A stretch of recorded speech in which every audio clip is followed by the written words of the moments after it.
Let's see if I can figure out how to use my computer. It's been a while. Also, I wonder...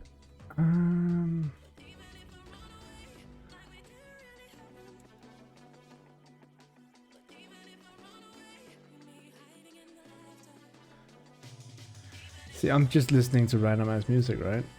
But I know that No Copyright Sound has a playlist somewhere. Maybe it's on YouTube. Let me see if I can find it. But hello. It seems to work. Nice. No copyright music. NCS has some really good stuff. It's just about finding it.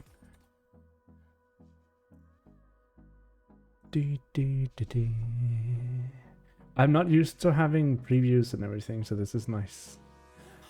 I can actually see what you guys are seeing.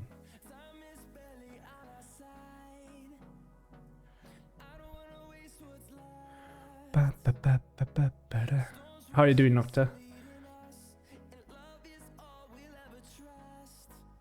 Close this down so I don't accidentally leak stuff. Kill, yeah. Put this over there. Boop. Beep boop up.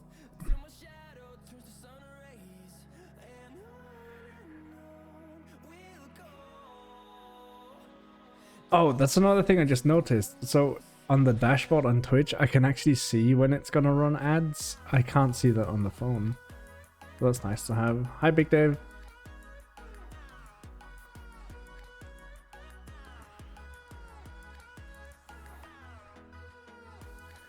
It's like...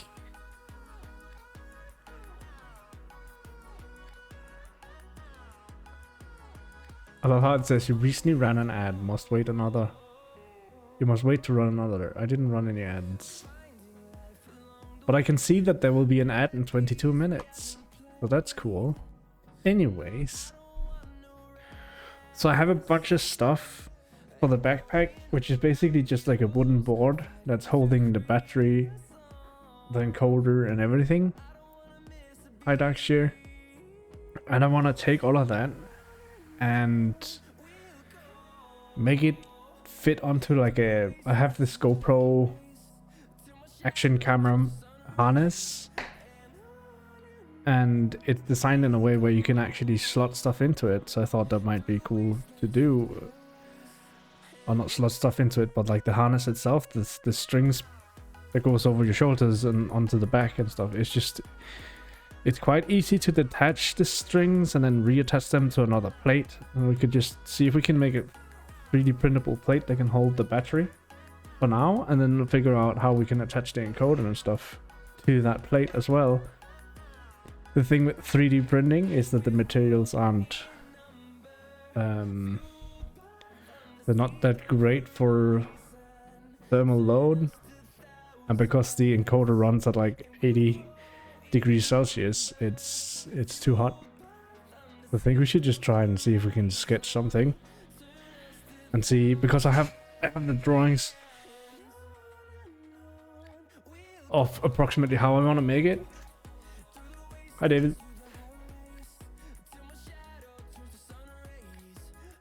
So yeah, I think that would be cool if we could get it to work. Who knows?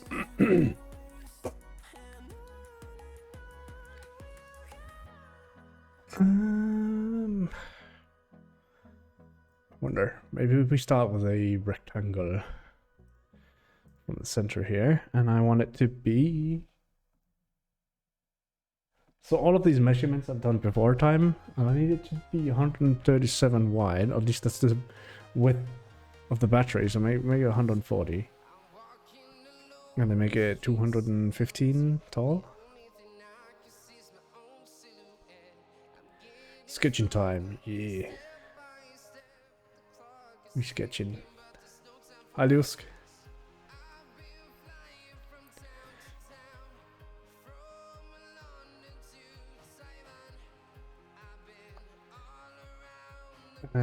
Back plate harness. Because there's several plates for this, and I need to find the halfway point as well. But what I can do with this lovely program, I've been using it quite a bit for some other stuff, is I can actually make construction lines. Ooh, that seems laggy. Well, then this way I know that the halfway point is there, which is great. Having a 3D printer looks pretty cool. It's pretty cool. You caught a cold, so you've been stuck on tea all day. Not nice, but also oof. But yeah, we'll make some cool stuff with the 3D printer, I'm sure. So that's actually the base of it. That's all I need, is just a plate like this. But then I want to make sure that we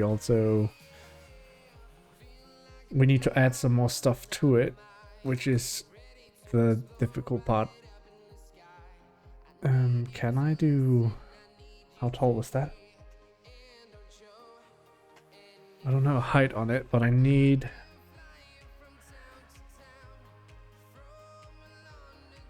that's the tricky part. So I need 3 centimeters, but the 3 centimeters is on an angle, like a 45-degree angle. So I probably need less than that. So maybe I need like, but we'll start off with 3. Whoops. That's also the wrong direction, so that's fine.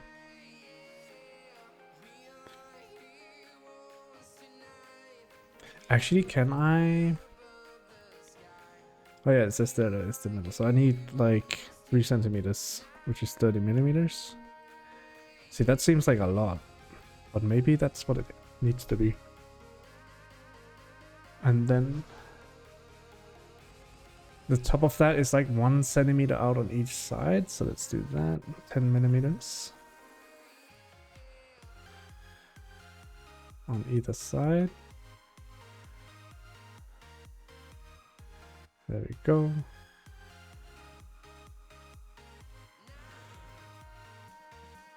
And then from that I can draw like a 45-degree angle and then just make it meet the plate.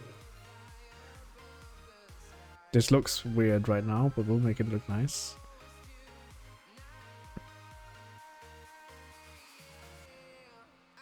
That was not a 45-degree angle, was it? How do you know if it's filled or hollow? So right now we're drawing in a 2-dimensional shape. So all I need to do right now is just I need to have the side drawing of it. And then what I can do is when I can finish my sketch and then I can rotate it and then I can draw the other dimension so that I can see what gets filled out and what doesn't. Hi, kitty. And then this is where 3D printing comes in really handy, is because so this is, hi Lassie, this is 210 millimeters tall, right? Let's go into the sketch. Whoops. 215 millimeters tall, and the harness I have, I need my ruler, 1 second.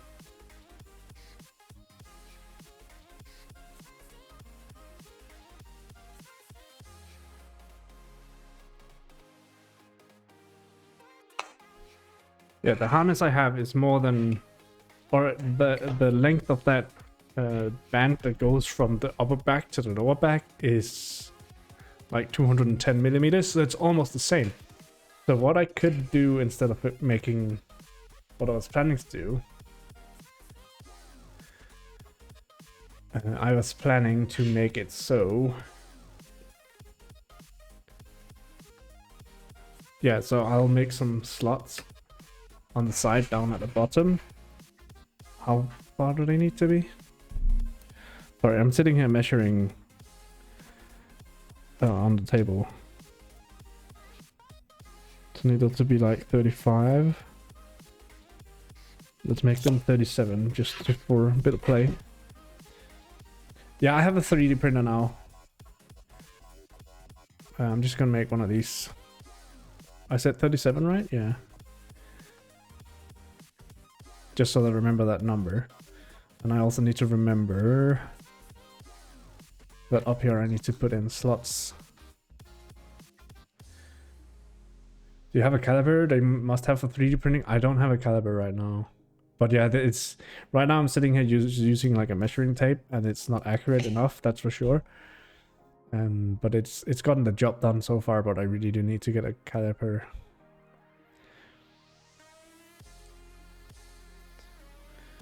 So yeah, what I can do, and this is where I need some more construction lines, I think.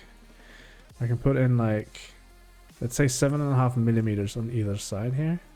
And I could just mirror this, right? Because everything is mirrored. But we're just doing it manually for now. And I could do the same thing down here. Do like 7.5, 7.5. And then do like, I don't know.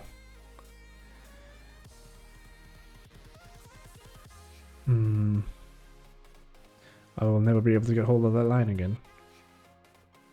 Bought one for 100. What is digital those? And then, yeah, I should go get one of those. I mean, we can set up the 3D printer and then we can go for a bit of a drive and go pick one up, right?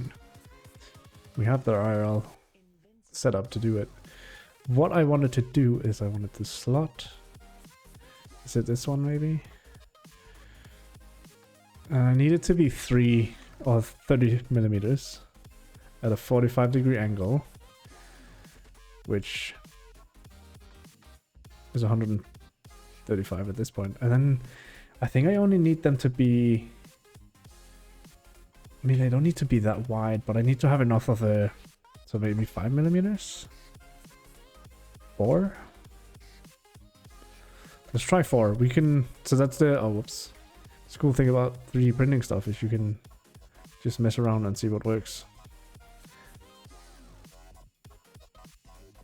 But yeah, it doesn't have to be a good, like it needs to be accurate, but it doesn't have to be like super fancy, right?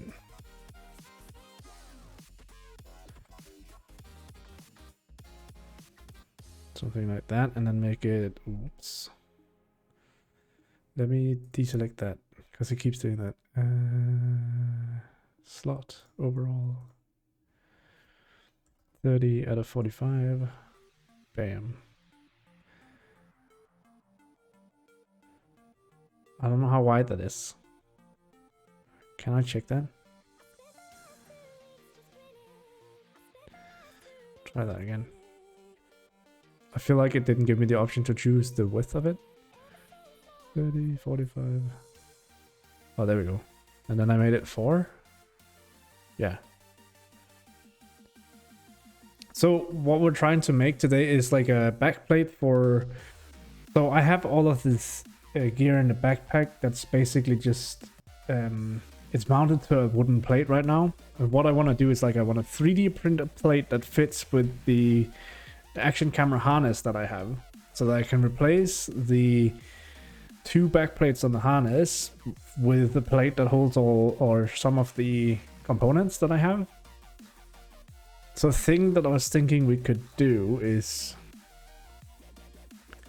I need to make some slots down here, and I need to, can I check real quick? So from this edge, oops, this edge to this edge, it's like 3.3 millimeters. That's pretty good. So like 3.5 millimeters in down here.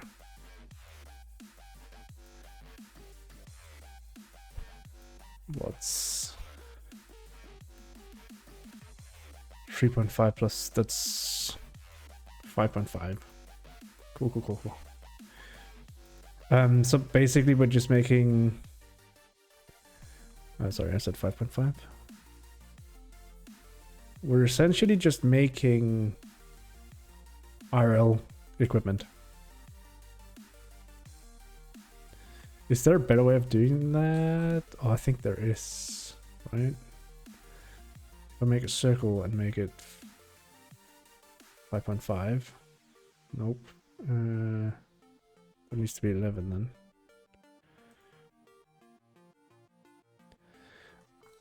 then. The reason why I'm making these circles is because I want to know where to put the slot. So just doing some crazy ass math right now. Because then I can do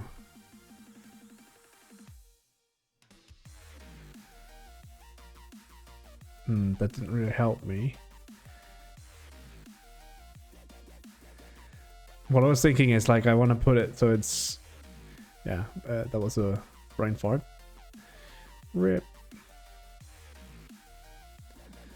I want to have it so it leaves a gap that's like 5.5 millimeters from the edges with this thing that I'm putting in.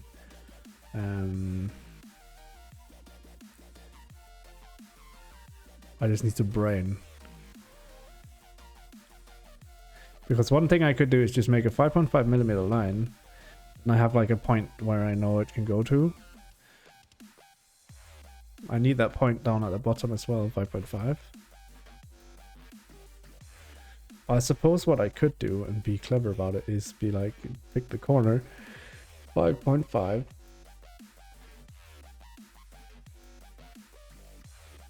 And then just do that. Then I have the whole line at the bottom, right? Oh, it didn't select it. And then the same thing here, but from the bottom. Inspect menu, top toolbar could have some sort of measure tool or help. Yeah, I think so. I mean, there's so many things. There's so many things in this program. Oh, this one you mean? Whoops.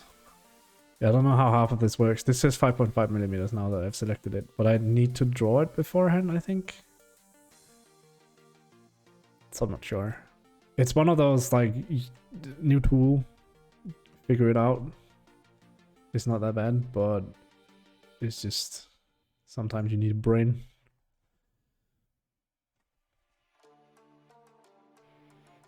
Yeah, so now I have one of the reference points that I need, and the same thing goes for over here, 5.5. And then from there I go up however long I need. Just need it to be at a 90-degree angle. Because then I can do this, where I just say I would like a slot from this point, and then I need it to be 37. Like that. And then I wanted it to be 4 millimeters. And this was supposed to be a full line and not a construction line.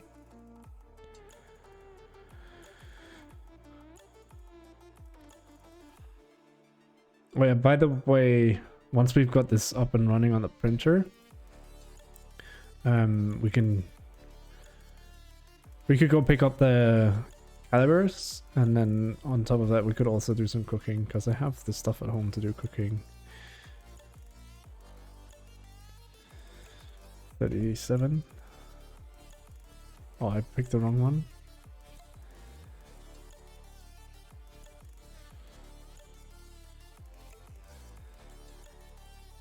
And if you feel like these measurements are kind of, it's because they probably are. Okay. Now we have the attachment points for the harness, right? So you have this giant backplate, which will only fit one of my batteries. He's programmed under 1 million tools. Yeah, don't get me started on, like, I also have Blender installed. Now Blender has a lot of tools. And Blender is really cool because the shortcuts and everything work so much better in here.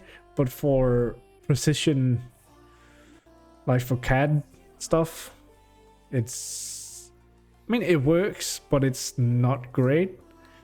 So that's why, yeah, I've done a bit of modeling with it as well, but it's been more freehand where the dimensions aren't as important. Like when dimensions matter, then you need to not use, I mean, you can use Blender for it, but it's just, it's so hard to get it to work proper, I think. At least it takes a lot of skill and knowledge. So I have this backplate now, right? And I sort of feel like I should have flipped it on the side. I've already got that set up, so my measurements in here are in metric millimeters, and then at a scale of like 0.001. And the same thing with the grid is also the same scale. So I can add stuff that will be, so if I added the cube, right, it will be in the right dimensions. So in that sense, I could make this 210 by... I don't remember what I had. And then I basically have... Already now I have that backplate, but in 3D, right? And then I'd have to make all the other models and go in and add that. We could easily do that. That's... I mean, maybe that might be the way to do it. But what I like about Blender is like, oh, I need to do adjustments to this one vertex, and then I can do that. Whereas this one, like if I need to drag stuff around, it's impossible. But let's make this 215. So now I could just make it bigger and smaller how I want. So if I make this 215, it will fit the battery. So actually I need not this one to be 215, but I need the distance between these two to be at least 215, where they're right now 200. So they're 15 off. So that would mean I need this to be like 235. And then that would be a bit of margin as well. Right, yeah, 220. So that's 5mm margin, which is not bad. I just need to measure the encoder.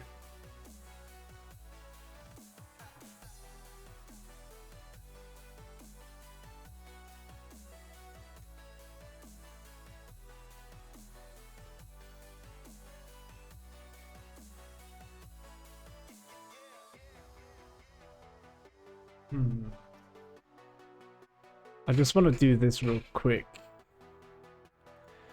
If I say 130 times 120, that's the size of the encoder itself. If I add the rectangle for the battery, that would be 210 times 140. Let's just round that up. Can I fit both of these squares onto this board? I don't think I can.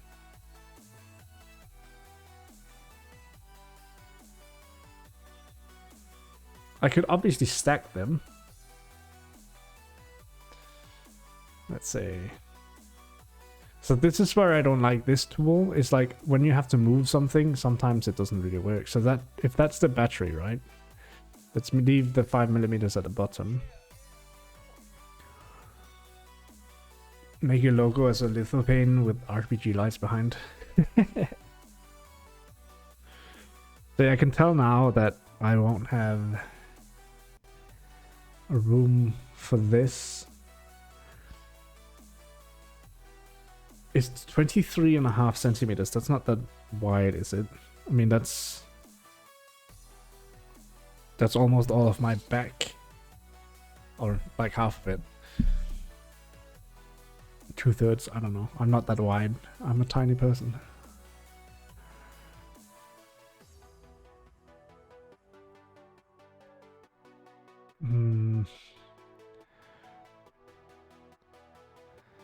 Easy to make lithoplane prints and quite fun. I don't think I've ever tried that.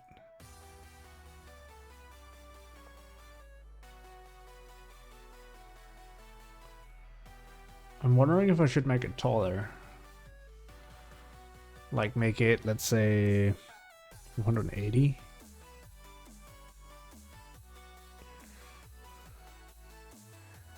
Can I even print that? That's the next question.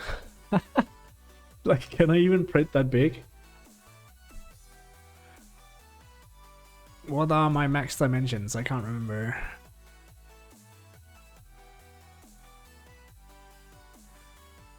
Can I see that? Oh, there's dark mode? Yes, please. How do you manage to learn all of these? It's just trial and error, really. It's very much trial and error. I can't remember how big my print plate is.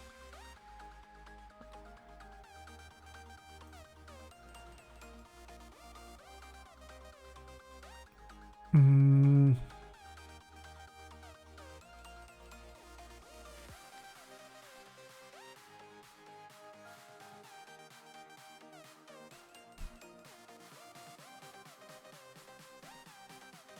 250 times 210 times 200.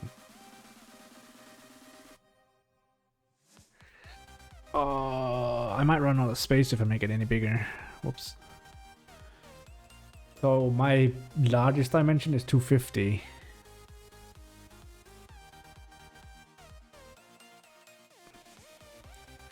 Alright, let's try something real quick. Just because I want to see if what I'm doing actually fits on the printer, or if I'm being a bum. So let's just say I've sketched what I wanted to sketch now, and then like we have all these fancy lovely lines, and I need to make this into 3 dimensions. What I can do is just select the areas that I want to extrude, and then let's say I want to make it 3 millimeters thick, and then there I have it. I have my backplate, and then I can export it as a object. I just need to find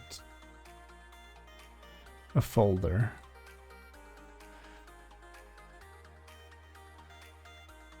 We'll make a new one and then export it as a OBJ.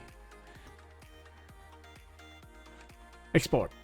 And now we wait for however long that takes. I don't know why the pop-up didn't come. And then in here I can import. Oh, there we go. There's the pop-up. It was just slow, so I need to wait for that. But I can import the thing we just created. It's called backpack stuff. There you go. So yeah, it's already now it's too big for my printer. And like that's a problem.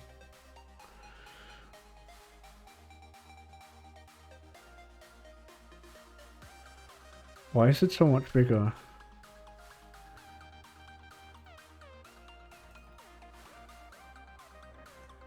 I mean, this is 3 centimeters, so that's 21 point. I suppose the width is... oh yeah. What was my original? Was it 140? Yeah, I think it was 140. That would fit. Cut it in half, but then I'd have to glue it back together.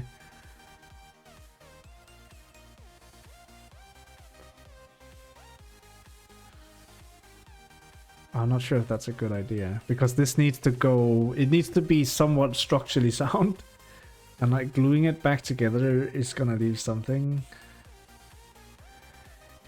2 prints and play around with PLA welding, yeah. And I think we'll probably print it in PETG. There you go.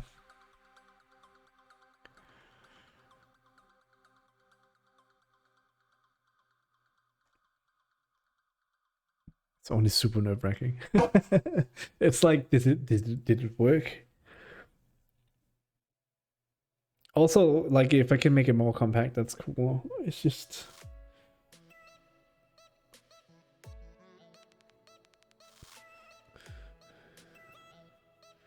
the strong big brother, yeah. I have PETG on the printer right now.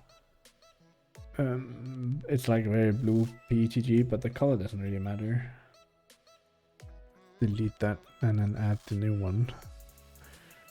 Then I can rotate it like 90 degrees on the correct axis. See, now it would just barely fit, right? So that's like the base of it. But I also want to add some support.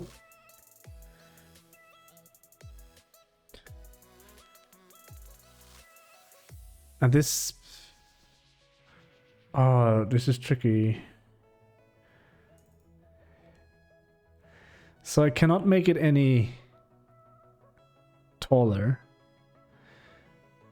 What I could do is I could... so the top of this... whoops. I hate when I do that. The top of this, I could make this wider and then flatten it out. Like essentially move these 2 lines down a bit. And then just make it more flat. I think we might do that. Just to give a bit of space. Let's do that.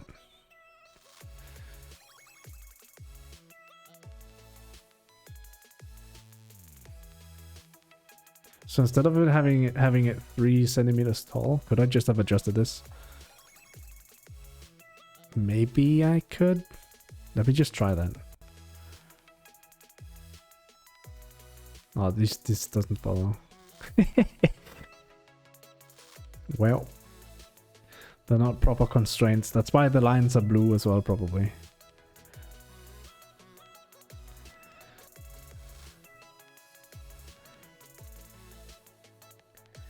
TPU and general flexibles are fun. I'm not sure what that means, but so like what I kind of want to do, I don't have a constraint on that. So this one I can control with the constraint, right? So if I make that 30, it will be bigger. Flexible filaments.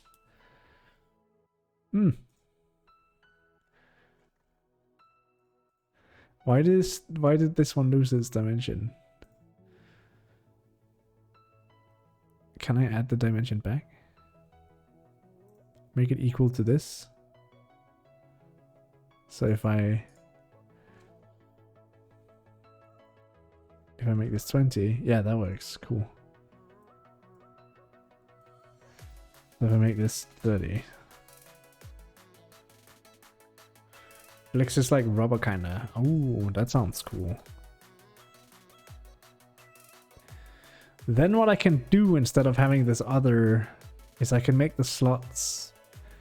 Once again, let's make some construction lines that's like 5.5. I think I'll make it so that they're not by, like they'll point out from the corner, but they get to be a bit of a distance away like that, and then just make it across here.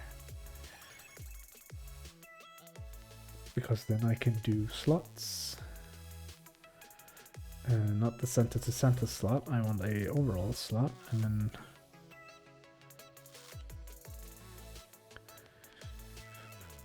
did I not tell myself they needed to be 3? Yeah, I did. I mean, I could just make it all the way across, then it would fit 2 of them, and then make it 4. But then I probably run into the issues of it sliding around, would I?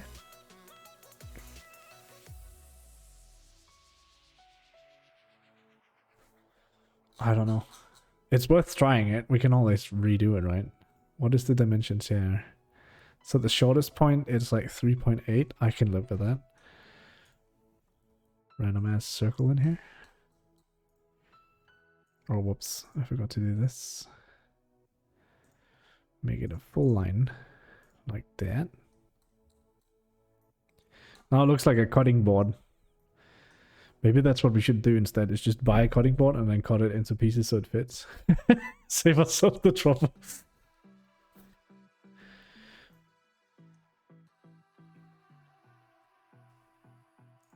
I mean, that would work, I guess. I don't know.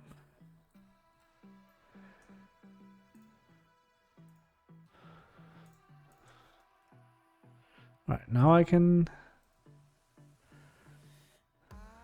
Turning a cutting board into a cut board. Yeah. Easy. I want it to be 3mm thick though, that's for sure.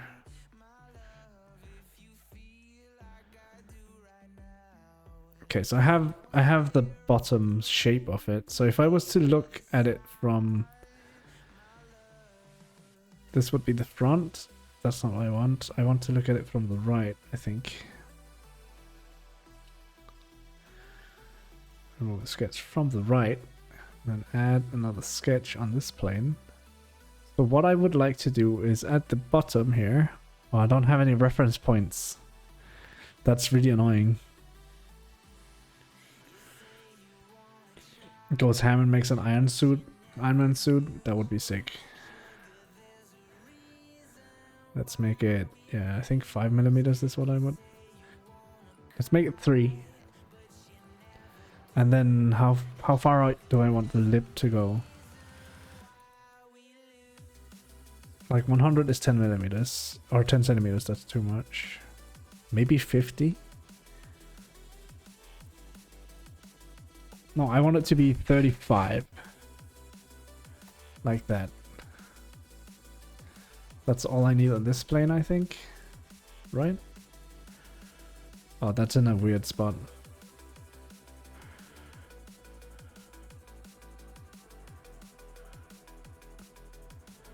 do not want it to cut. I want it to...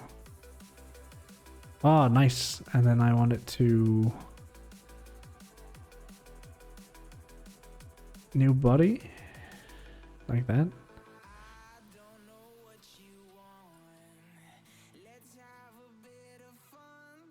And I have a strange feeling that when this is... If I print it like this is gonna snap off immediately. Right? How much room did I have? This was 140 and I needed 137. Okay, we're apparently offline.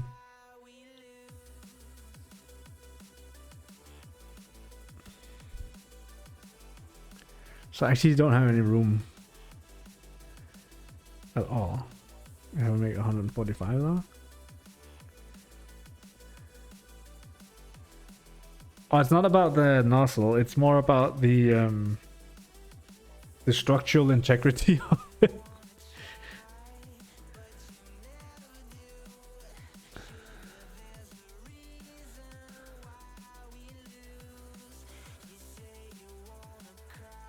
Oh, that's annoying.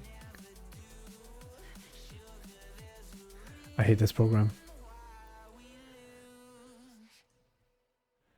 Just believe in it and everything will be fine. Yeah, structurally sound, not at all. What's it, body 3? Can I rename this to backplate? And this is deleted. Because I do need to finish this sketch and then extrude this again so that it fits. I need it to be like 70.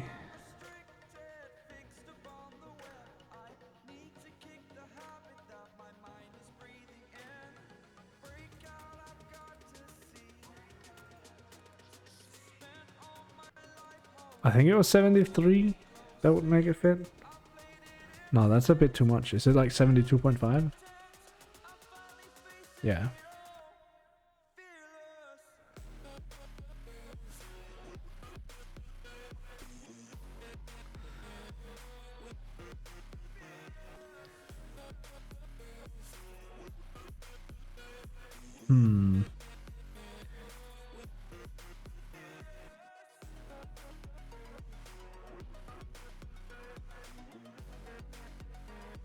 Do I want to make holes for zip tying stuff to it? How big are my zip ties?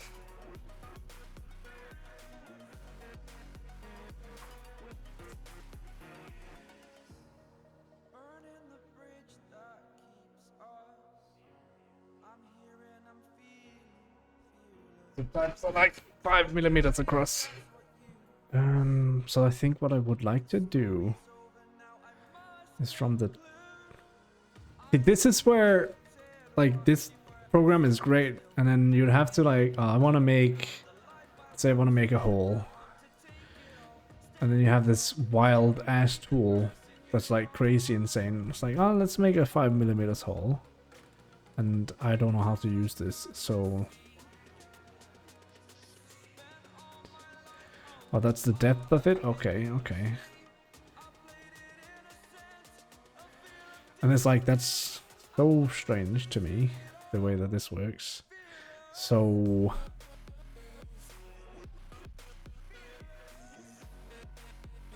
let's edit the sketch instead.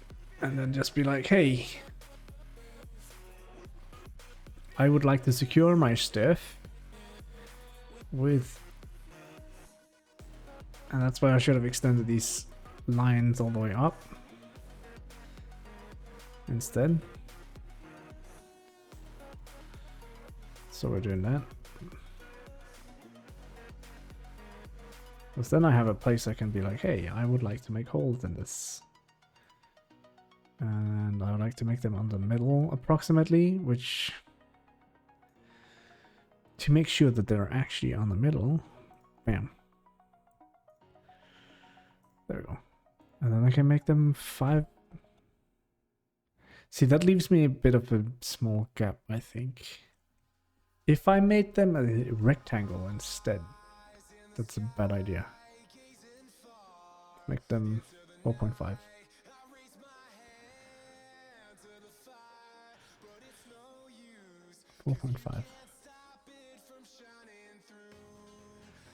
Finish. I think I would like another set further up. Welcome to drawing. Trying printing nuts and bolts. It's oddly satisfying. I have not tried to do that yet, no. We've been super busy making stuff for my mom's business, so it's been... I haven't actually had the time to do it. There's very few things I printed myself a little case for the camera. When they fit perfectly, it's orgasmic. I could imagine. Okay, okay. Now I can do... I should be able to like extrude this circle. The circle. The circle, thank you. And then just make a hole. Instead of making that, we just cut. Oh, damn it, there we go. Oh, whoops, that's the wrong cut. So many small things are super rewarding with 3D printing. I think it's really fun to be able to just make whatever you want to make.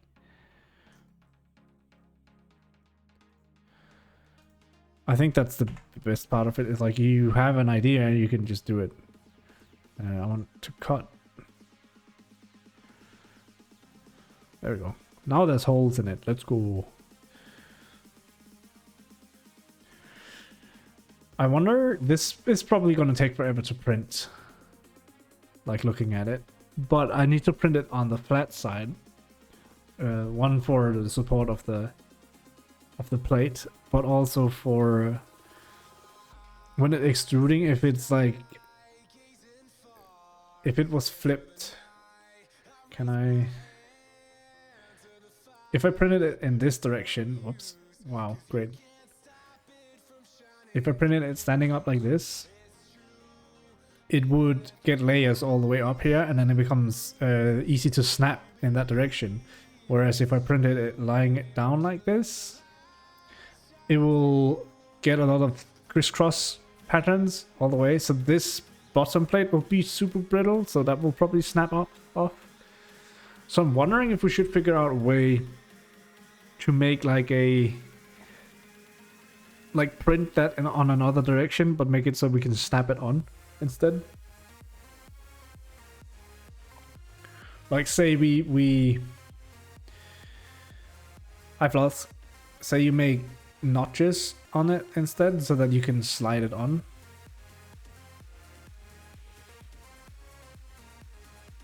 Basically making this bottom like a wedge. I don't know. Let's save this and export it and then see how long it will take to print it. There is no internet connection. Please connect to the internet and try again.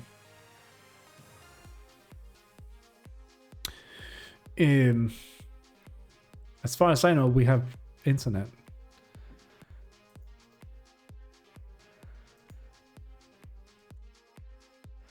Let's just do this real quick. Your phone has decided to not give you notifications anymore. Yeah, Apple, not Apple, Android be like that. A lot of the updates recently has like murdered that.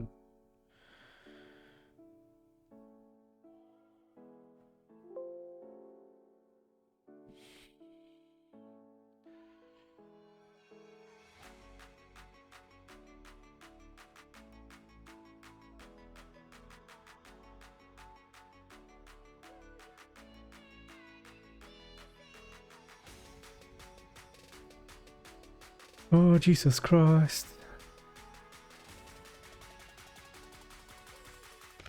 Also, Lassie, how are you doing? Why is this...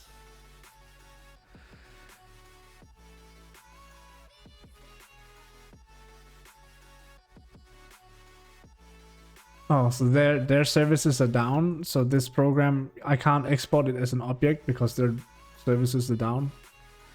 That's okay. Whatever. How much did the printer cost? It depends. It really depends on which printers you get, but you can get some pretty cheap 3D printers.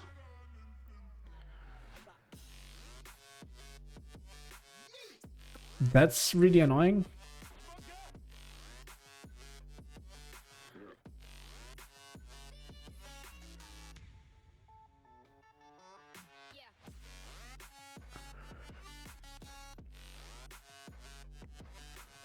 It's probably the intern who didn't update and then everything broke.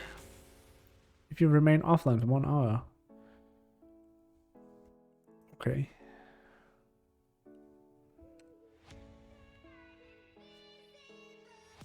Oh, nice, Flask.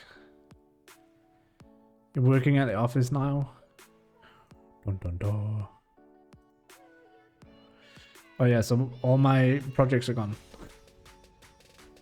You watched stream... Oh, you wanted to catch the stream last week or you were busy? There's a lot of stuff going on. I guess we're doing it in Blender, guys, because this program apparently requires you to be online. So Blender it is. We're about to make the most ugly geometry you have ever seen in your life. Hell yeah. Let's make this. So now I need to remember the dimensions that I had. I think it was like 235 times 140.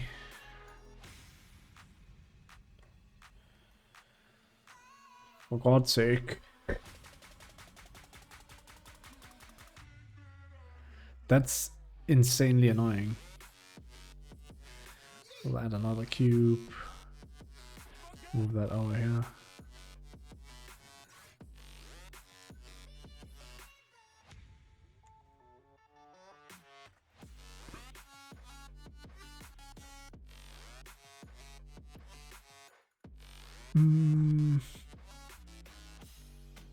See, the problem I have in this program is that, I mean, I have the sketcher thingy installed.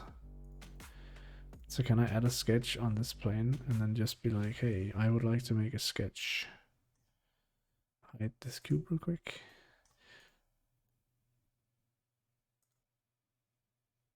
I'd like to add a square.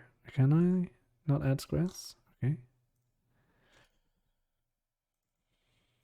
See, I don't know how this CAD stuff in Blender works, which is really annoying because Blender has some cool stuff, but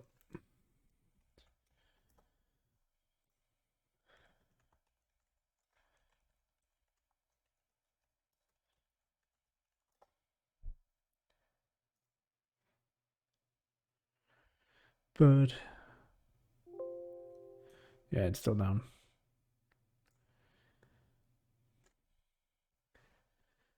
Check the official Autodesk Fusion status page 2 minutes ago. And it's down.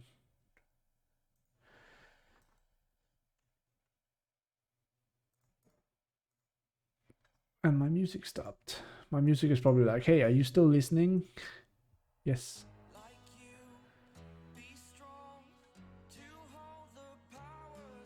Alright. Alright. I have this model. I can just import this model real quick. Let's see. Delete this cube. And then import the OBJ file from some folder on my PC. Which was in this one called backpack stuff. V2. Delete sketch. Thank you. Oh, that's on a interesting angle. Let's rotate that on the x-axis.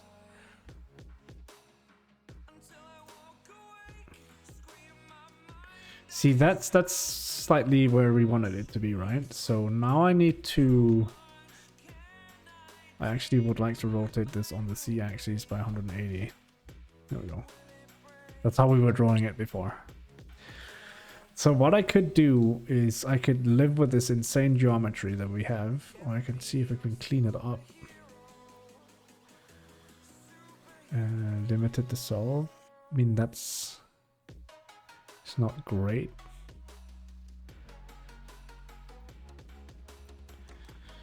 But yeah, what I was trying to do was to make this up here like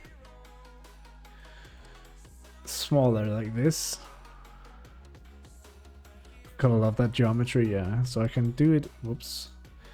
Move it on the y-axis. Down to like this. And then I can move these on the y-axis again back up.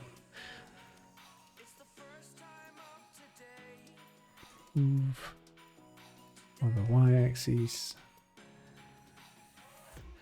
This is not gonna print like this, don't worry. It's just I need to move this on the x-axis. Move that on the x. What are symmetry? Speaking of that, would it be faster for me to just make another cube and then start over, but make it symmetrical maybe?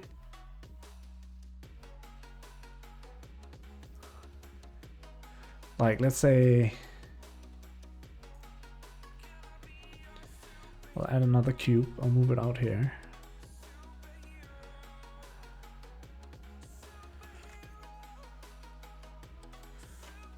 Oh, 250, whatever. Okay. Move this cube on the X out here. There we go. And so I need to 140, 230.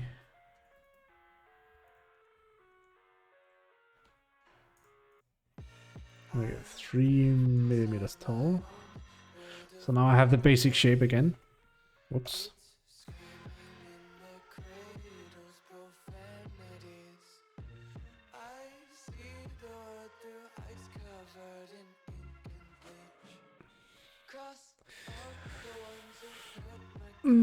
It's like I can mirror this easily. But the problem is then I have to make sure that all my calculations are like half or whatever. Some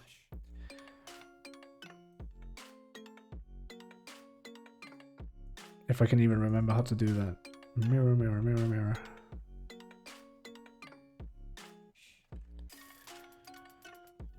It's not gonna fit in the backpack actually. It's gonna be something you should be able to fit under your jacket. Is the idea. At least that's my hope for it. Let me delete this and space, backspace, backspace. Rotate it on this. Rotate on Y 90 degrees. Scale it up like crazy. See, that's my mirror plane. Because then I can add a modifier to this one. Call it mirror. Mirror, mirror, mirror. Be like mirror it in the plane object. On the y-axis. I think that's right. And then turn on clipping. Then I should be able to move this cube. Oh, it's mirrored on the wrong one. X-axis? No. ZX. Okay, I don't know why it has to be mirrored on the Z. That makes no sense to me.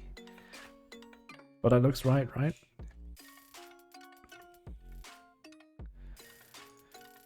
Can I do that? And then okay.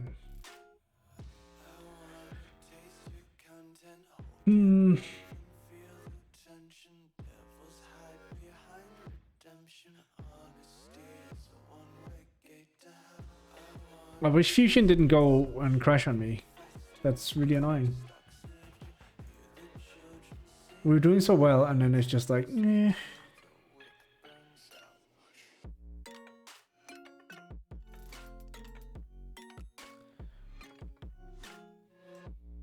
Apparently they've been having issues all day today.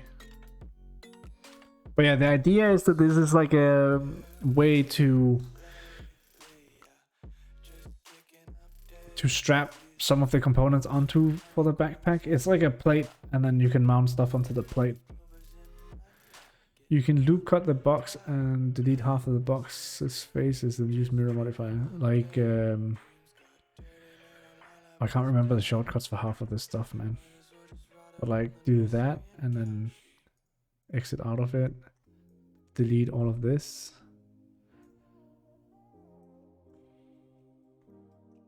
I think it's mirrored now. Yeah, that's mirrored the way I wanted it to. But the thing I was just realizing is like if I'm gonna cut holes into this, right? Like I want to cut holes into this geometry. The problem will be that like the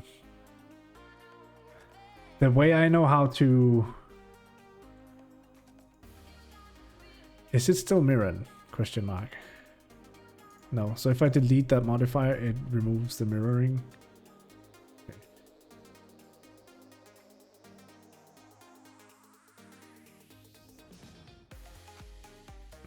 This is just because I don't know how to use the program. That's all it is. Blender is a really good program, but it has so many options.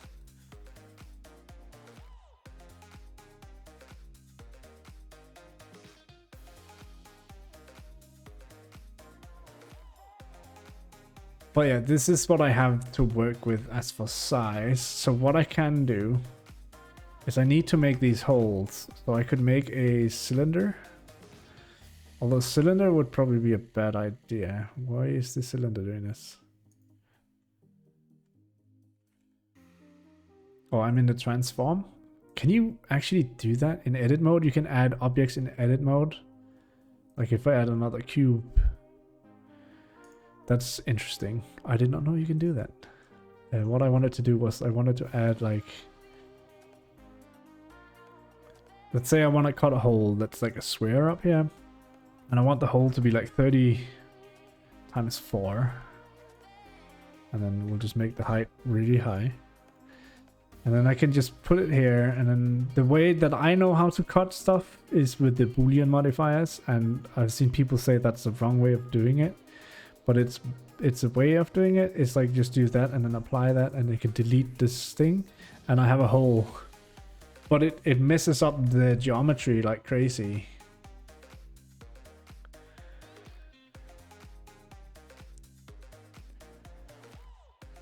So like if you just want quads, you get this stuff that's not quads. And people keep telling me that that's bad. But like let's say I want to make sure, so I want to, then I want to, with a cut like this, I would like to bevel these corners here. If I can do that. And now it's doing this fucking annoying thing again. Where I can't zoom in. Pixar movie not so good for printing. Heck yeah, let's go, yeah.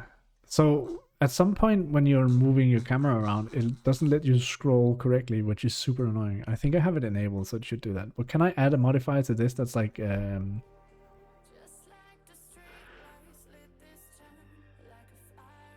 bevel?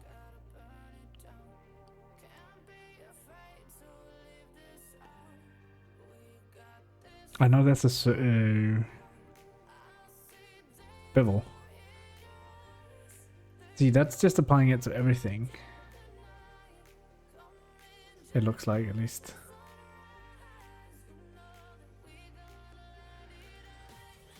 Like, I would just want to apply bevels to these edges here, but...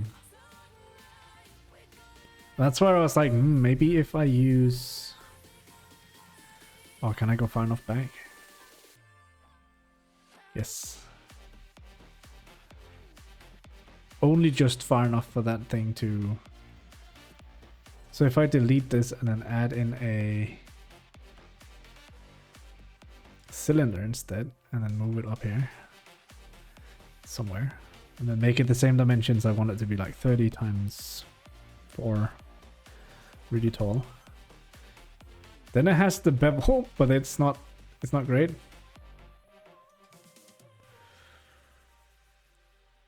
Like I need to distort the shape somehow. Can I just scale it in the y-axis? Then it just gets too thick.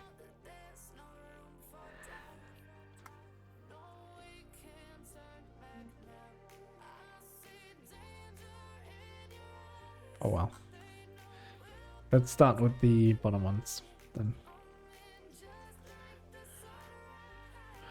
I need those to be... See, now I can't remember the measurements, but those were slightly longer than the other ones. I think those were like 60 or 55.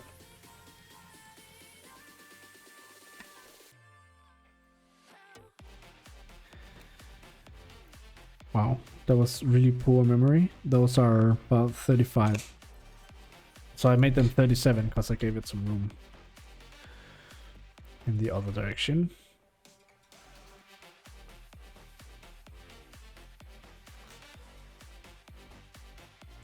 And here's the problem that I have in Blender. It's like, I don't know how far off the edge I am now. But I could just take a wild guess, right? Whoops.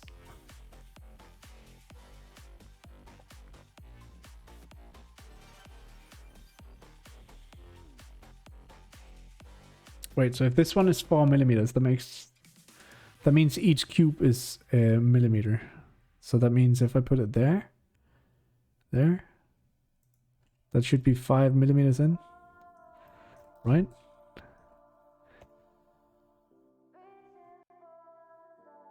Can I snap?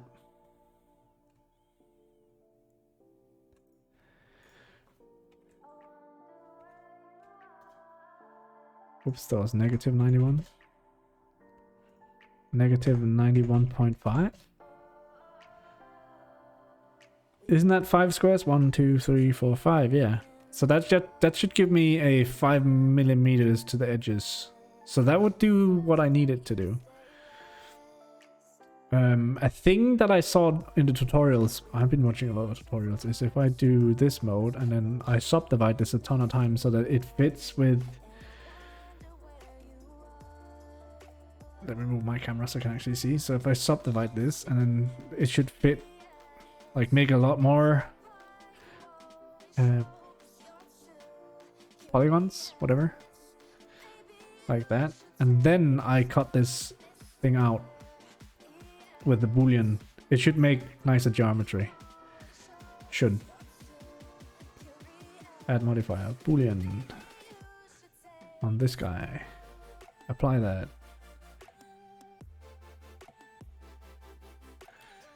See, it's not the worst. It's not the best either, but it's better.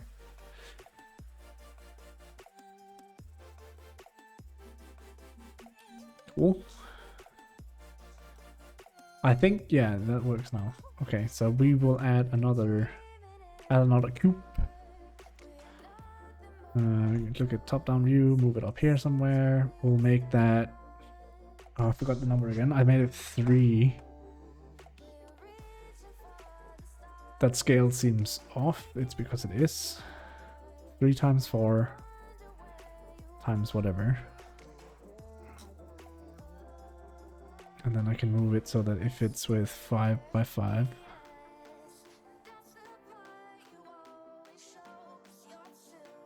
That's so hard to tell. But a 50 times 108 sounds right. 1, 2, 3, 4, 5. 1, 2, 3, 4, 5. Have you enabled the bolt extra option? I don't know how to do that. So probably not.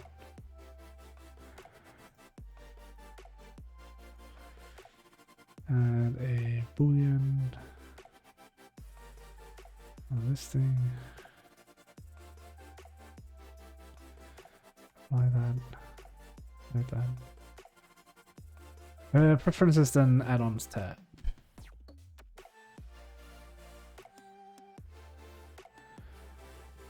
Where even is my preferences? There it is. Add-ons. You can make threads for bolts with it. Super cool. Ooh. Add-ons. Threads. Oh, bolts. Bolt factory? Is that the one?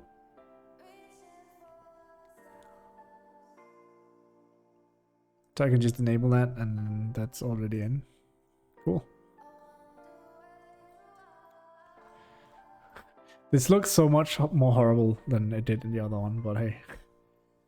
We're making it work for us. But yeah, if I really wanted it to move this, I could just do this, right? And then I can have them wherever I want them. See, that's where, like, I know that Blender was never supposed to be a CAD program, but then I grab this and move it, and then it's like the XY values up here make absolutely no sense because they're not an XY, like they're not millimeters, they're percentage. It's in the bottom of the tab when you create new mesh like cubes, etc.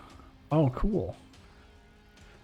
Oh, so you have this fancy thing. Then I could just do a Boolean cut and I can make threads in my model. That's cool.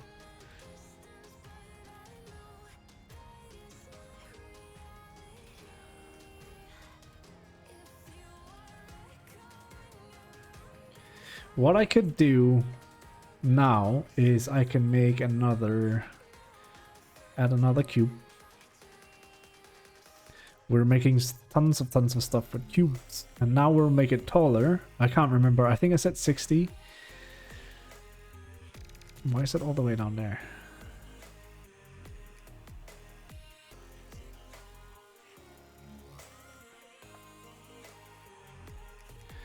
And I want it to be 5 in the X dimension? No, 5 in the Y dimension, and then... Oh, nice. Option to make bold like real ones, M2, M3, M4. That's so cool. That is so cool.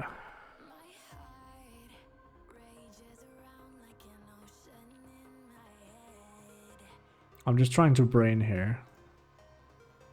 To make the X location that. Actually, I need to make it 2.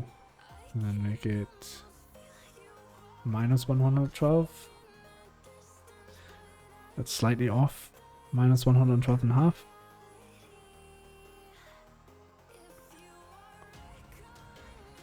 And 0 on the Z-axis. Actually move it up to be...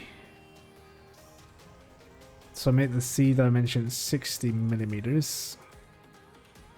That doesn't seem like that much. So I can make this move up. So it's 3 millimeters thick. That means it needs to move up by 28. That's off by something. 25? 24? Okay. 26.5? Oh, right, because it's halfway down through the x-axis. I get it.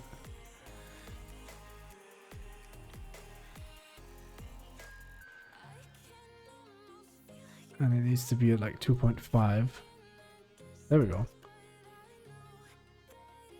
You're flipping everything, can't get no ALBS to connect with OBS. So are you sure you have it set up with... Can I even show this? I think I can.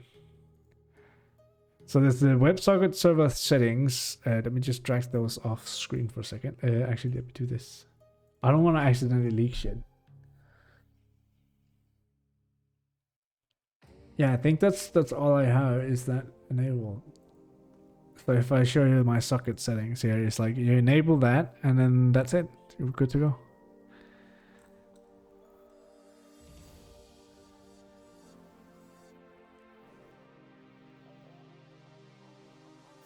It's set up. On mine it's under tools.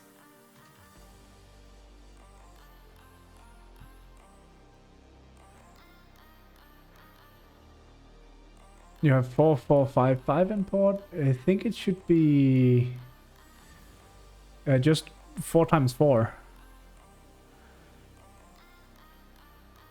Like mine's just 4 times 4. At least that's the standard setting, so I don't think I'll change that.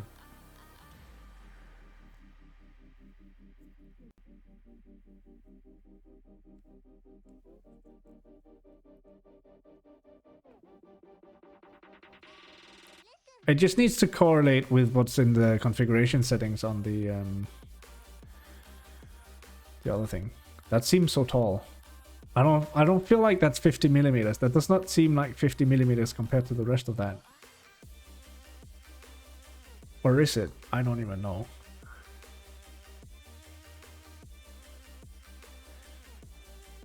Alright, anyways. I actually want to go into edit mode and then grab this face here. And then just extrude that. Because easy. How far do I extrude it? I don't know. 29, 27? Isn't there a way to make it snap to the grid lines? I feel like there should be. There we go. That seems pretty decent. And then I can do another boolean. But instead of like intersecting them, I just union them. Or I could be clever and just mark both of them and do Control J. Right? Oh, that broke something. It's because I need it to do like this. There we go. And then on this model, I need to take this face and delete it so we don't get internal faces, because then the 3D printing software freaks out and dies. The same thing on the bottom here.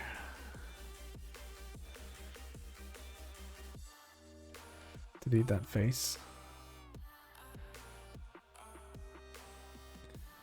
And probably also that face. That one. I've had issues with faces before, as you can tell. Delete face. Cool. Can I look at these points and then I can connect all of these dots. Put a face there and then bam. That looks nice, I think. That plate seems so huge though. Or is that just me? Like, that does not seem... That seems like a double up in the dimensions. Like, that... That's crazy.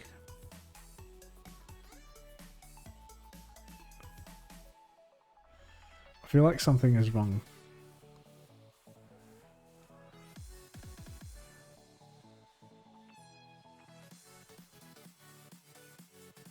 Undo, undo, undo. Like, there's no way that's 5 millimeters. It just seems off.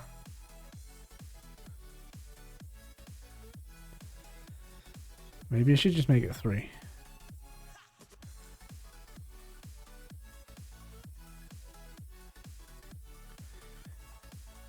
And then instead of 50, maybe 40. And move it on the Z-axis.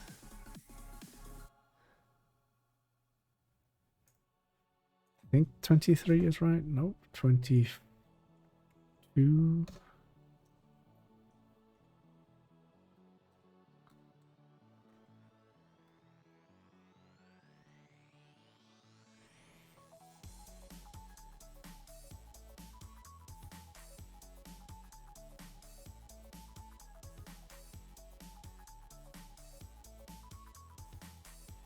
Gonna check if it's still down. Let's test it locally, see if this is updated more than...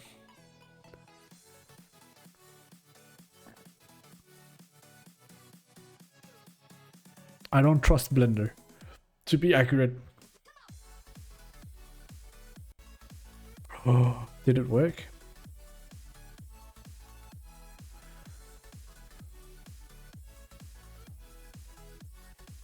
I think it might actually have worked. Yes! We can continue with this one. This one was better. Quickly save it and then export it before this crashes again.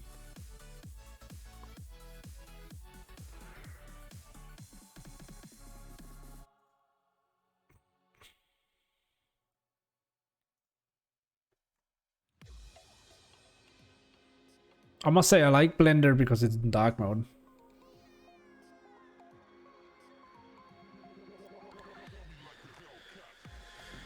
And before it crashes again.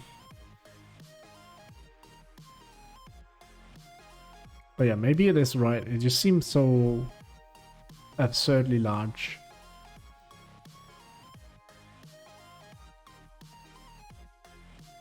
Oh my god, stop freaking out. Thank you. It's like my controls are reversed all of a sudden.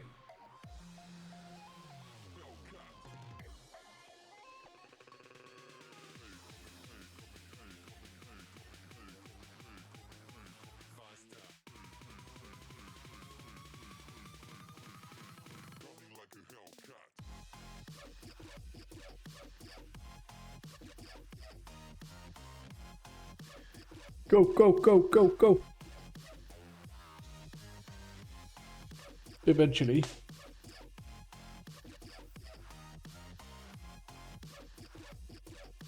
I wish the on Twitch I've set it up so that it runs the ads just so we get rid of the pre-rolls. But I wish that the notification stuff, you need to make it pink for it to work. Yeah. Hi Pongo. Wish the notifications for ads would show up in chat. Like ads running in 5 minutes in the chat. That would be great instead of this other having to have the dashboard open to see it. Come on. How are you doing, Pongo? We're trying to do the same thing in Blender. It's just Blender is difficult to work with when it comes to making precision. I mean, it can be done, but sheesh. It's like minus 114.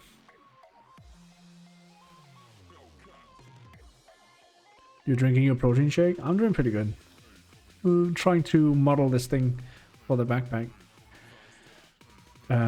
But like the Autodesk Fusion 360 program is cloud-based, and their cloud decided to die apparently, so we couldn't export stuff in the OBJ format, and I couldn't save either.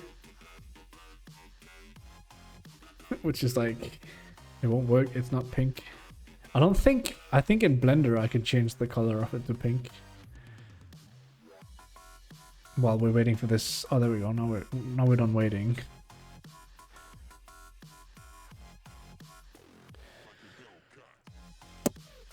Still too tall.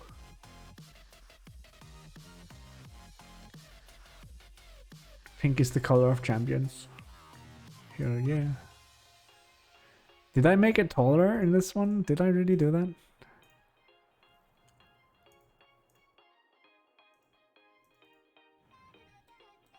I mean, 215 is like...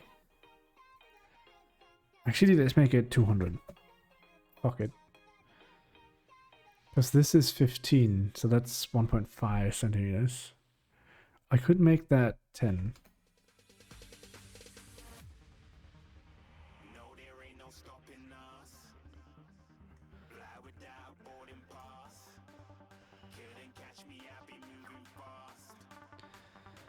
And then export it again. Hopefully it gets quicker and quicker as we go, as they restore some of the services.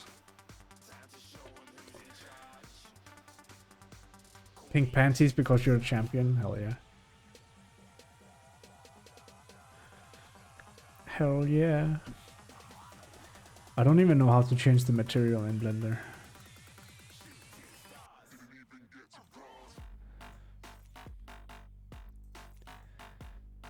Oof.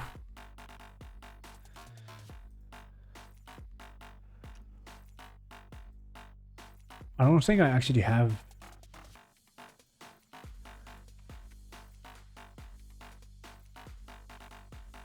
I mean, I probably do, but I don't know how. It's fine, it's fine. This works. We'll continue with this because then it's also the correct dimensions and whatnot.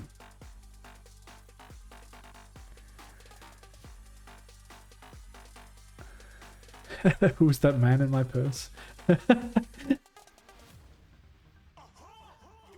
Hearing me reading out loud that I'm wearing pink panties because I'm a champion, and you get that from your purse as you're stepping into like public transit. That could make some awkward things.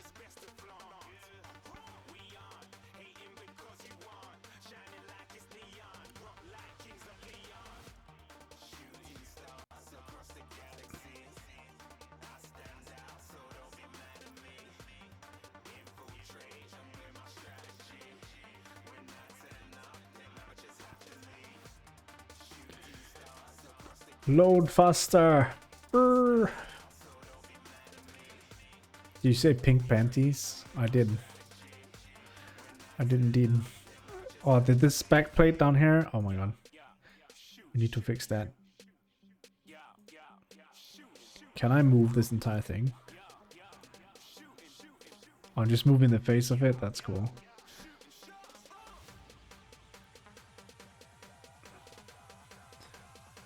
How you doing, Mr. Pike? Move this entire thing up. For like 5 millimeters and not like 2 million.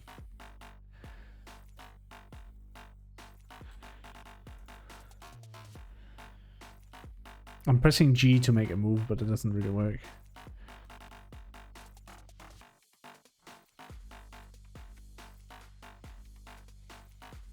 $2.5? Bam.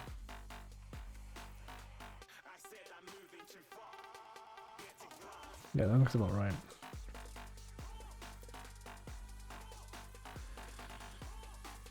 I wish I wish this part wasn't cloud-based, because, like, why does it take cloud computing to do that when I can do it with Blender no problem? Like, then I need to stop this job now, because I know that's incorrect. But then again, if you want to make stuff work on a laptop that doesn't have any computing power at all, then yeah, I get it. Online shopping for stuff to put in a bus to turn it into an off-grid mobile home. Ooh, that sounds cool. You're gonna do a tour of Europe in your mobile home.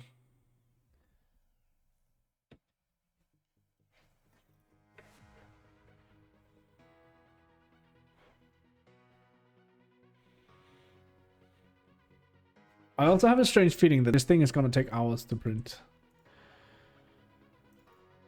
Like, if you just take this one and scale it down slightly and then slice it, that'll take 5 hours to print.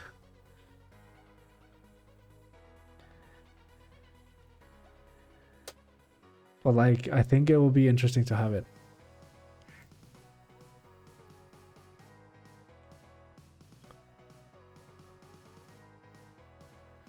Want to travel more? That how to do it without spending a ton of money? Yeah. I mean, once you have the initial cost of the vehicle down and fuel and whatnot, then it's probably cheaper. I was thinking about, like, this summer, I was looking at this website. It has a lot of cool stuff for outdoor. And I was looking at a tent, 2-person tent, which was pretty cheap. Like these tents here. I know it's just a 2-person tent, right? But like, it's pretty cheap considering the specs of this tent. You take a lot of water and whatnot. And it looks decent. And then there was also, I think it was, oh, maybe it's under electronics. Batteries, yeah, batteries. Not batteries, power banks. These solar panels. You can get 200-watt solar panels. And like, I mean, they have a price tag that's pretty up there. But if you get this and the power bank, then you can literally charge from anywhere. Whoever set up this photo is an idiot, because you're literally showing how not to do it. Get a manual dynamo? I mean, that sounds like a lot of work. I mean, if we had a manual dynamo, this thing would be done already. Don't be lazy and let the sun do the hard work. I mean, the thing is, we could just leave it on the car while we go explore, and then it'll charge the battery, and then as I come back, we can just recharge the backpack from that. Oh, there we go, done. add in the version number 5. See, that fits just barely. Oh, I'm an idiot. I'm actually an idiot. I downscaled that other one. Right? I mean, this one is incorrectly facing anyways, but I'm an idiot because I could just rotate it and it would have fit. Anyways.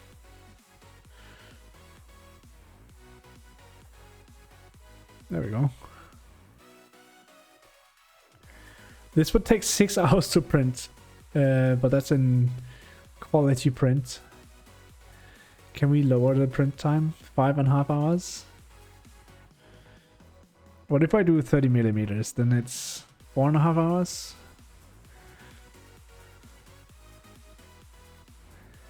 I think I'd rather have higher quality and then... But the dynamos for the legs, I don't think that works, honestly.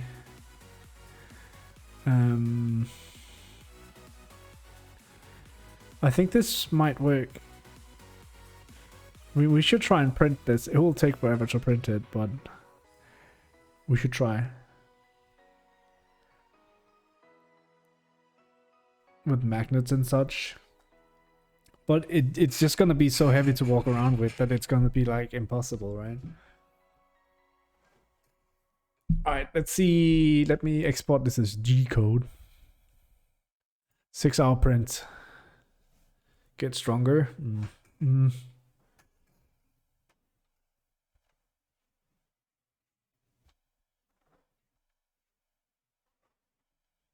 Alright, do you guys want to watch the print for the next 6 hours on the stream?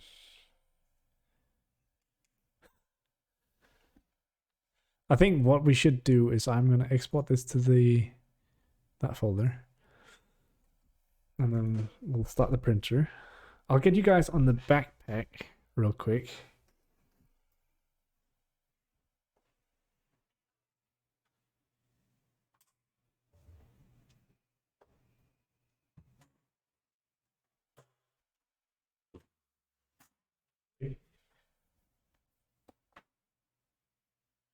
And now the music is like, hey, are you alive? I wonder. Yes, I am alive.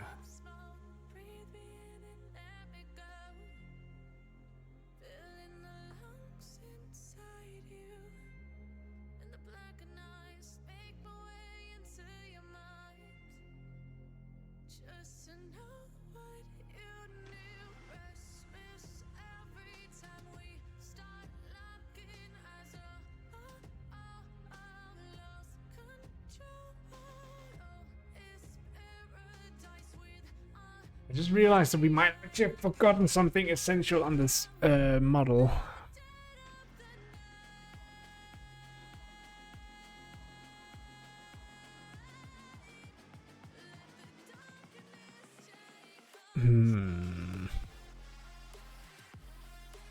Let me do that in Blender though.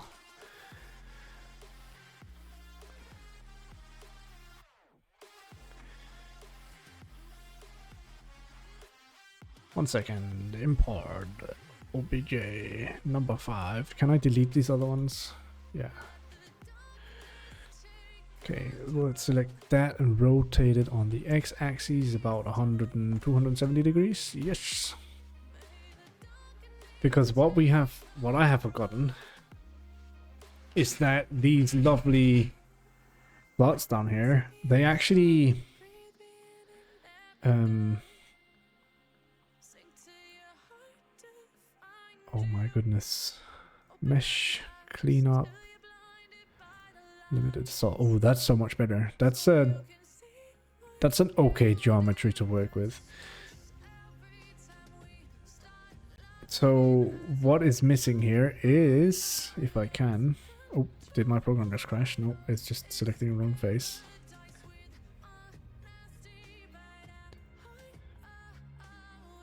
Oh, it's selecting it outside of where I can see it. Okay.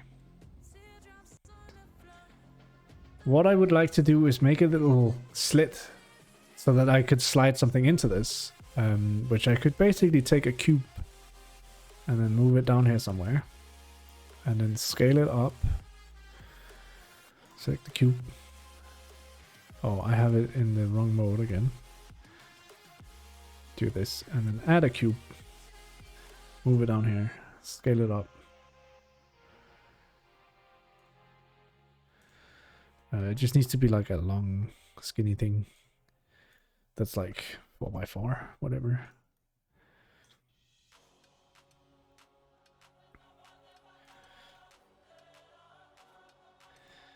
Because I think in the Y dimension I want it to be like that.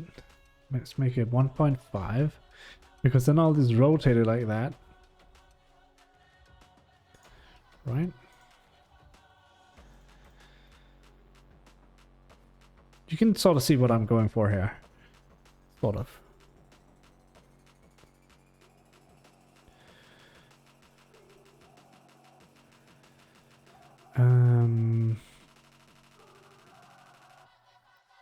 Wondering if it's better to do it this direction.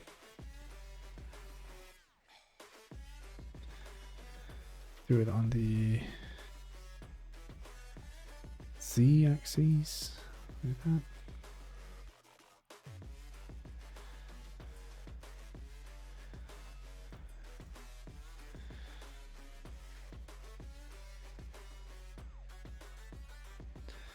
But essentially just be like, hey, I would like to add a modifier that booleans this thing away. So once I apply that, I can move this, and then I have this little slip. Because then I can slide the thingamajiggies into this. And because it's angled down like that, it won't slide out on its own due to gravity, hopefully. I mean, it shouldn't do that anyways, but still. And then again, add modifier, boolean, select this thing, chop chop, cut, good boy. And I need to do that on the top as well, whoops.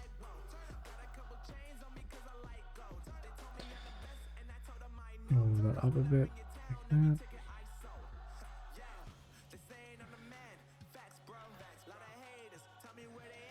This one is a bit more tricky.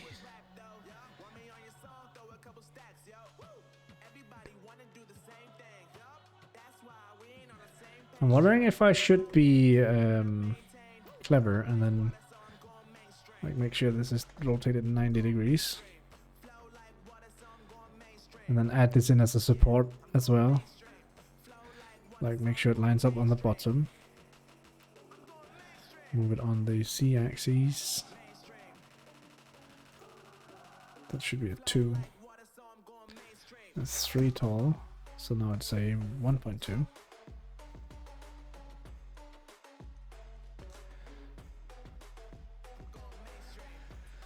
I can add a boolean that unions these two objects. Apply that, and I should be able to move this out of the way. And I don't like that kind of faces. Because we have internal faces and I don't not want that. Or do we have internal faces? Did it remove it correctly? Maybe it did. Okay, I'm not gonna worry about that. Maybe it'll work.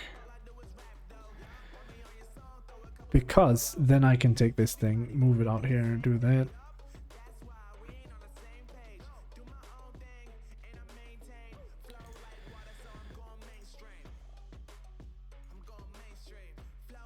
Hi Dimitri, we're working on a backplate for the backpack. Or it's essentially for a action camera harness, and I'm just adding, making a backplate that has different mounting options so that I can slide the different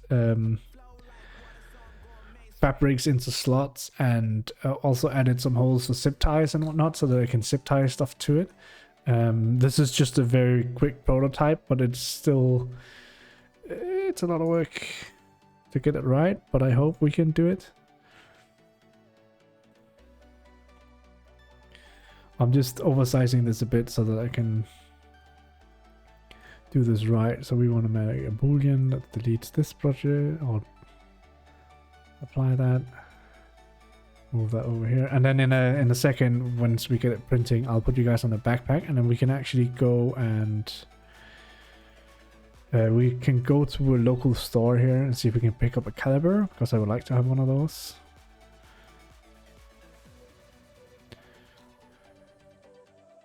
Hopefully this is structurally sound. Hopefully. I should see if I can add a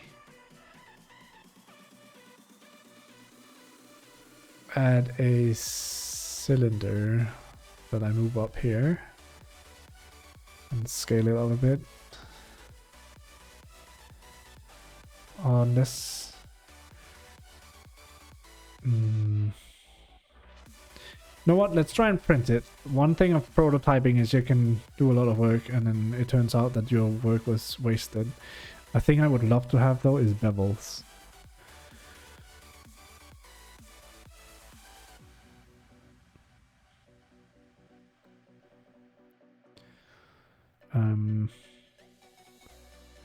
I don't see any bevels though.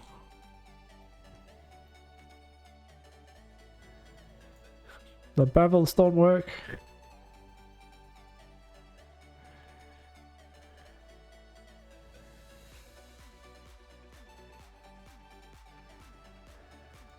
That's annoying. Why do my bevels not work? If I apply all transforms and then select everything, add bevel. No. I would have loved it to apply bevels on these edges.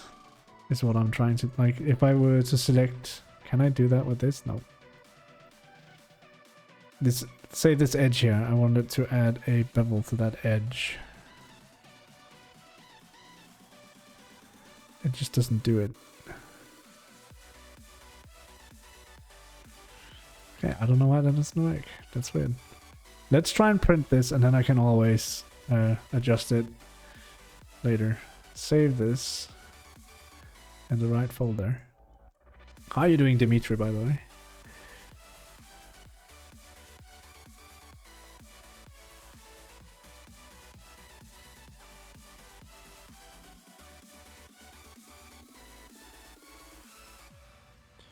We'll re-import it, but in the STL file, and then I'll rotate it 90 degrees because I should do that. Oh, whoops.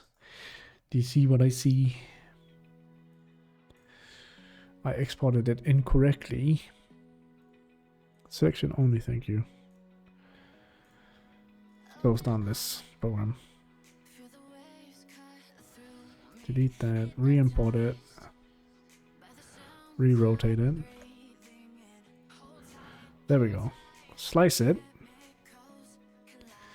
That'll take 4 hours now? Oh, I removed something from it, apparently. You know what?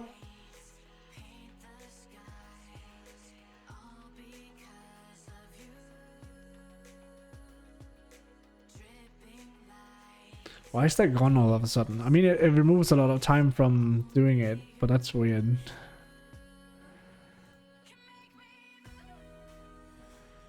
That's actually strange that it did that. Oh, maybe it doesn't see it as one object.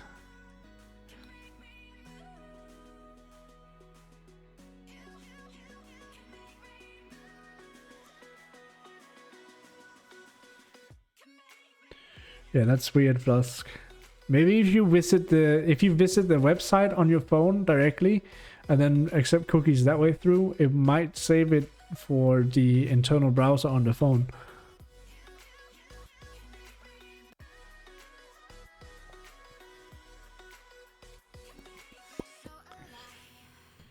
What I actually need is not, I don't need a full support across, I just need something that holds it in place. So what I will do is I will actually add, I'll actually take this cube that we added and then just get it back up here and back down here. And I should see if I can rotate it back to the original position. Make it a bit more thick. maybe 3 millimeters, and make it, yeah, let's make it 6 millimeters. And then instead of that, make it a 1 centimeter one. Because then I can just place them like that. Then it'll come like small knobs that stick out at the bottom. Put it on Y. Give it a bit of a notch on the X. Minus 35. Y minus 100. That's outside the box. It's closer to like minus 98.5. That's very much on the edge. But yeah, add small knobs like this, and then I can move it over.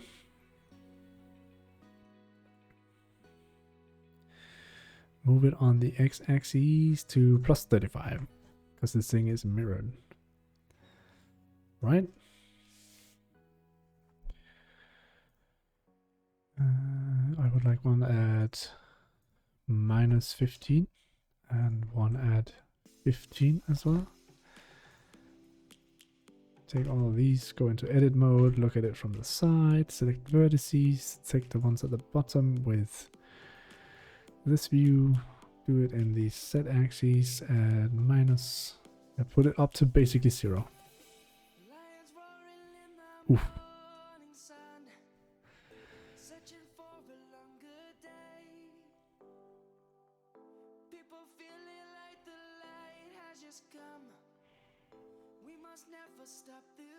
That's odd, but hey, whatever.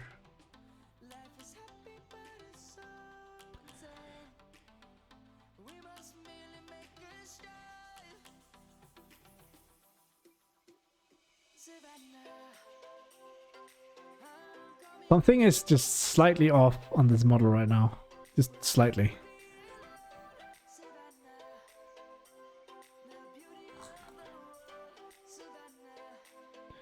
Okay, add modifier boolean onto this. It didn't select the right thing, did it? No.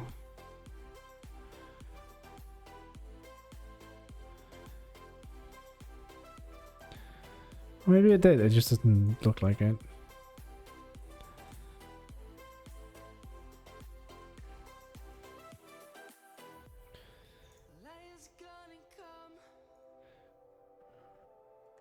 That looks more right.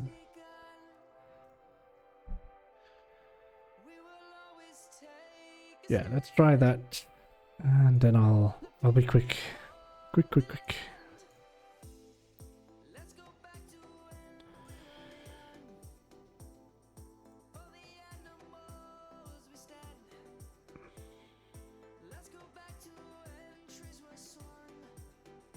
Union those, and then delete these, and bam, there we have it. And then I can save this, and I can export it again as a HTML with selection only. And then in this, I can just delete the existing and add this, and then rotate it again. Bam. Now we have the small knobs that can help hold stuff in place, so that's cool. Let's try and print this again. I need the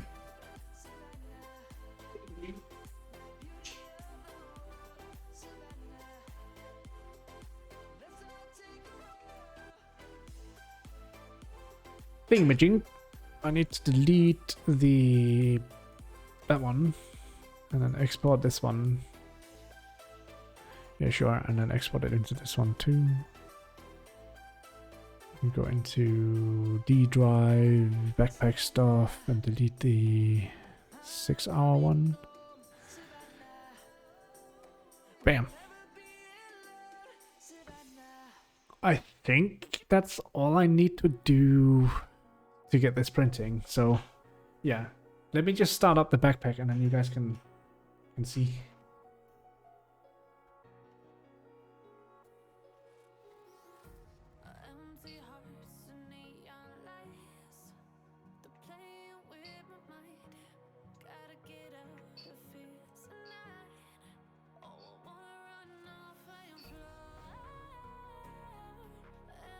I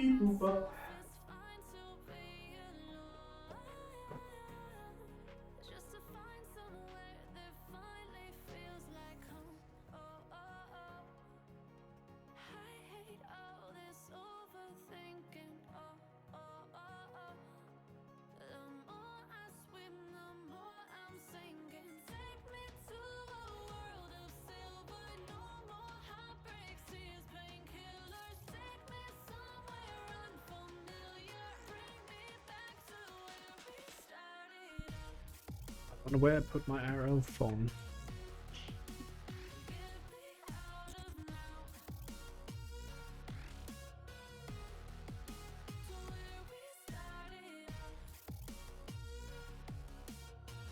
Oh mind, I found it. My username. Hello.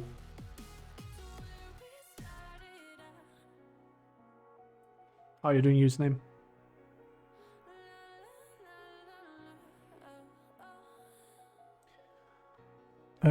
I'm making a backplate for the backpack. Well, not for backpack. I'll show you in a second. I'm just gonna swap you guys over to the other to the backpack. I'll show you. One sec.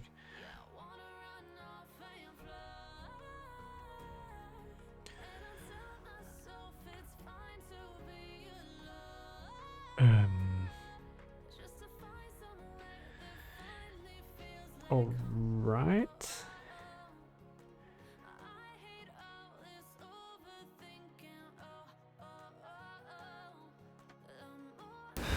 Oh, there we go. I was like, why doesn't it work? Yeah, I have a. Oh, there we go. I was like, why doesn't it work? Yeah, I have a 3D printer. Oh, let me mute this and this so you can actually. So we're not having echoey sounds because that's crazy. Right. So right now the backpack is like stationed here on my little makeshift table, and it's like apart from this charger here. All of this that you see, it kind of blends into one, but it's basically the plate for the backpack. That's like, so I can essentially just pick it out of the backpack so I can service it and move it around easy. So designing a plate that fits just the battery, and then I'll see if I can fit the computer or the Jetson Nano onto that. And then I'll see if I can figure out somewhere to mount this, the modem, and make this a little more compact so that you can actually just put it on as a harness underneath your jacket, because I think that would be cool. But yeah, essentially what I do when I get ready, just plop that in here, and we're essentially set for live streaming, right? One sec. On this little mount. It's just so that the backpack is. It's basically just a face reveal. How much is the 3D printer? It depends on which ones you get. It's a. I'll show you.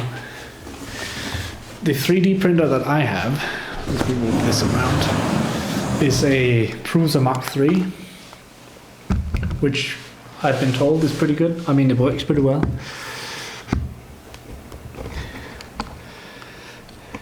But yeah, we're going outside in a minute as well, I think. Ooh. Might have drank this camera real bad the other day.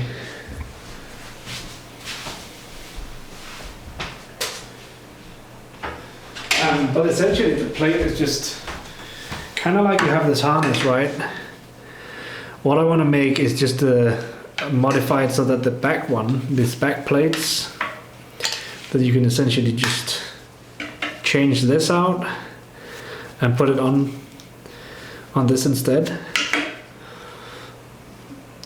because then you can just put it underneath your jacket and then you're good to go. But there's a few other things I need to figure out, but we're just prototyping stuff. Just prototyping.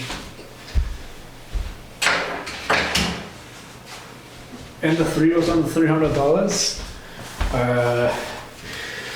So the thing is, this thing is not entirely stock. Let me see. We got this one pretty cheap, I think, but we paid $580 for this. and that was cheap for this model in Denmark. But let's see, print from SD backplate. And now it does all its magic things and gets going.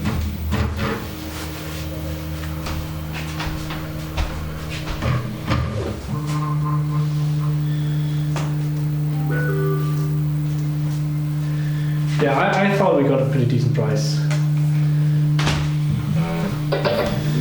So the thing is with this one compared to the Ender, at least that's what we spoke with the guy about, is as you can see it now, it's automatically calibrating. Where on some printers you constantly have to calibrate the bed, the print bed, which could be a lot of work.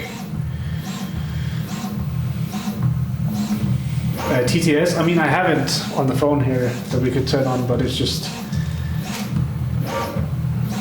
I'm not using TTS right now.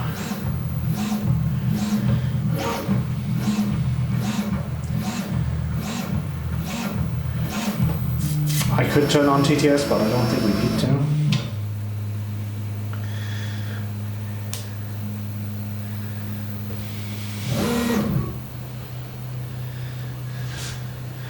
It does have a little bit of issues with some stuff though.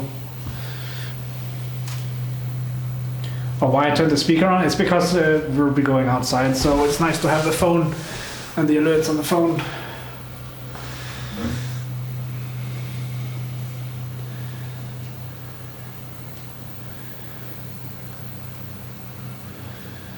But yeah, I do have some issues with it, but it's been working pretty great. I will just go out to Harald Nyborg in Vejle and then pick up I'll go in and see if I can find a caliber real quick.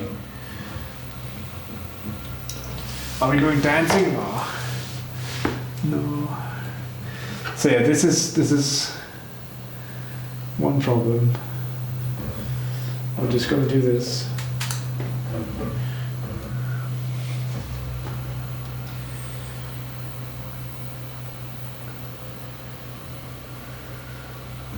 I just want to make sure that it's getting some of the basic lines down proper, because sometimes the first layer doesn't stick properly, and it looks like we're having issues with that right now.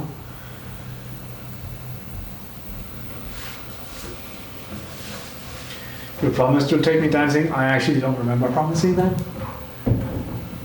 I must admit. Before we waste too much print on this, we'll just restart that one.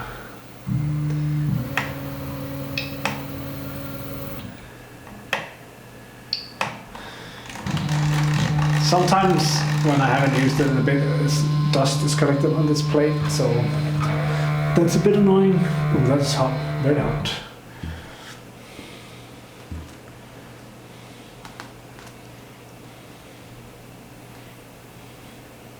But I know we can do better than it just did, so I'd rather reset it now than come back to something that looks like it's broke.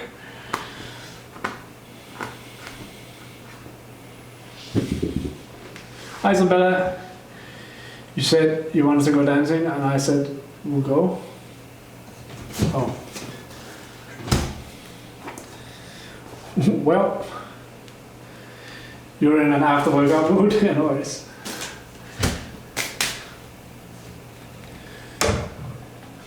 This table is magnetic. It's not because my arms are weak, don't worry.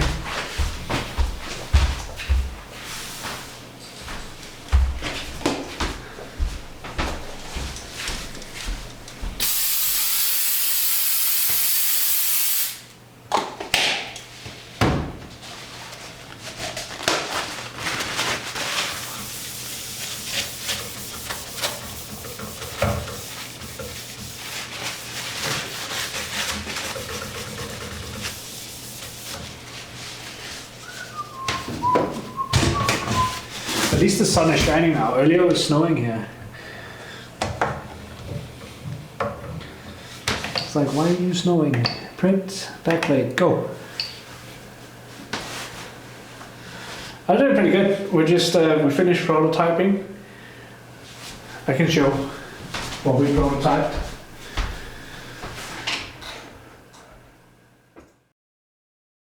I'll just turn off the backpack real quick. So this is what we prototyped. It's basically what we're going to try and 3D print. is a plate that looks like this, where we can mount stuff on. And it's fairly decent size. You've been lurking and don't understand any of what's going on. Okay. Okay.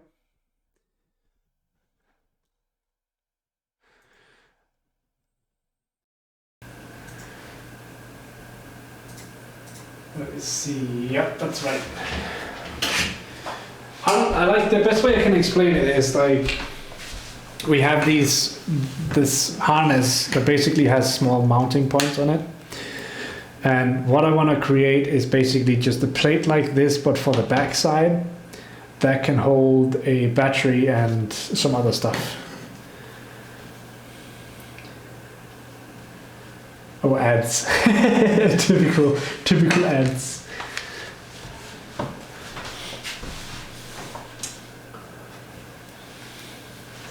Typical ads.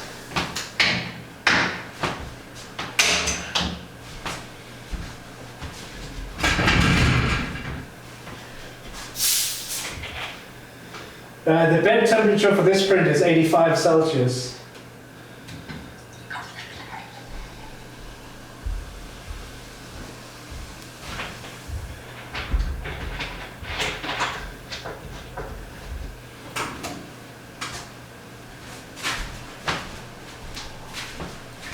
So this one 85 Celsius. And then the nozzle itself right now is 230.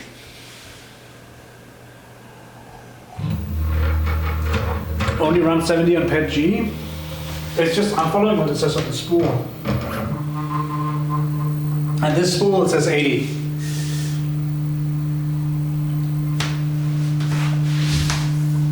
That's the only reason why.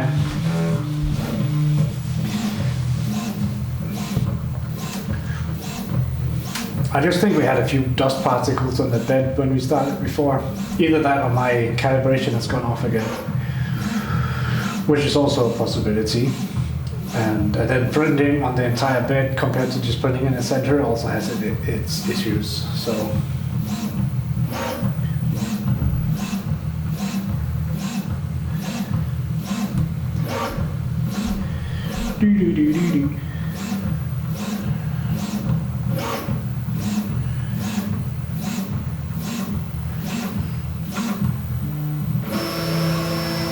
give us good print quality, thank you.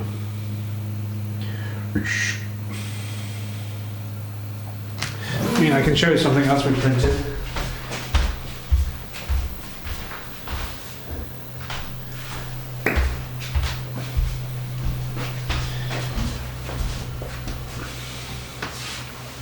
Fingerprints are just the worst, yeah. It really is. So this is another thing I printed. You can mount it on stuff. It's for my mom, so she used them as stoppers for some of her stands. And the quality is pretty nice in my opinion.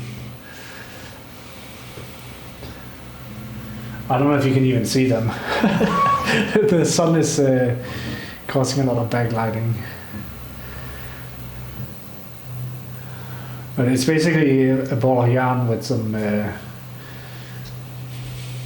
don't even know what you call them, sticks? Yarn sticks? Tools?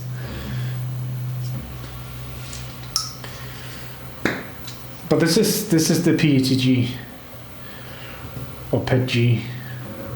It has a really nice vibrant blue color. But yeah, so far it looks like it's much better this time. Like it's not slipping at all on the surface, which it was doing before. But like once it has the initial parts of it down, I think we'll be fine.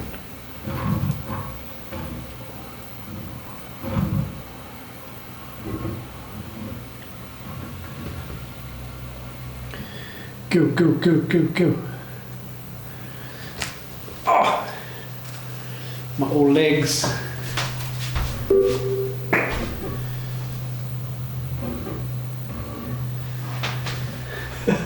That sounds like a lot of work. That sounds like a shit ton of work.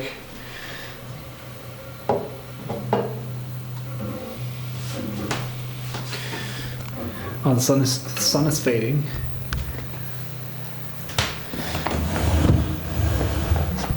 Let's see if I can show you more.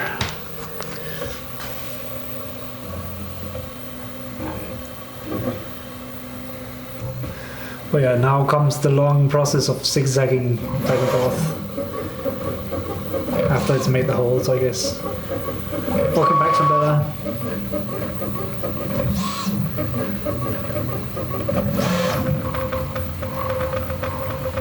Oops, I'm pointing the camera at the floor almost. 15 plus hour prints, yeah. And I'm complaining that this is like a 5-hour print.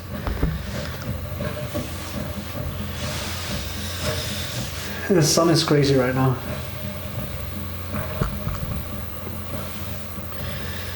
Minutes later.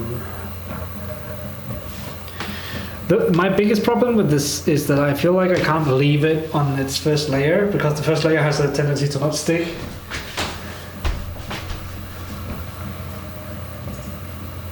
How long was the first layer of the print? Can I not see that? First layer, 1 hour. Yeah, okay, we're not ready for that.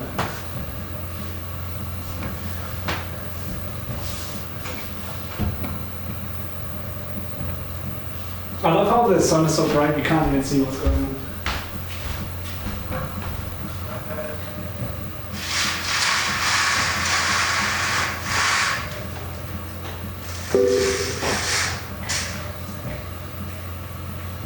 Oh, that's probably better.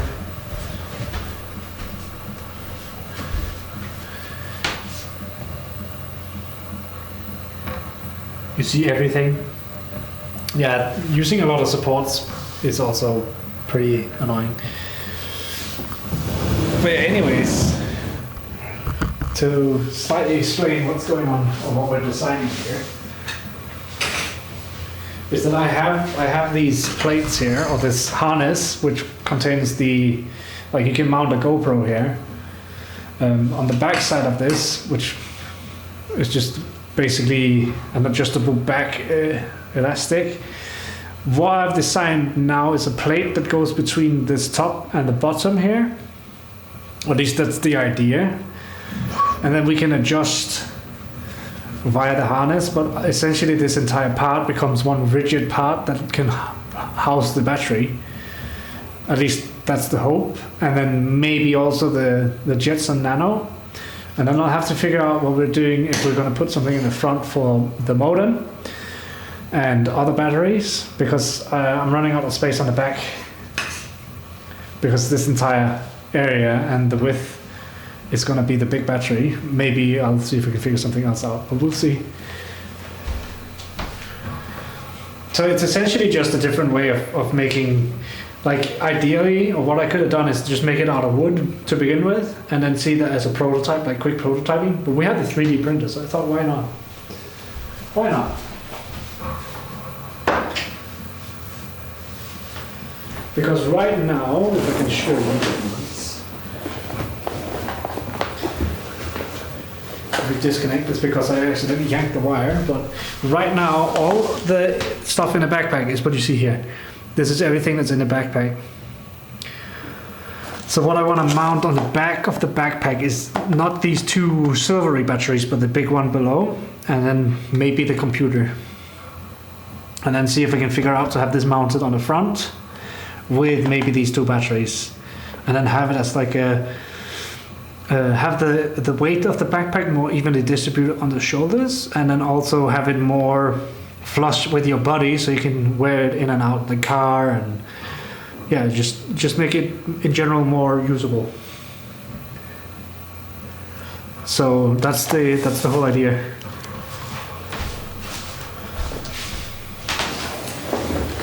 Essentially, I just removed everything from the backpack with, like in one go. That's what I just did.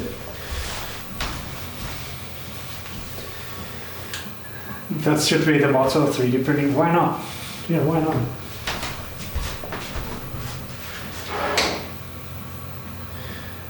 But that being said, I almost pressed stop streaming. That's not what I'm going to do. I need to BRB for a second, but while I do that, I might as well just get ready to go outside. Because what I want to do is I want to grab you guys, go in the car, and then we'll drive up to a local hardware store and see if we can find a caliper what I wanted to do was mute my music and take off my headset. Now I can hear how loud I'm getting. Ooh.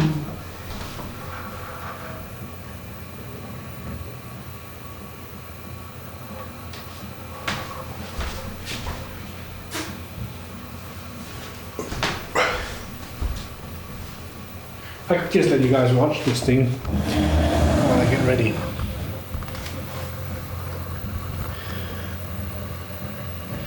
But yeah, right now it's just putting out the first layer. Hopefully the adhesion on the layer is good enough. And if it is, maybe I'll never get this off the plate anyways. If you hear that, that's just my knees. Bless me.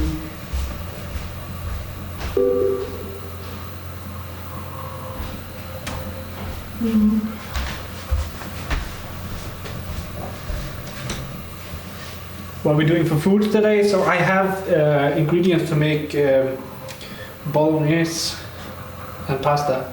So I think that's what we're doing, because there was an offer on minced meat because it expires today, so it was on offer. So I was like, yeah, why not? We'll do that. Oh, I can already tell now that this prototype is going to have an issue up here.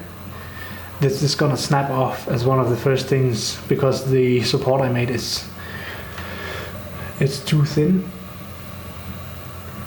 Why not print some food? That would be nice. But yeah, let me just put on my clothing.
Dun, dun, dun. Is it finished? You can get a chocolate printer. I'm actually not surprised that that's actually a thing, because we are 3D printing rockets that can go to space, so why not 3D print a bar of chocolate?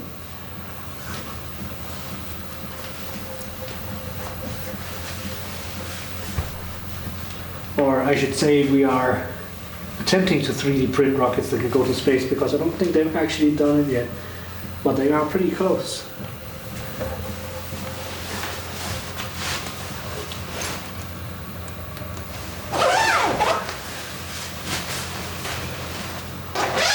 I think they were doing with dress rehearsals with the 3D printed rockets, which is crazy.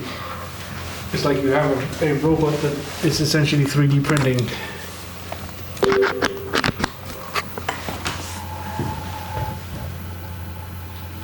Put your own Christmas chocolate. Priorities, right?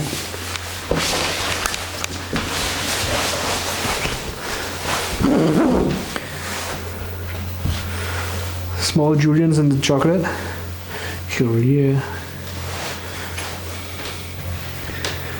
Print tacos. Chocolate tacos. I feel like the camera's pointing very far down right now. Is that already broken? No, it's okay. Just tacos, okay. That makes sense. Yeah, the camera's like pointing at the floor. I'll fix that. We need to go outside anyway, so I think maybe it's pointing like this because last time we used it we were in here.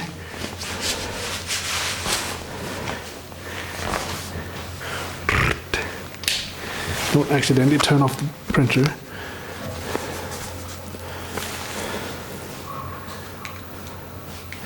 Sweet.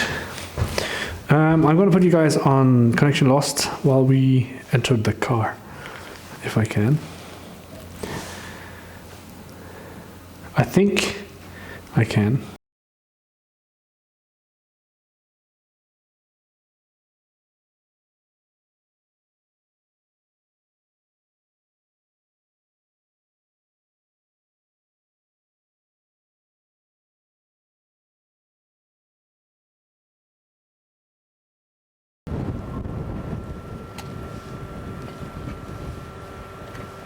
So I'm just gonna flip it a few times. Fight track? I would probably lose though. Depends on which way you fight. The Bible says that's all I ask.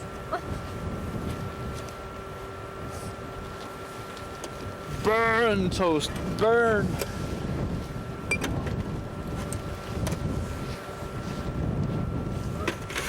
Get into that, but it's such a big game.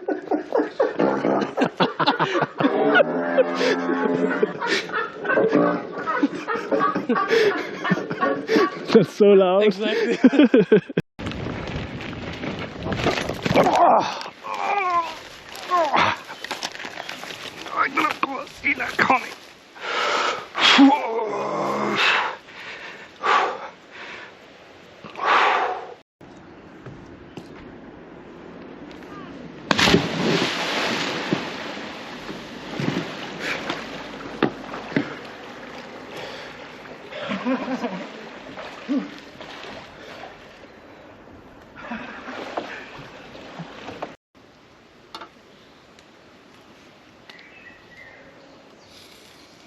Oh, that fly just died. Oh, no. No! Get off my food, bitch! It landed on my food.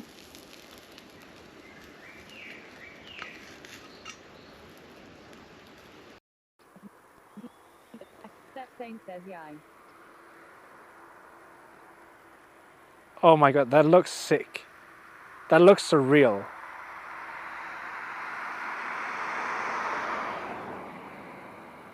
It's like sitting sideways too. And so our story begins.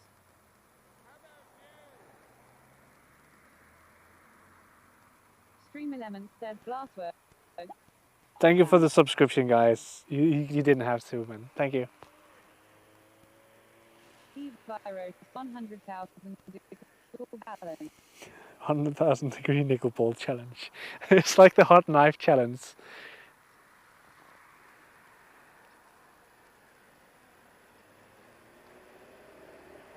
Hero says we want chicky nuggies now.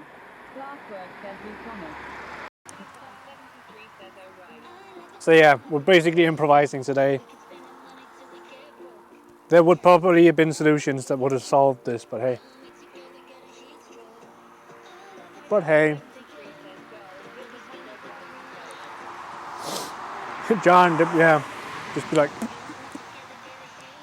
we can just pretend.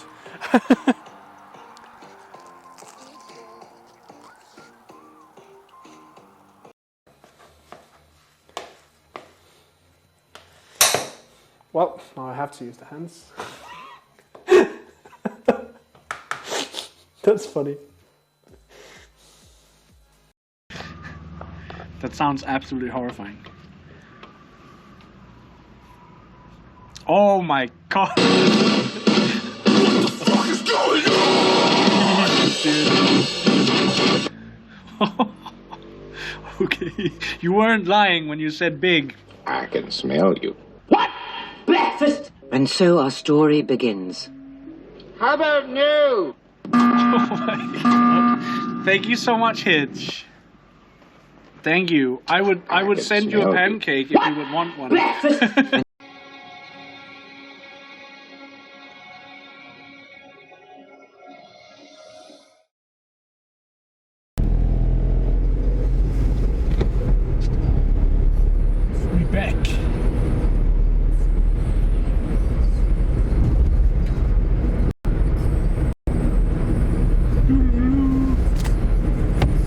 actually nice weather out right now.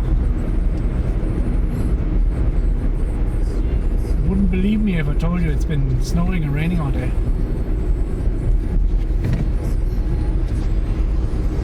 I feel like I hear an ambulance, but I don't see it.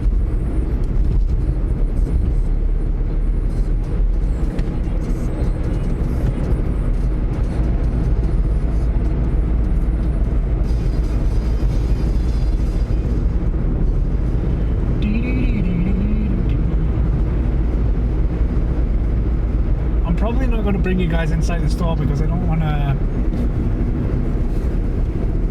run into the issue of being banned from local stores. Because, yeah, we got kicked out of IKEA once. We're not banned from IKEA, but we got kicked out without even doing anything, just walking around. IKEA be like, yeah, no cameras here, man.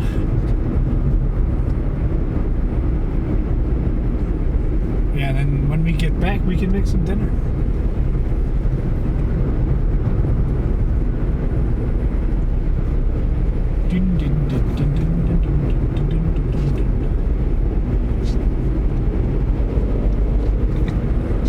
Hopefully the traffic isn't too bad today.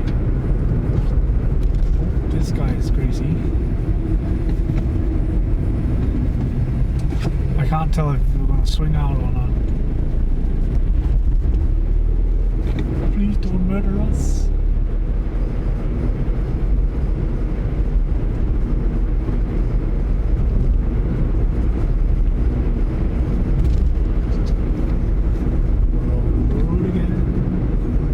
But yeah, even though the sun is shining and we're almost in April, it's 3 degrees Celsius outside, which is roughly what, 35 Fahrenheit? Maybe 36.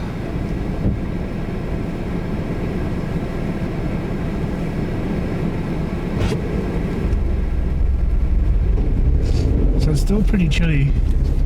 I was thinking that like when the weather shifts, which is hopefully relatively soon, we could start going on outdoor trips again, do camping trips and whatnot.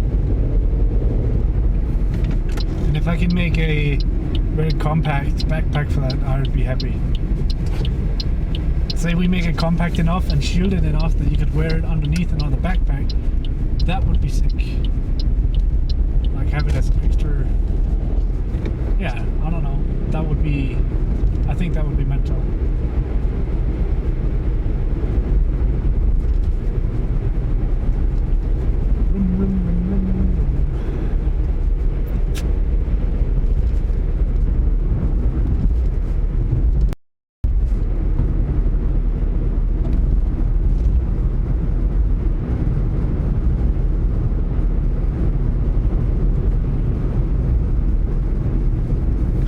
Hey, socks are just portable carpet. That's, I mean, to an extent, I guess.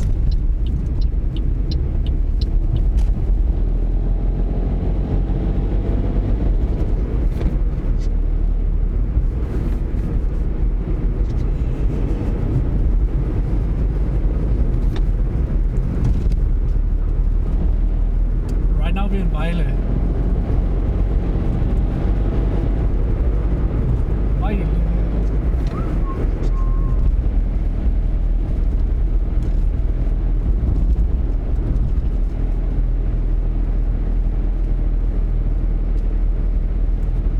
Probably the most hilly area in Denmark is this city.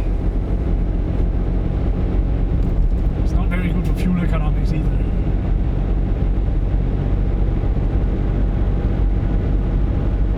Go, go, Kai, you can do it. I believe. Not too far away from where you used to play American football? No, probably not. If it's the stadium up here, then I'm almost there. We're going out to near Birka now. Birka.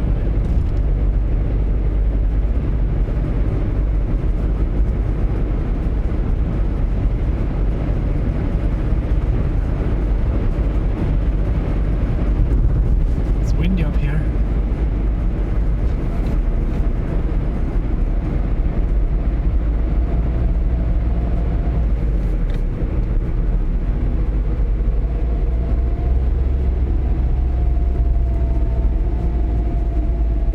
say, go, go, go, Tesla, go! But red light.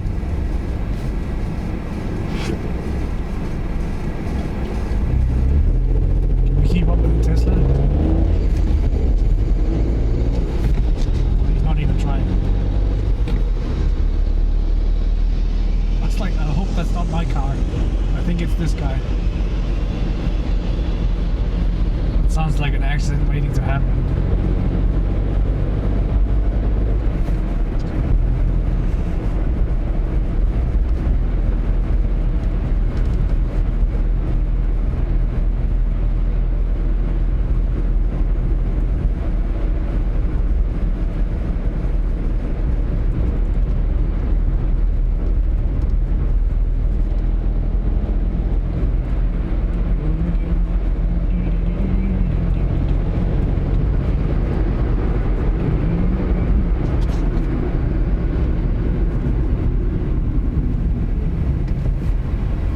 Damn red lights.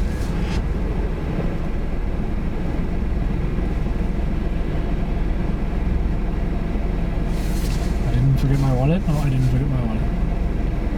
Nice.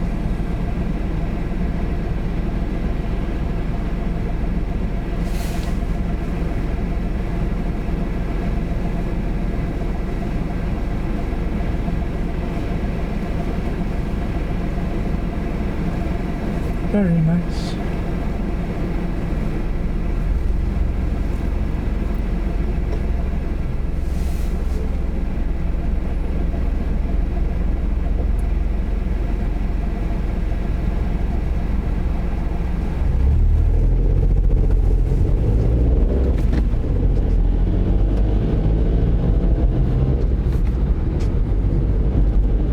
It's the second Tesla on this stretch. Teslas have become like super common over here, I think.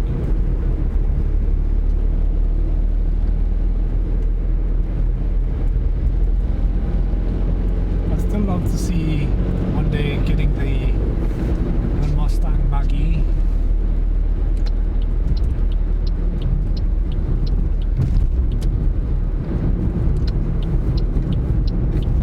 Green light, green light, green light, green light.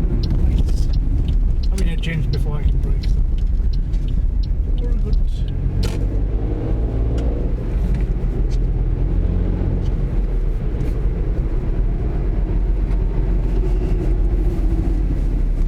They even have a Carl Jr.'s drive-through out here. Last time I went through it, it didn't work though.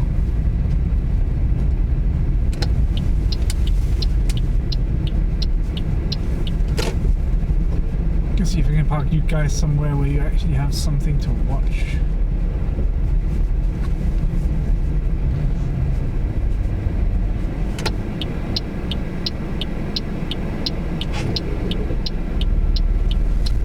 Maybe shift it into the correct gear. I'll give you guys a people watching spot over here.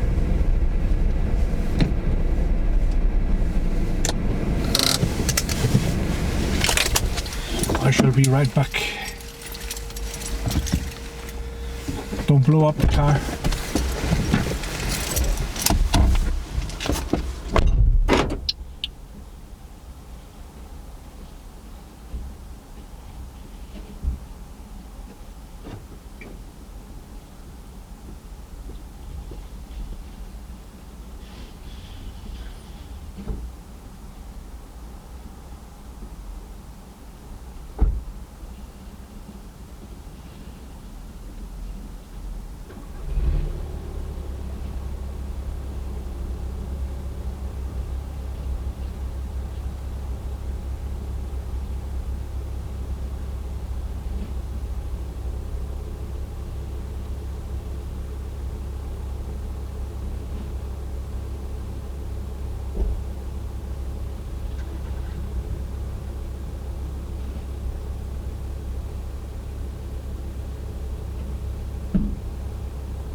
Yay!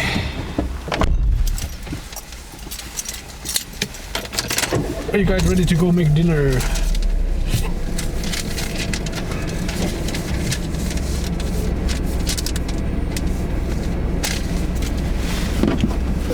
Thank you.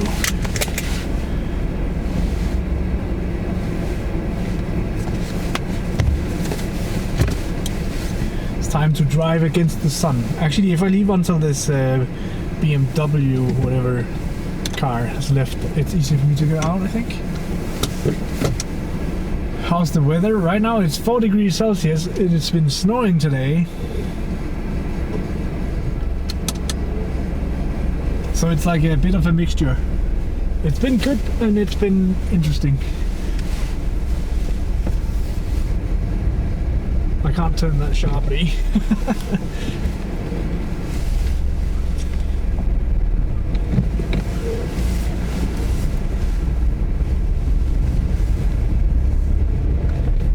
Streaming on Monday, like next Monday, Monday, maybe. I don't really have any set schedule at this point. So I'm kind of just, today I was like, yeah, I want to do prototyping of stuff, so I might as well stream it and show my entire process of like how I would go about doing that. You're dying in summer. It would be nice to have summer here.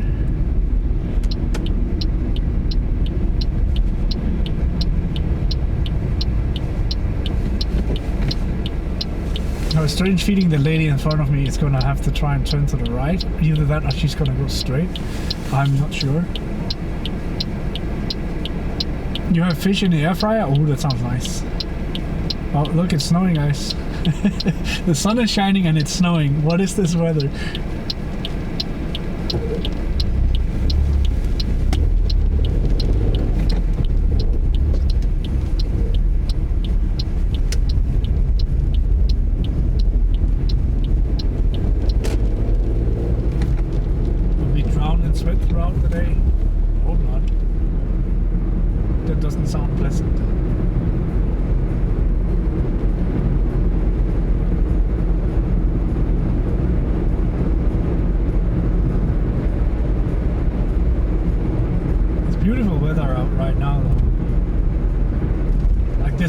Spring weather in Denmark.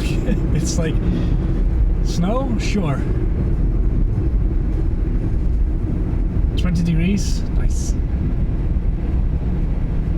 Actually, I think like some of the best days we have here in Denmark is when it's warm out, like 20 degrees and a bit cloudy. I think those are the best days we have, just because it lets you do stuff without it being too hot. Summer is like 40 degrees, yeah, that's too warm. It's too hot. Too hot for your man.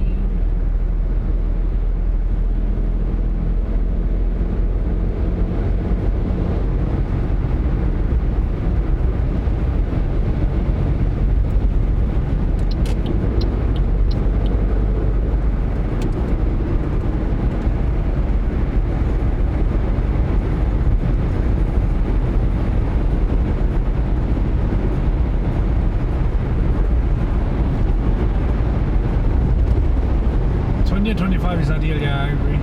25 is even a bit too much, but that's just because we're used to like 10-15 degrees here. Like today, for example, the sun is shining, but it's 4 degrees outside.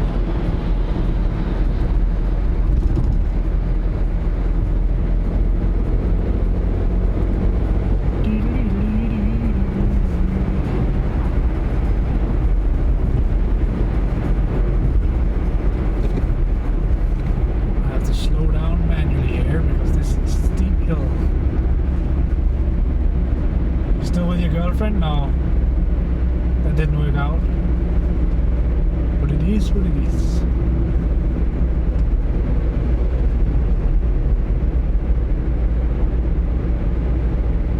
That's actually the reason why we're here, is because that didn't work out.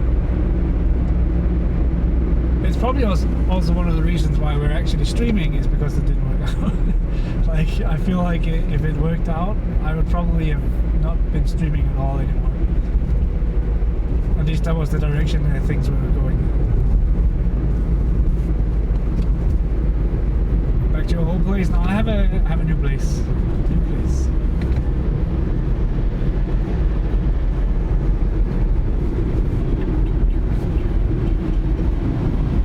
I actually am not allowed to overtake this guy.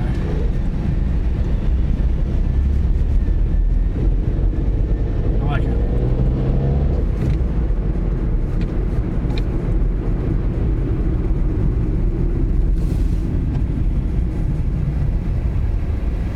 So the guy on the scooter in front of me is driving on a white license plate. So the white license plate basically means that it's a 45 kilometers an hour scooter or motorbike, whatever you want to call it.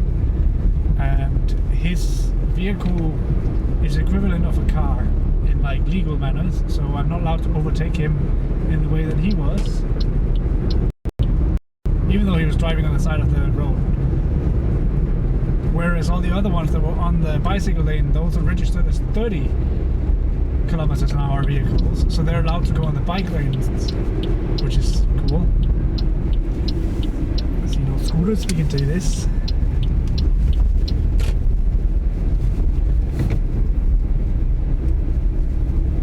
Glad to have you back. Hope you find a girlfriend who supports you streaming. I mean, yeah, we'll see. I'm not too worried about meeting someone right now. I'm just living life, doing what I find to be interesting, and then who knows, maybe we'll run into people. I think that's probably just the way to go about it, right? It's just live life, and then eventually you run into someone. Speed limit inside the city is 50. Single life gang, yeah. So in the city in Denmark you can go 50 unless something else is on the signs. Like up here it recommends 45. Hey Floss. So the recommended speed from this point on, or 100 meters up, is 45 because of the turns here. I can't see shit with the sun anyway, so probably less today. Going up a pretty steep hill, so we're going around these lovely turns.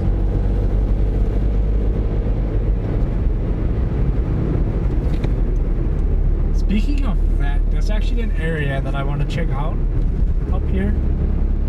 You guys can join me and check that area out real quick.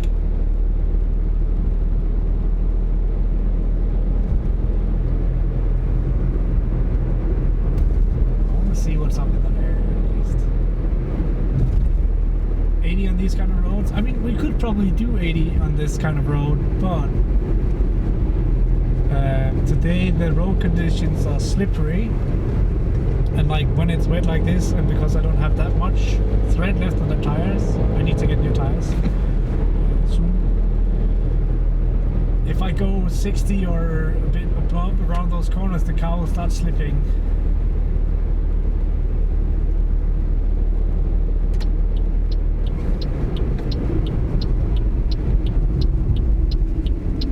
Which is, it's not super great.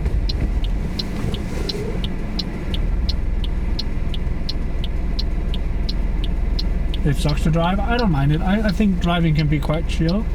In the cities it sucks sometimes because of situations like this where you have to stop and like wait for things. The doggo is like all over the place.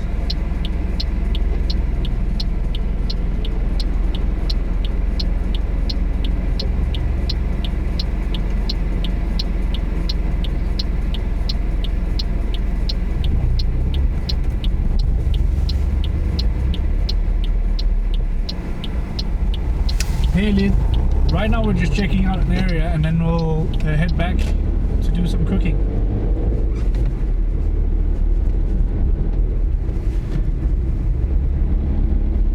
People will just jump the signal. I mean, you could do that here, but you would also risk your life. But then again, I mean, people do what people do, right?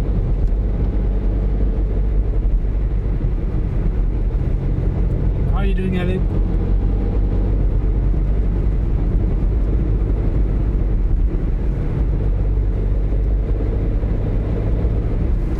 Sky is beautiful. Yeah, it's really, really beautiful right now.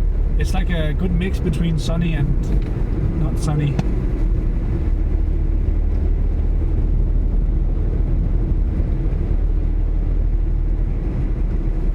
So I've lived in this city before, and last time I lived at this big sports center burned to the ground up here. But it's built back. It's good to see.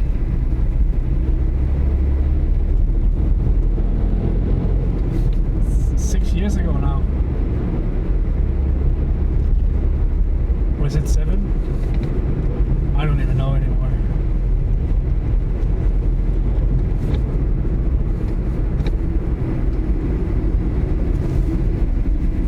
And then the section we're going out into now is like a completely new built housing area, which 6 years ago barely existed.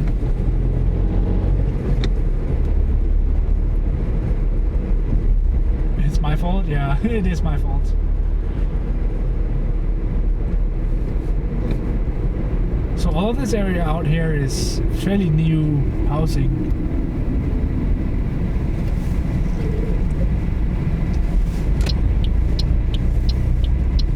I wonder if there's anything for sale out here.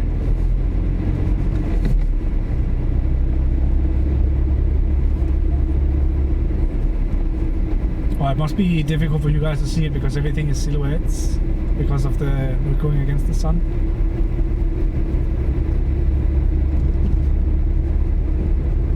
Or actually some of these buildings are not built yet. They're still under construction. Ooh.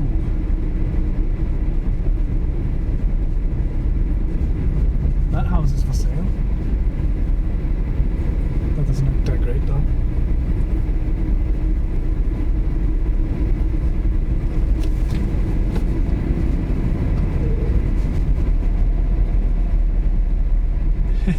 Yeah.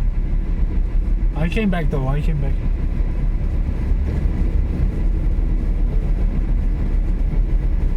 What rate the Danish population is growing at per year? I'm not sure actually. You'd have to look that up.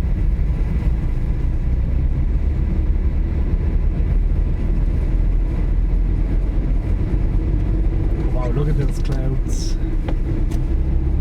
I love how we turn the car on and it's like BAM! Snow. I have not forgotten now. I could never forget you guys. At least I'd let you know why it disappeared.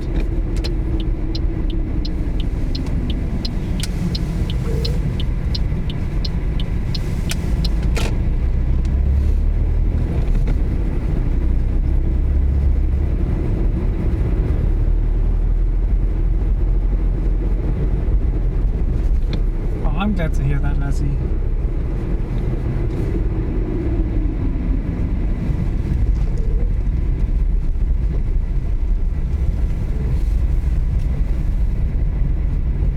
Painted this rock over here.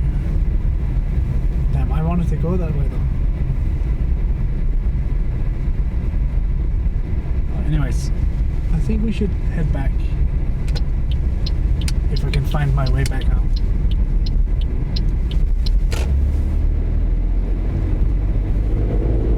I'm glad to hear that, guys. That means a lot.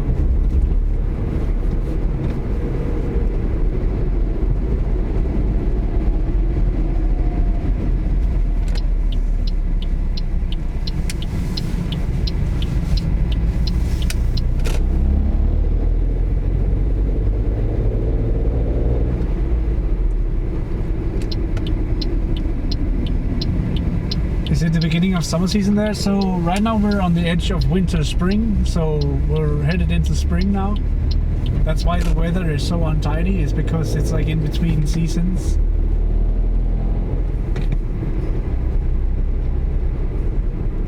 Not many chill Scandinavian Ghost streamers, I feel like. I mean there's a few, but it's not that common. You're absolutely right about that. And most of the streamers that I see, they they're not super chill. They're very much content.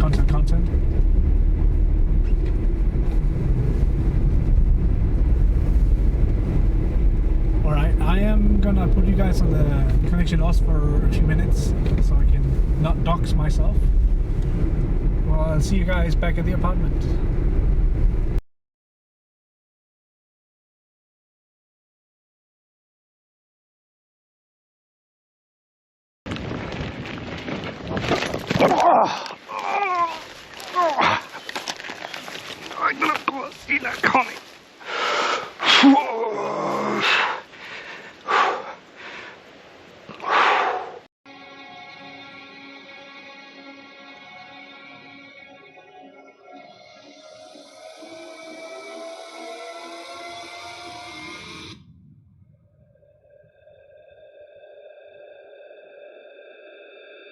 V6 Sonoma says the evil pumpkin squid seems sus.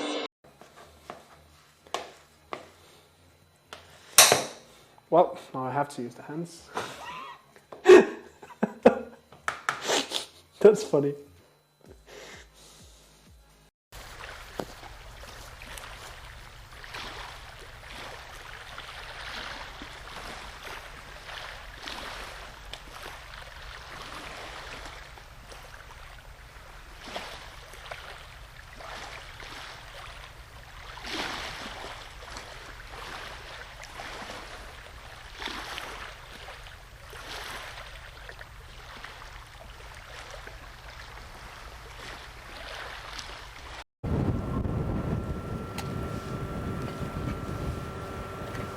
So I'm just gonna flip it a few times. Fight track? I would probably lose though. Depends on which way you fight. Bible says that's all I ask.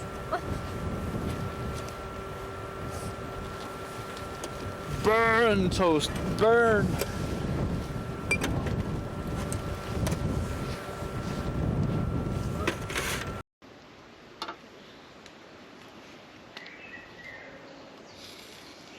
Oh, that fly just died.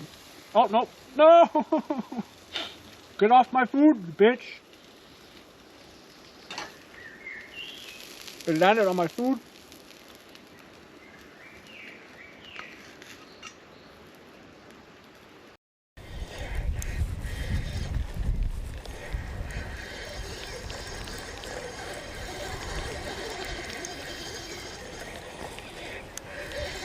Oh, wow. That's a big one. Oh my goodness.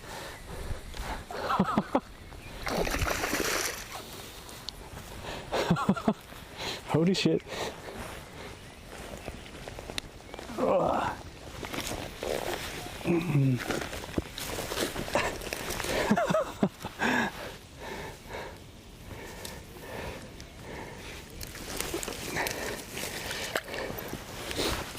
Off you go.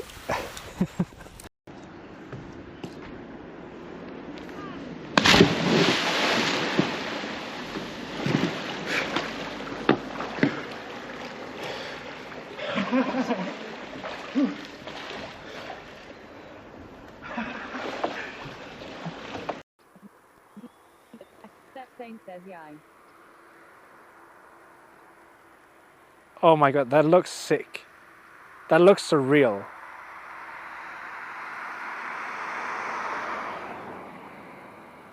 It's like sitting sideways too. And so our story begins.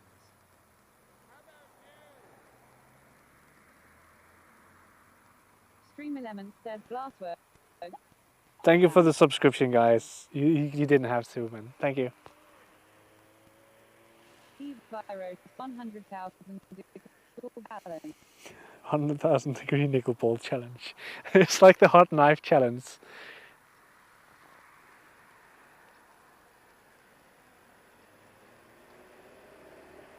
Hero says we want chicky nuggies now. Glasswork says we promise. Oh, there we go. I hope that was captured. That looked really cool. You have joint channel Tranquilizer as Tranquilizer. That was so cool, even like the fucking chat freaked out. I haven't heard it yet though, so that has to be far, far away. There we go.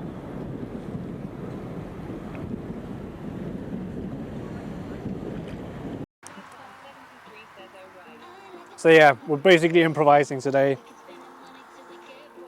There would probably have been solutions that would have solved this, but hey.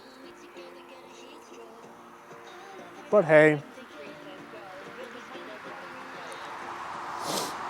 John, yeah, just be like, we can just pretend.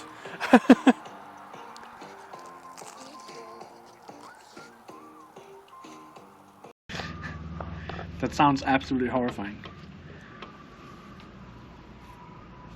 Oh.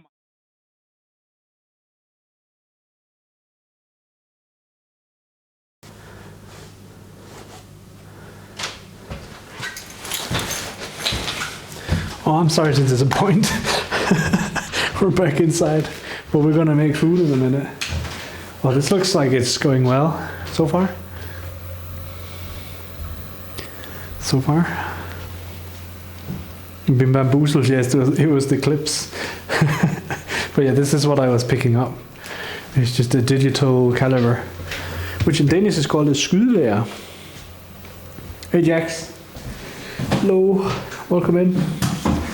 Alright, let me get my jacket and shoes off. You guys can watch the 3D print a while I do that.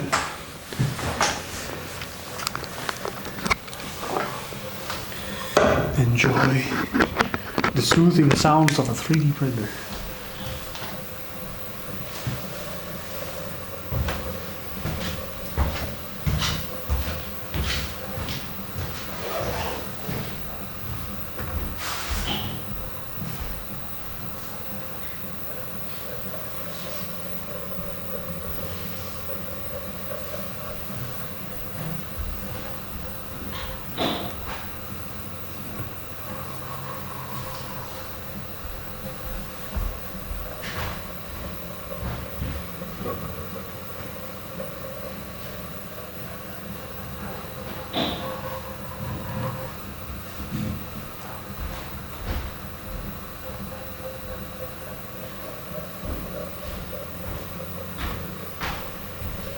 How many hours to finish the print?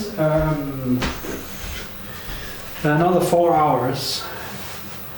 4 hours and 9 minutes. So it will be done later today. I don't even know what time it is. That's 7 o'clock. So in 4 hours it will be midnight. So it will be done maybe tomorrow. If you can get a tour, of course. I mean, right now it's somewhat clean here, so now is probably the time. Right, let me grab you guys again. These pointers are everywhere.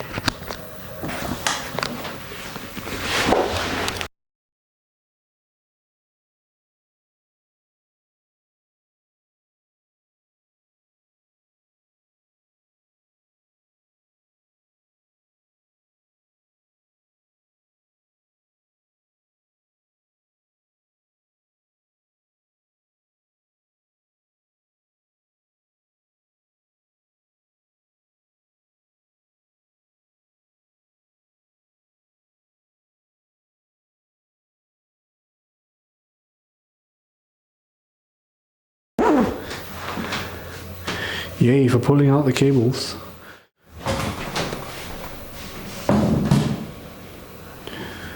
We back.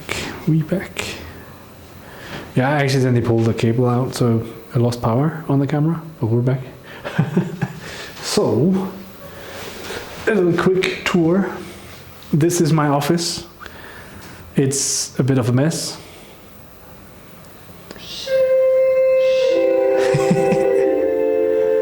I can see you guys are tilted as well, but that's okay. But yeah, this is basically my office. It's a bit of a mess, but it's because, yeah, this is where stuff is happening. And then in here I have the 3D printer, which is like the 3D printer is partly mine, but it's also my mom's. It's just here because I'm the one doing the production with it. So, and then this is my living room. I have a nice little couch and a used table and some more table with chairs. It's nice, and a few plants because I thought, why not? Why not have a few plants? And then, like, if you were to sit in the couch, you would have a nice little television that you can sit down and watch stuff on.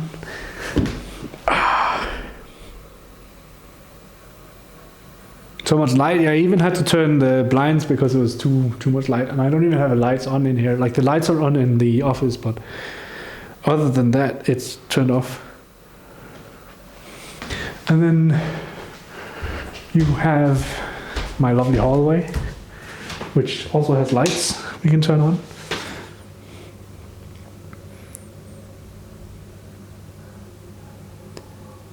Yeah, the table looks pretty neat. That turned out pretty well. Look at all the natural light, yeah. And then I have my bedroom, which is a mess. Don't mind that. I don't mind my clothing.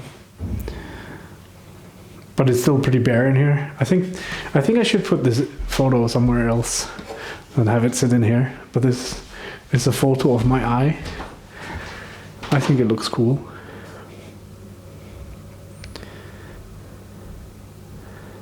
I'll go back over it, no worries. But yeah, last year I was basically saying that this is my office. And I don't know where you... Yeah, this is the photograph of my eye, which has been scratched. Yeah, I posted it on Discord. It was something we got done together, me and Esther. But yeah, I got to keep my own because also it would be weird to have someone else's eye standing around.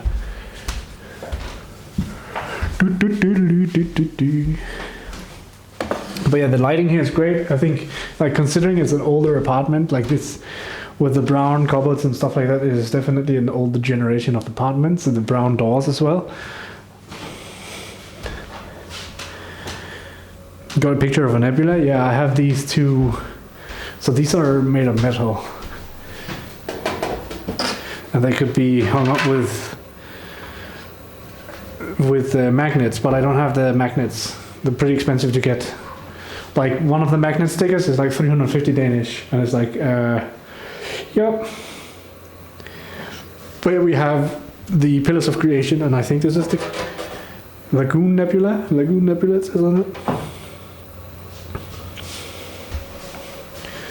I'm also making a big shadow because for some reason the ceilings in here were pretty horrible to make.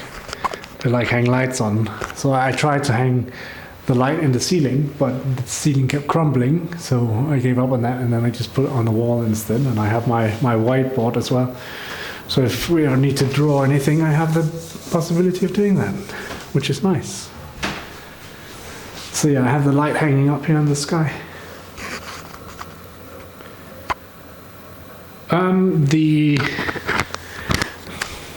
These are just metal plates, and I think it's printed on. It's from this plate, not sponsored. This is a mat, so I think it's just printed on. This one has a bit of damaging on it from the move, but I think overall this still looks pretty cool.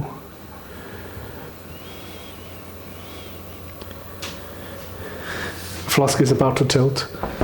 Not because the camera's tilted, he's just tilting. You're doing work from home most days? Yeah. I'm currently the only one in the development department at work. So it's just me. So there's no point of me going into the office, I feel. And this is my kitchen. Hi, Singing Tigers. Right now my kitchen is a bit of a mess, but we'll shuffle some things around to get it going. I have like, I'm lazy and I don't always feel like drying off my dishes. So I wash my dishes and then I let them air dry because I'm lazy. Lazy. And now it's snowing outside. Woo.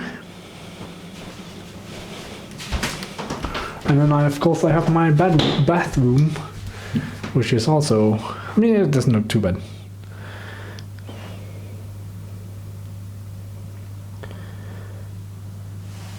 Which city am I living in now? So the city is called Vejle. I'm not too worried. I mean, I'm worried enough that I'll close these blinds. But other than that, I'm not too worried.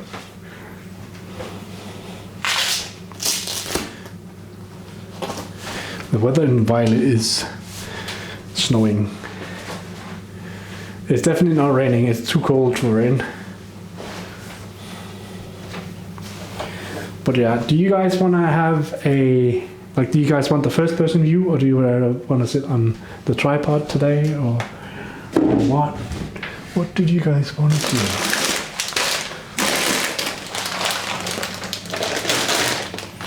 I'm gonna make some pasta, and I'm gonna cheat and make bolognese with this lovely pre-mixed tomatoes, whatever.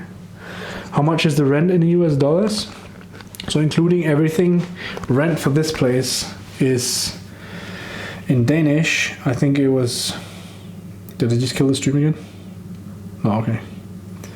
How much is rent? What was it? I think it was 6.5 in Danish, which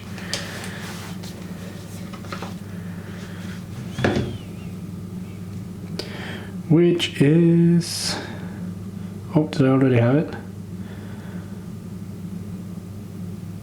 So about $940 a month. But that's including heat and water. Not including electricity. I have not received an electricity bill yet, so I actually don't know what my electricity is yet. But I will find out. Probably this month, I think. That's expensive. I mean, it's not free. It's something, that's for sure.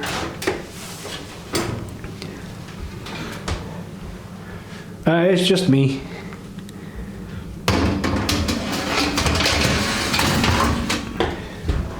Just me.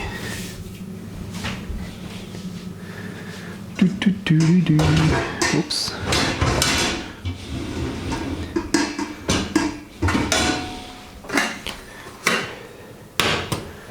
That's a lot. I mean, yeah, but I'm also it's a pretty nice location. Like, you, apart from the fact that I can hear the noise from the neighbor upstairs right now because they're walking around. Other than that, there's like no noise up here, so it's quite nice. Is there any social housing in Denmark? I think there is. I'm not sure what you mean with social housing though, but there's definitely, like, if you go to school, you have different options for that. I wonder if this is good or if it's too old. Still have a lot of garlic. I don't think onions and garlic go bad as such, unless you store it improper. Oh, that reminds me, I need to take out the garbage. Garbage.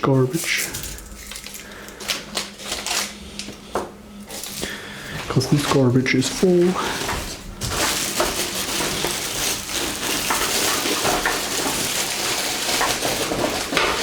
But yeah, we have student housing. Hi, Harry Lime.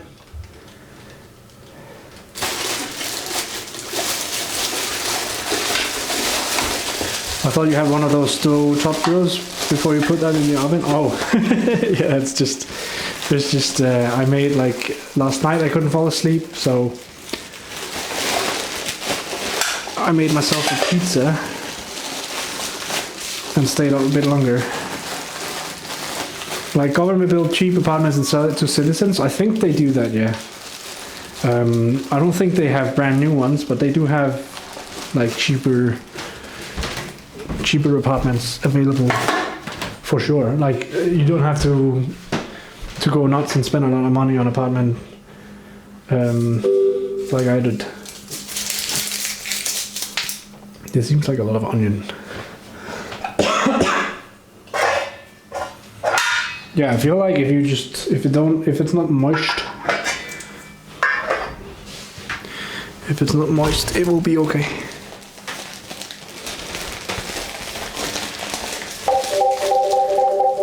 That is so loud. It's so warm out. It's 6 degrees Celsius. That's decent, but I wouldn't call it warm. I would not call that warm. It's not freezing, that's for sure. Wow. Wow. Finally warming up. Yeah, that's nice. Very nice.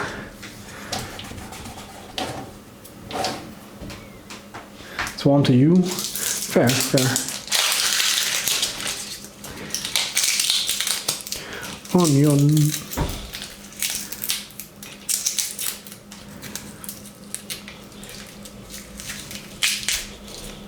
Oh wow. I did not mean to do that. Here we are. Peeling an onion. What I should do is probably just cut it first. Like that. It's very green inside. Is that bad? Like it looks like it's sprouting from the inside.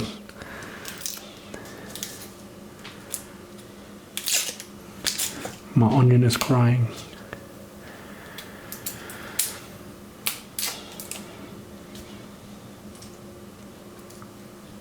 I'm definitely looking forward to it not being icy weather outside. So we can go and do like outdoors IRL streams again. Like go on a weekend trip and bring tent and whatnot. Getting older but not too bad onion, okay. I mean it's gonna be it's gonna be diced and sliced anyways. If I can peel this onion.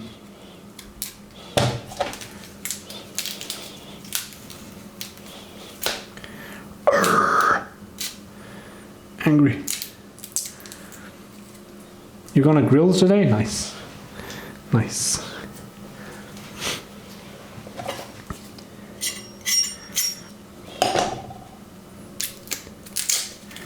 Very nice.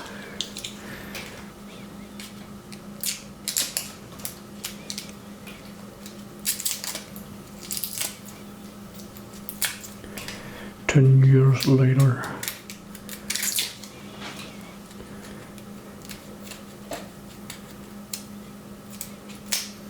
I wish this would come off in one. I could just grab another deeper layer of the onion, but that would be wasteful, I feel.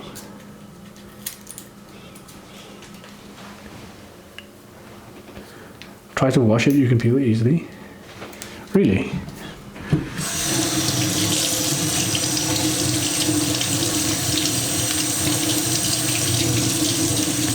Oh yeah, if I get water underneath there. Maybe that will work.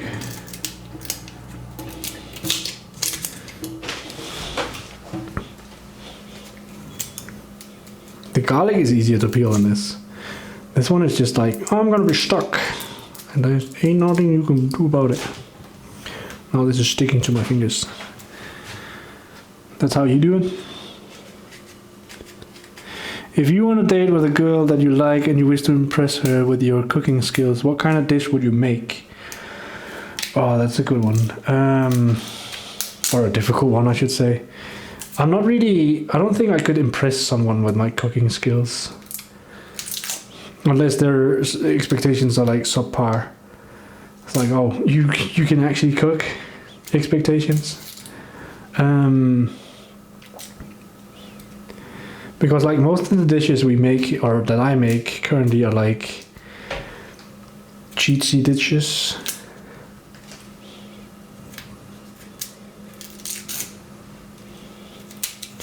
Jesus, half of this prep is going to be peeling this onion.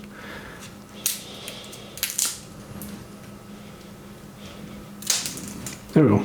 Finally. I'm going to flip this one.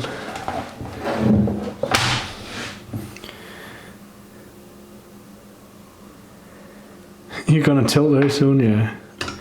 I don't know what I would cook. Because like my cooking is not necessarily exceptional. It's just... I'm not dead, but like it's not like, oh yeah, it's kind of like a sprout in the middle. Tilt the whirl. I think the expression tilt comes from, I should have done it the other way first, shouldn't I? Like being tilted is like, usually in a video game setting, where like things doesn't go according to plan and people tilt and they can't untilt themselves, which leads to them losing the game because they can't focus on playing the game.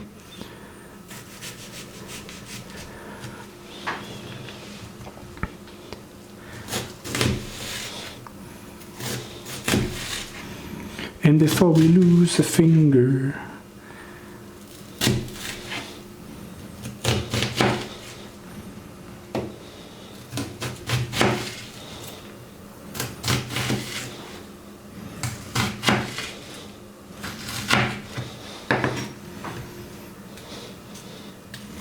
Yeah, this is falling apart because I cut it in the wrong order.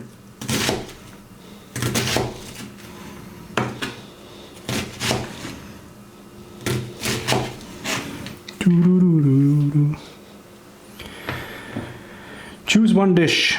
I make good sausages, but that doesn't really count as cooking, I think. Like, heating up a sausage is not cooking in my book. Maybe it is. Choose one dish. I mean, what we're making today is pretty good usually. Like even though it's like a cheesy dish, it's not bad. Take like a pasta bolognese, however you pronounce that.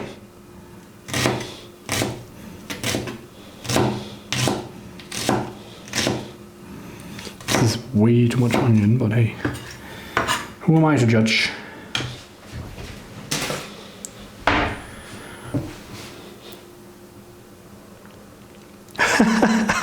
That's a good one.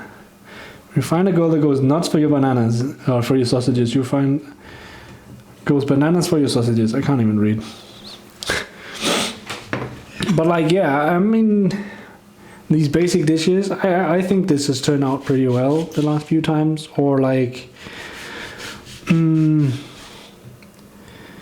like Hasselback potatoes with some sort of steak or a beef. Even like making, like a whiskey sauce or something like that as well. That's also good. It also really depends on like what the person likes, I'd say.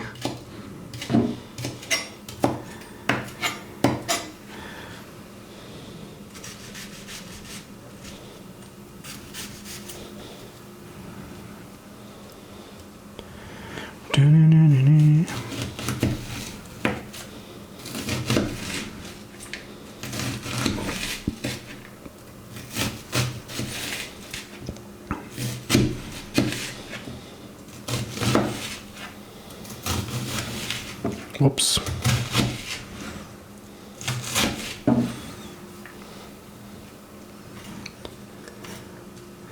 Lasagna is also great, but that's like, that's just heating meat and putting in a pre-mixed spice blend, and then, yeah.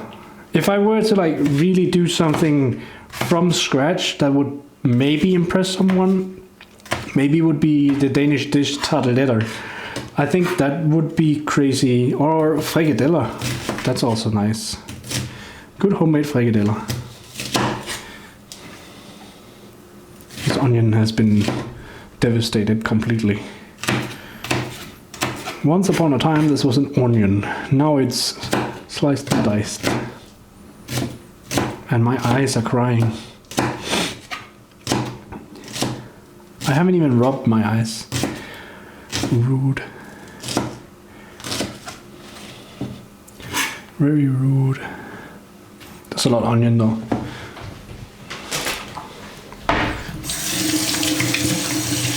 Lots and lots of onion.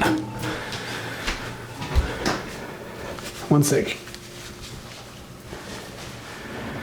Good dish doesn't have to be complicated, that's sure. Burgers are like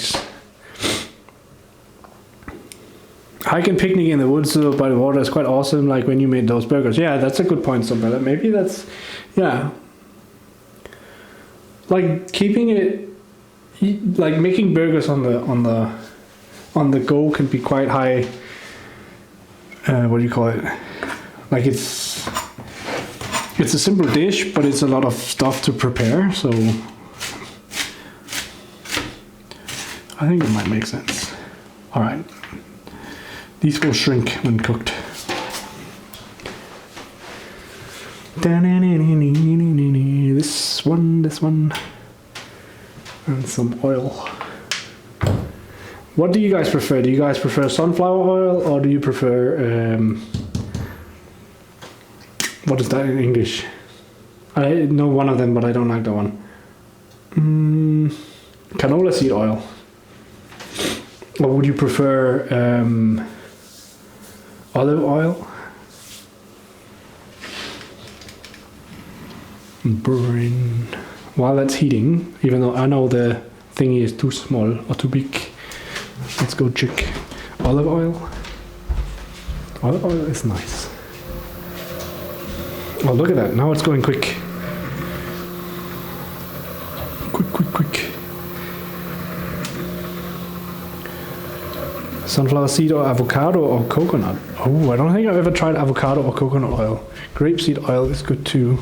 Use sunflower oil. So right now I have canola oil and sunflower oil. I think today, do you want to do, oh, this is brand new. We'll just use the one that's open then.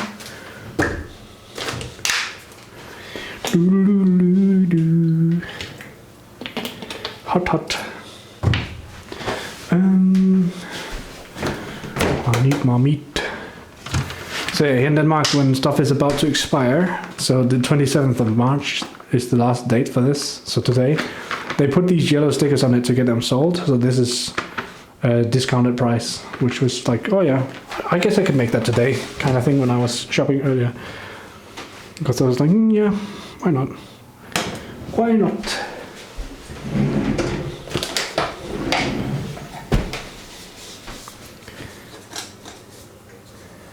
Before I use peanut oil, nowadays sunflower oil is mostly used. Interesting. Let me turn that down a bit. Excuse me.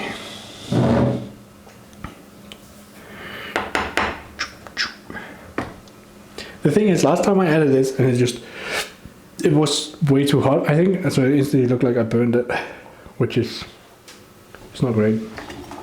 But we shall try. We shall try.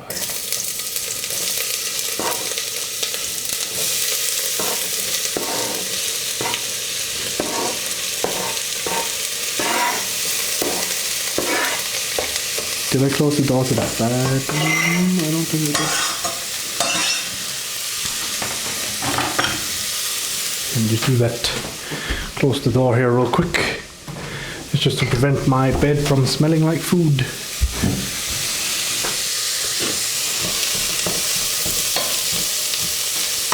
Alright, so I know it's loud and annoying to listen to, but this thing has to go on, otherwise the entire apartment becomes a mess.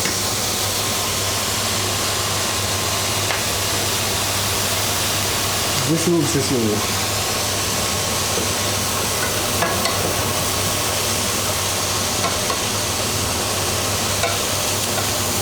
Yeah, I think this lower heat is better. We should also get some pasta going. Yes, I am using the casserole for pasta because the other pot I have is huge. And there's no point of me making a huge portion of pasta if it's just for me.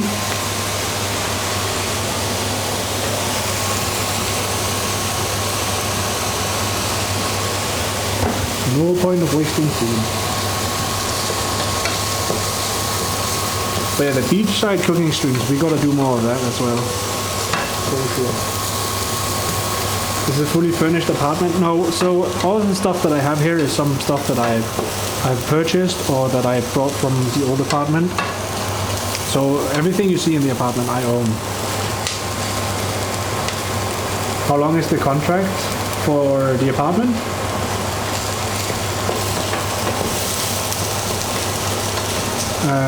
Until I cancel it. There's no, it's indefinite. So here in Denmark we don't really do the limited time. I mean, some places they do, but most of the times it's not. So it's unlimited in the sense. Perpetuity is not. I can be they can throw me out if I'm not doing as I should, but mostly it comes down to like when I want to move. These are some small garlic cloves.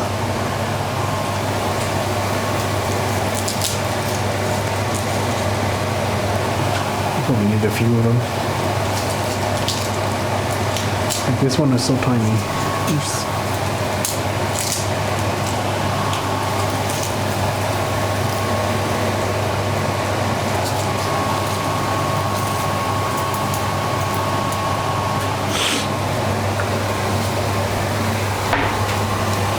So we can leave any time.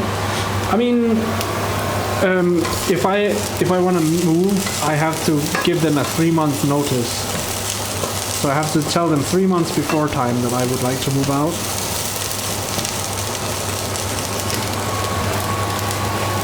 But other than that, I could essentially be like, yeah, in 3 months time I have a new place, so I would like to move out. Thank you. And then they have to like accept that.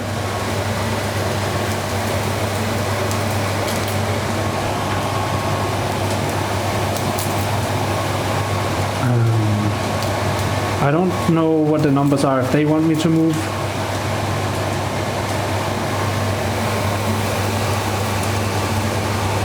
So 3-month deposit, yeah. So when I moved in here, I paid a deposit that is equivalent to 3 months rent. I paid 1 month rent and another month, so 2 months rent, I think.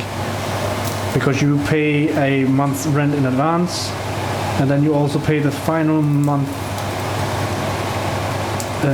ahead of time, so that in case you want to leave the apartment and you're out ahead of time, there's not going to be anyone that's like running from paying. I'm starting to get hungry. It's a good thing we're cooking then. I'm starting to get hungry.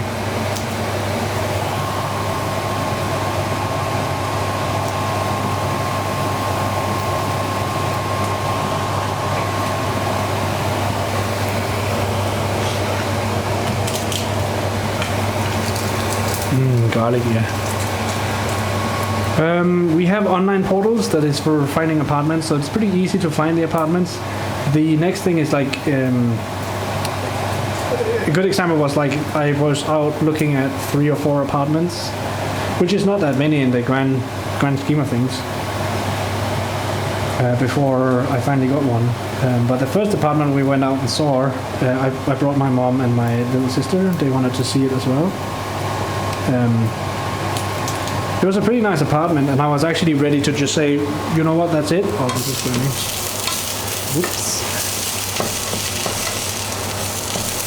I was actually ready to just be like, yep, that's the one. And I'm just gonna move this over here for a second.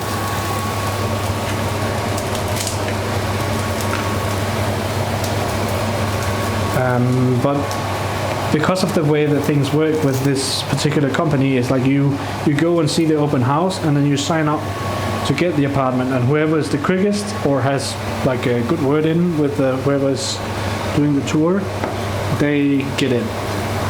And I was quickest, but I didn't stand out and like lick that guy's ass, so I didn't get it, which is fine. We found something else that's better.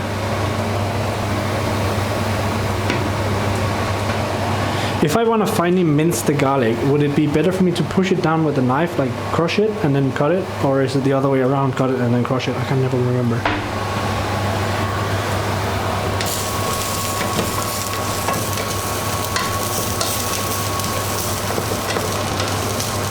Anyways, we're adding the meat before we're adding anything. So, crush and cut. Okay, thank you.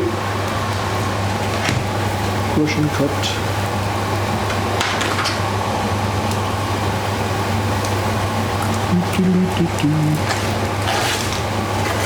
Now comes my least favorite part of this.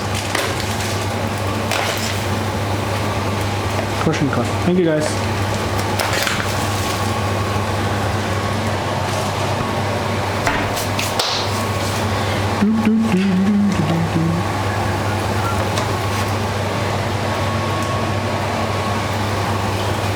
So, if you just take your minced meat and then you just stuff it into the pot without squishing it first, it becomes like a stringy meat.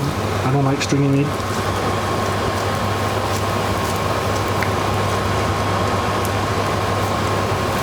Like living with 2 adult children, I can imagine that. That sounds not great.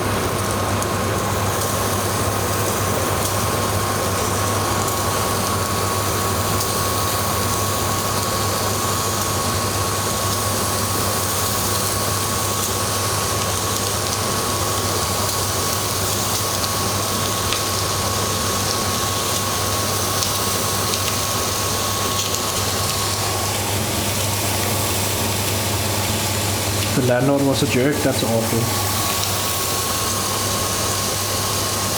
I don't really like touching raw meat. It feels weird. But you gotta eat.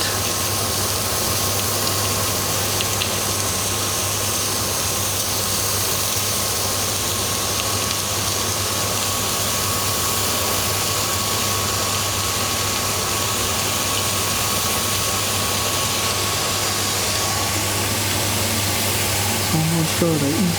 Okay.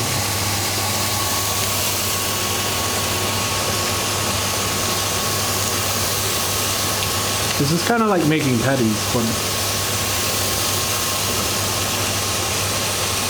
breaking it off. Ouch. Hot steam, hot, hot, hot. Hot, hot, hot.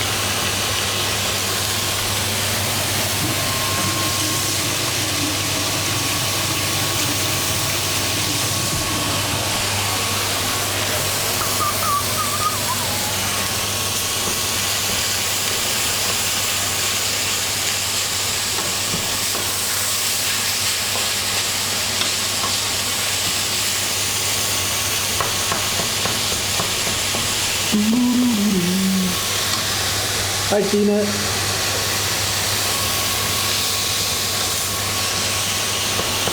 Welcome back, Tina.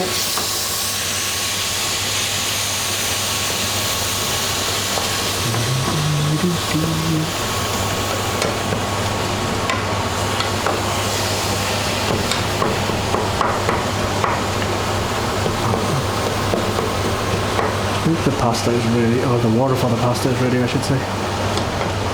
It's definitely boiling.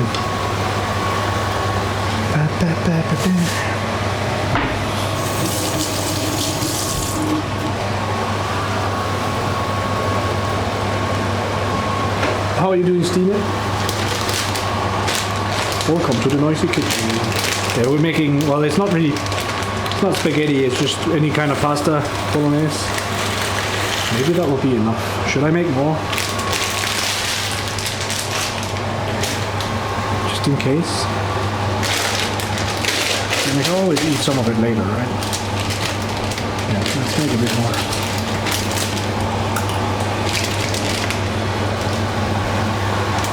Make a bit more.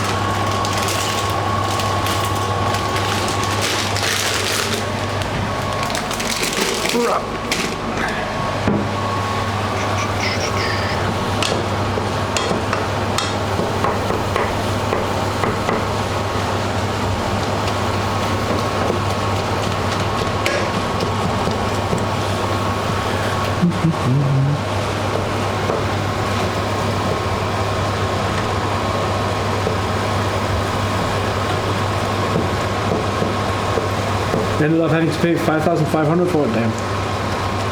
Doing good at the moment. What about you? Yeah, I'm doing pretty good. We're just cooking some kind of bolognese with pasta, and then we did some 3D modeling earlier to get the 3D printer going. We'll go take a look at what it's doing while we're waiting for this to heat up. But yeah, basically just 3D printing stuff as well. So now it's going back and forth. It looks like it's had an error here, but overall it's looking alright. We're printing away. So there's another 3.5 hours to go on that print, so we'll see what that turns out. Or if it turns out it doesn't work at all. I don't know. Oh, chill. Let me do this. There we go. Easy. In the 3D printer, we're printing a little plate for the backpack. Or not even for the backpack, for like, I have like a stunt harness, or like a harness to mount GoPro cameras and whatnot on. And on the back side of that, it just has a bunch of random triangle plates and whatnot. So just making an attachment to replace that, so that we can instead have all of the backpack gear mounted on it, like batteries and whatnot. But I'll have to see how that works out. It's very much a prototype, work in progress thing. But once we have it done, then making more parts would be pretty easy, I think. Gotta go for a small walk with your mom now. See you later. See you, Stina. Have a good walk. Yeah, the last apartment, they charged me for painting, and he's withholding a little bit of money in order to, if there's any leftover bills for electricity, heat, and water. Not electricity, just heat and water, sorry. But then he will have some funds to fix that.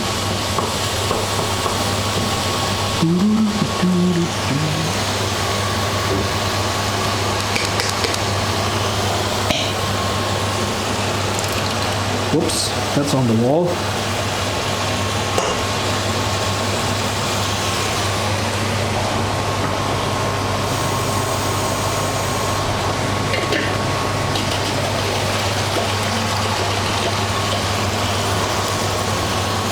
I think they have to give an itemized bill here, so if they want to do stuff, they have to actually be able to document that that's what they did.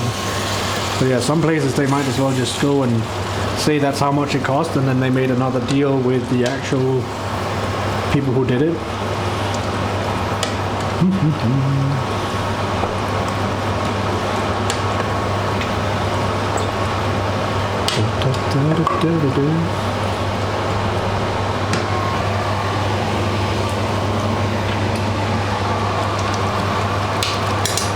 Turn it down a bit, let it simmer.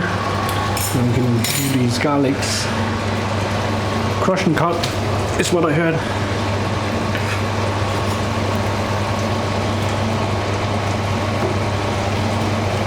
I mean, I don't mind that being a bit of like bite to it, but garlic is one of those things where it's like it sucks getting a big piece of garlic. In some cases.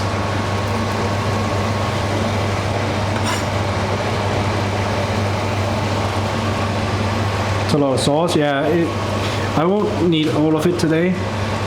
It's just it's nice to have it. So then, like tomorrow if I'm going to the office and then I come back home, then I can just reheat some of the leftovers, and then that's easy food. So that's like it's like a different way of making meal prep. It's like instead of making for a whole week at a time, I make something and then I have some leftovers that I can just reheat the day after.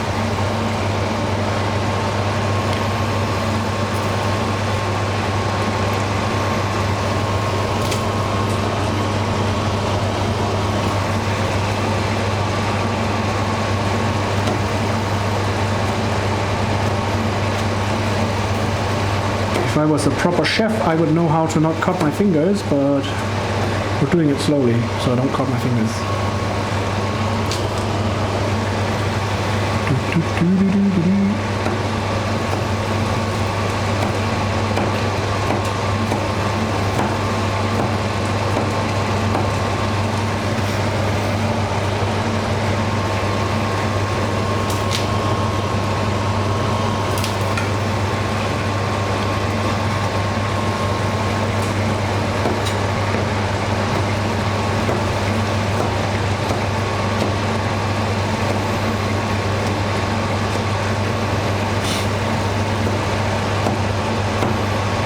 Rock the knife, don't chop. I mean, that's a way to do it. Definitely.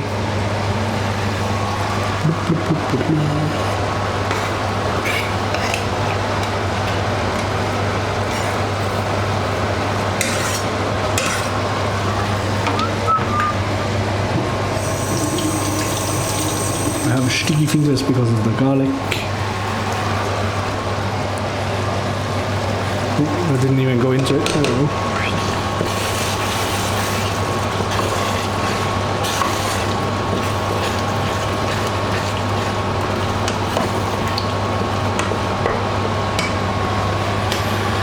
You cook all the time? That's awesome. It's always nice when you have the ability to cook for yourself.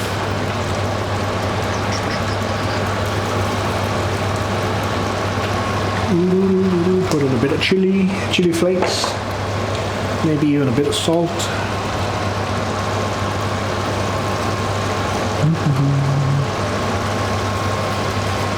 While we're at it, some pepper.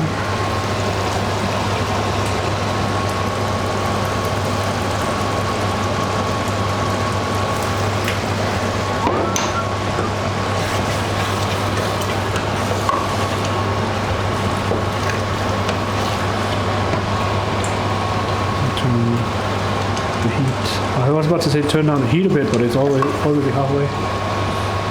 I'm going to grill a lot for the week tonight. Thin cut steaks, bison burgers, breakfast sausages, 2 kinds of marinated chicken tenders, tomato basil, teriyaki,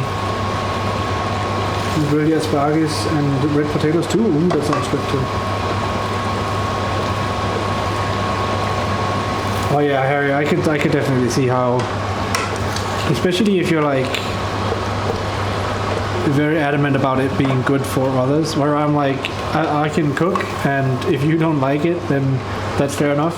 I would not expect you to be able to like my cooking, but that's probably also just because I haven't cooked that much for anyone but myself. I bet it smells really good. It does smell really good. Right now it smells of garlic and onions, and then there's a tiny bit of that chili starting to hit the air. Definitely the pepper, I can smell the pepper. And then like lots of tomatoes. Spicy. Cool thing about this is like the longer it cooks, the better it gets. Right? There's my last onion. Rip. Garlic and onions. Yeah, so this, I mean, if I was lazy, I could just take the minced meat and then brown that and then pour in this tomato sauce and then call it a day. But I like having the extra onions for flavor and then the garlic and some chili. Ouch. It's nice to have a bit extra. Ooh, these are probably done.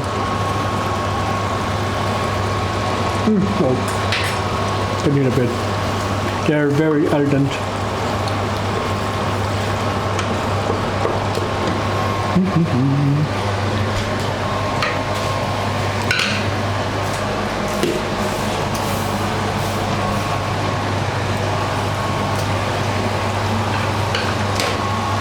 Have a pasta strainer, or are you magical with the pot lid? I just use the pot lid. The pot lids have like I don't know, it's not too bad. I can show you in a minute once it's done.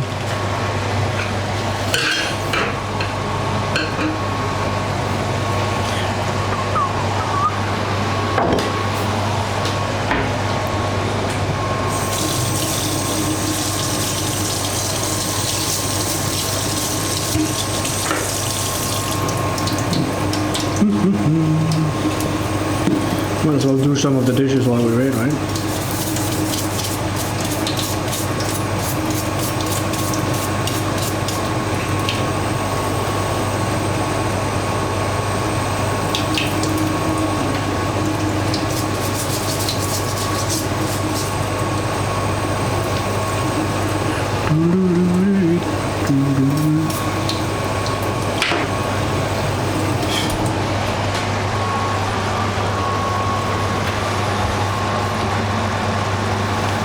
Or you can get one that locks itself onto the lid. That's kind of interesting. I mean, why not? I don't even have a strainer, so... It's funny, I've turned this down, but it sounds like it's burning. Just sit here and simmer, please. Simmer in nice, quiet. in a row here.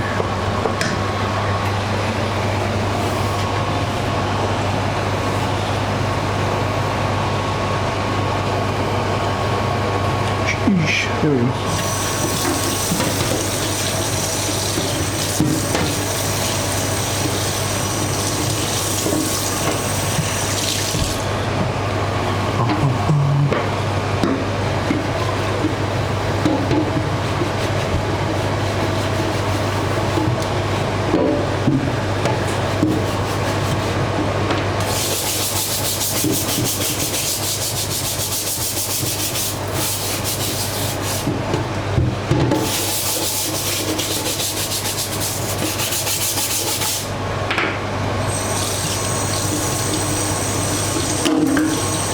I hate this thing.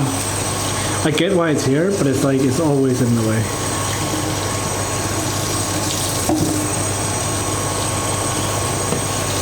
But yeah, this is what I meant about being lazy. It's like, oh yeah, now we've rinsed it off and washed it, and now I just leave it here to dry over here. It can do its own little thing.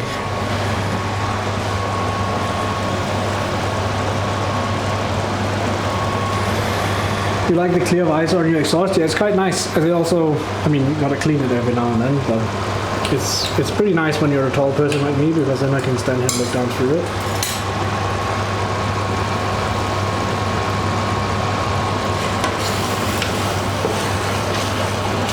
But yeah, that's actually one of the reasons why I chose to use the casserole for the pasta, is because it's easier to hold onto this one handle and then put the lid on while doing it. Than it is to like stand with one of these handles, and also a larger pot means it's heavier, so it's difficult to hold it.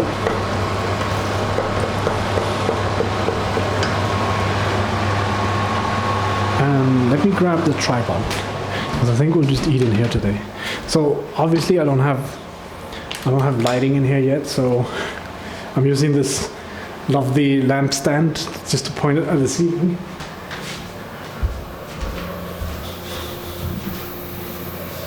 That almost looks like a blue cutting board for some reason.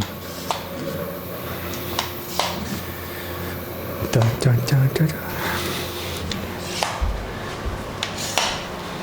You guys can come and eat dinner with me today. We have time.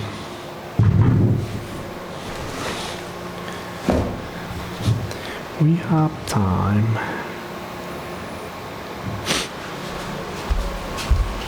I was about to look at my wrist like, oh, where's my phone?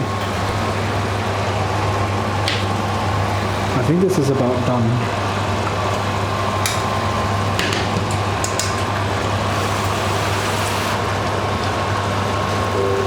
Yeah, that's pretty good. We should make some food too, hell yeah. Hell yeah.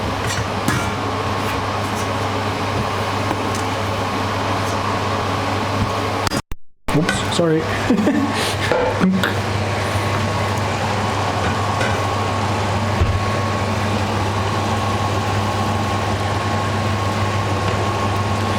You have one of those you use for potatoes, rice, and pasta? Yeah. You wanna go see you guys in chat? Cosmo, of course, enjoy. Alright, see you, Elliot. Thank you so much for stopping by. It's good to see you again. But yeah, this is just how I do it.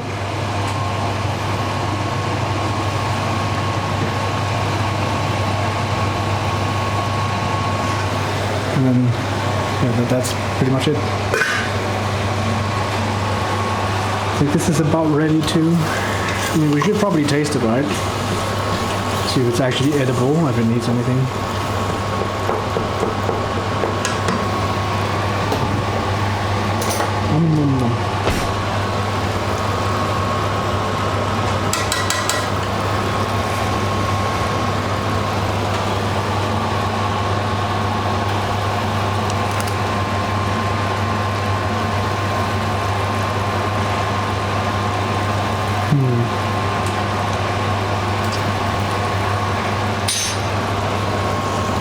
I don't know, it's hard to tell.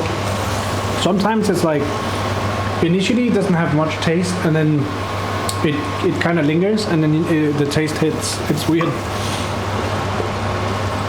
So like, sometimes when I've made this, it doesn't feel spicy at all, and then I sit and eat it, and it's like, oh yeah, that's definitely spicy. I think it could do with a bit more salt though.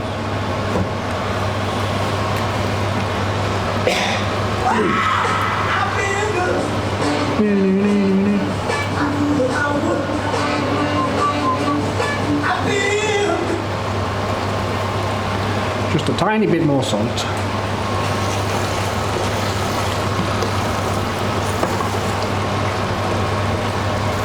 Magical.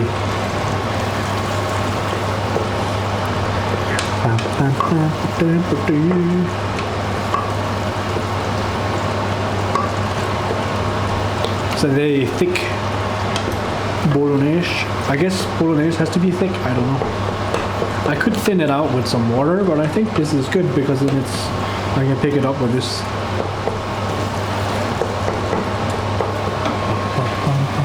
Was that salt? Yeah, so it's because it's like in these one-time use containers.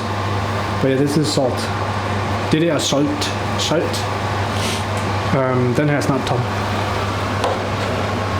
Jeg har også alt muligt andet krydderi, oregano, paprika, basilikum, hvidløgspulver, hvidløgssalt, peber, mere oregano, salt, chili flakes, all around krydderi. That was a lot. Det ved jeg ikke. Jeg synes, det er okay. Jeg tror faktisk godt, vi kunne komme basilikum eller oregano i. Det er nok ikke helt dårligt.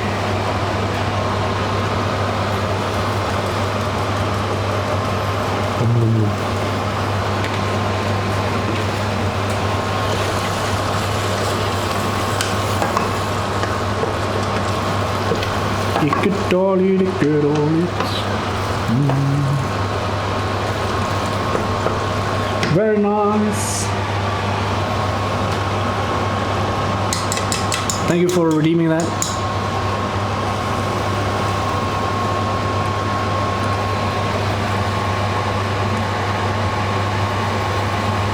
Yeah, that's good. Very nice. We'll grab one of these and put them on the table.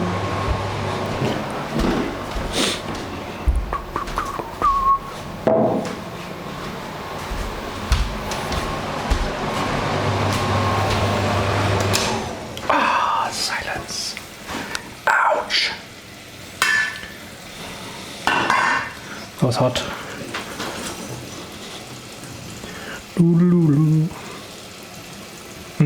I have enough for another portion then. Sizzle. Army march. Did you break it, Flusk?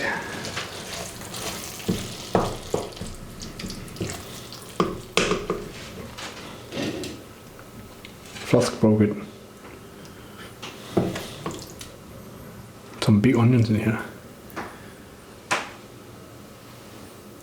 You bought a plate heater, couldn't stand the cold of plate rubbing the heat from the food. Oh. I mean, that's not a bad idea. But yeah, I probably wouldn't do that. Let's save some of that for later. Let's put that here. I'm just gonna reuse my fork.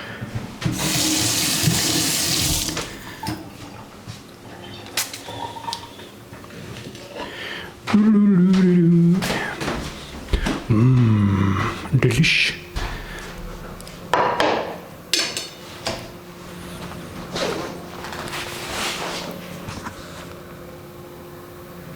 Chicken, can you crash? You probably can. Although I think he's pretty resilient now that it's OpenAI and GPT-3 and all of that nonsense.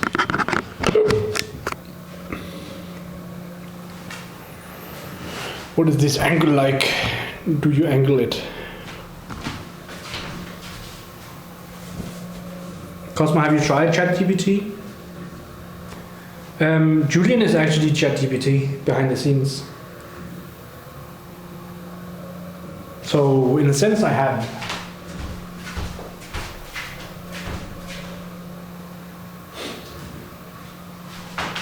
In a sense, I have. Julian is integrated with ChatGPT. I feel like you guys could be closer, but at the same time, it's nice to have some distance when you're eating.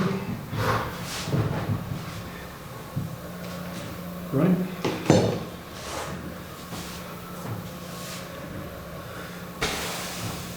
Oh, that's one thing I need to get used to is like walking around the backpack because I hunch over and then everything just compresses and it feels like ass.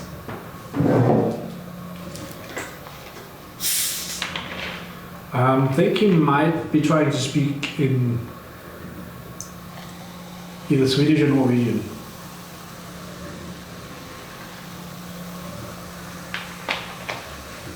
Hippopotamus? That's also... Yeah, how do you spell hippopotamus?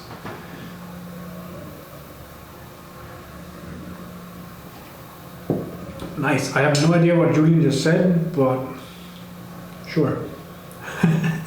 I wonder if you can understand that, Lassie.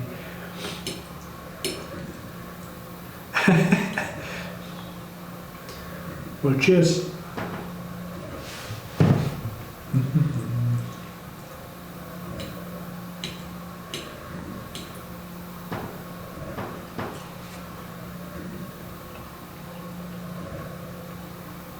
I don't think he knows what he just said, Frost. I think he has no idea.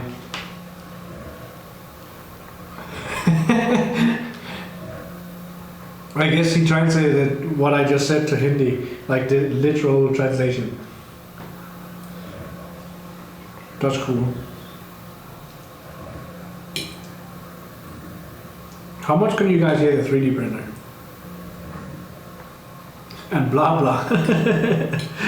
It's a bit sassy too.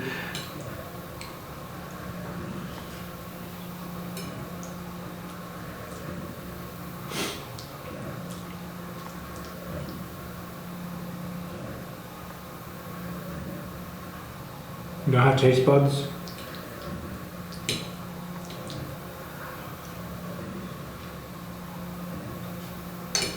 I suppose it is a classic Italian dish. I don't know, it's such a simple dish that it's very widespread, I think.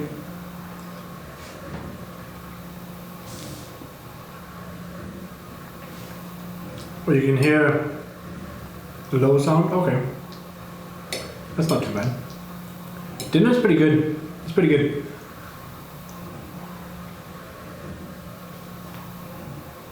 You're gonna put Julian on cake? Or you're asking if I am?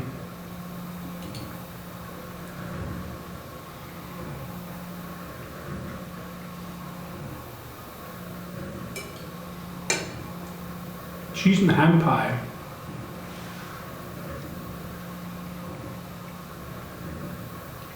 So what I did with Julian and ChatGPT is every time you guys send him a message that is specified with his name, well, then it contains his name somewhere, there's a 20% chance. All of those messages are sent to the ChatGPT API or the backend that they have, which is called OpenAI. They have an API that I can access and send them prompts. So sort of like when you interact with ChatGPT or like writing a chat history, I can do sort of the same thing, but for a single message. And if I were to upgrade him to use the actual model for ChatGPT, I could, in essence, take a whole conversation that you've had with Julian and then feed it to him so that he can be aware of previous statements in the chat. But right now it's just line by line, really. Bon appetit, thank you. Thank you.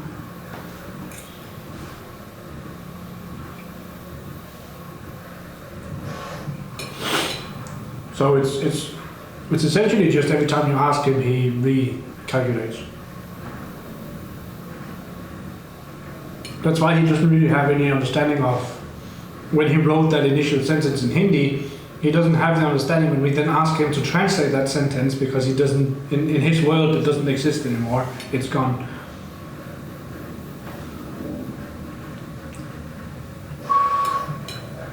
room to grow, hell yeah.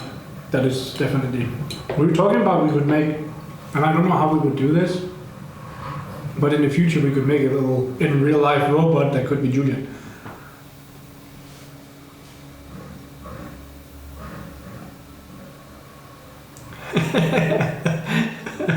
That's a good answer, really. Looks like a smile, but in reality it's determination. I like that answer.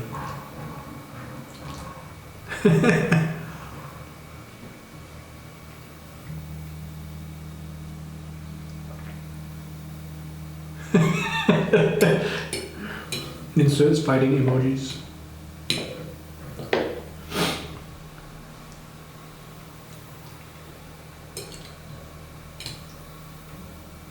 Real life Julian is so cool.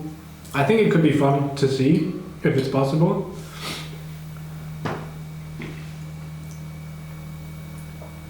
But ChatGPT definitely has brought a revolution already. The thing is, ChatGPT's information right now is outdated because it's not connected to the internet. So all of the information that ChatGPT has is like 1.5 years out of date, which means when people ask it questions, it's actually using old data. And Google went out and said that they're not interested in doing anything to fight against content created by AI, because to them it's not about who creates the content, it's about the quality of the content. So if you're using AI to create quality content, then that's still okay. But if you're using AI to create garbage content just because it's quick and dirty, then you're not going to benefit from that kind of content.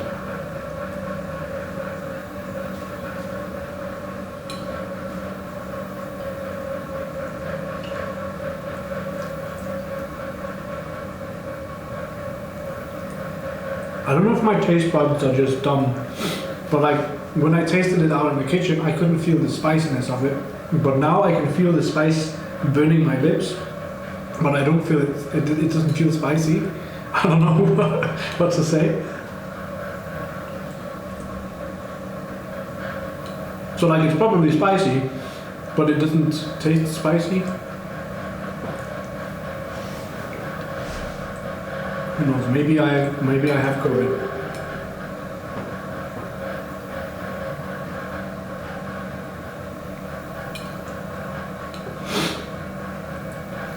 A lot of people are like, yeah, ChatGPT will replace a lot of jobs, and yeah, it might replace a few jobs because you can do them more efficiently.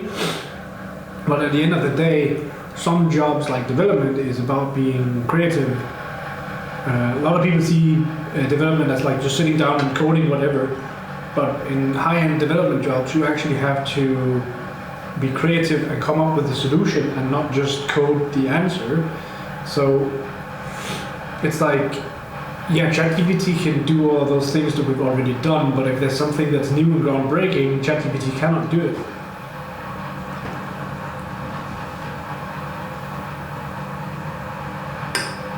You like Bard better than ChatGPT? I haven't tried Bard, so I actually don't know.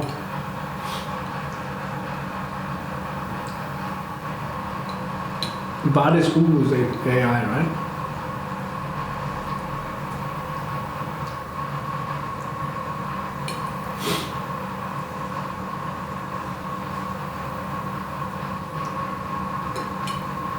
Yeah. I think all of the AI has they'll be relevant, especially when it comes for optimizing people's search intents. Because a lot of the information that is built into AI is about statistical probability, which basically just means that in order for the robot to put together an answer, it's using statistics. And depending on what you ask, there's a higher probability that this series of words is the correct answer, therefore the robot gives you that answer. And when it comes to searching, a lot of times people are more related than they think. I don't know how to explain it, like people search the same things. So if someone searches for something and they get corrected to something else, then the chances are that everyone else would like to go that way as well, in some cases.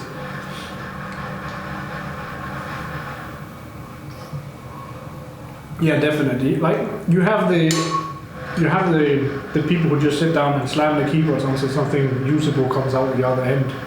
It's like they say, if you have a million monkeys writing on a typewriter, eventually some of them will randomly hit all the letters in the correct combination to write a Shakespeare's play, right?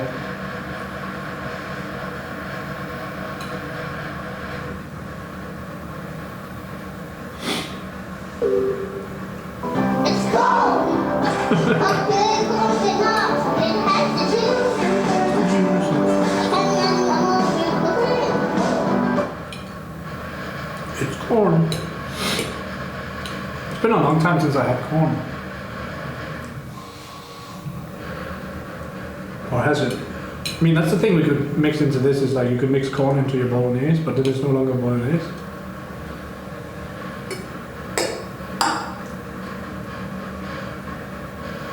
See, that's the thing as well. It's like when you had in the industrial work. Emotional damage. When you had the robots taking over workplaces in the industries where it's hard physical labor and it's the same repeated movement, that's when you started having people losing jobs because robots were taking over that job, right? But what that did is that it freed up that person to do more valuable work.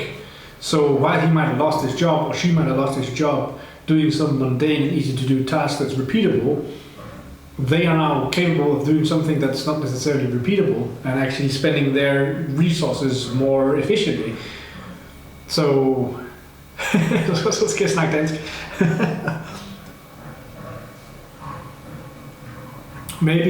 Måske skulle vi se, om der er majskolber og grille dem. Nu er gået grill crazy. Vi kunne også bare lave det sådan, at hver eneste gang, at den bliver redeemed, den her ting, så skal jeg sidde og oversætte jeres beskeder til dansk on the fly.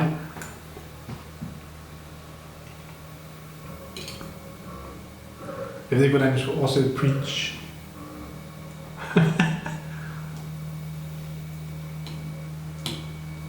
Jeg burde få lavet sådan, at den starter en timer, for så spiller den en lyd, når tiden er gået. Du kan også bare skrive på dansk. Ja. If only I could understand. I was just saying that maybe I should change the redeem so that instead of me speaking Danish, I actually have to translate the messages that you guys write so that you can see what you are writing but hear it in Danish. Hvis bare jeg kunne forstå, example, it's like what you wrote, hvis bare jeg kunne forstå. Although I tend to cut off some of the Danish words because I speak Danish very fast.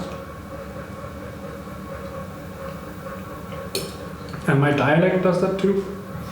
I am a biker.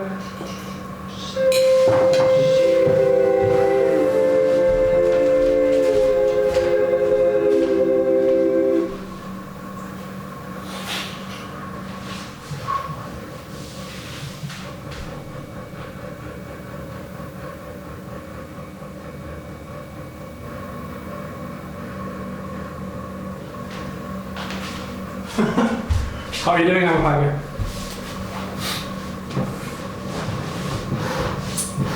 I could just hear the 3D printer scratching or something. I was like, no, bad.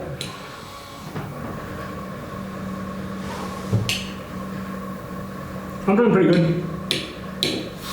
Doing pretty good. Eating some spicy bolognese.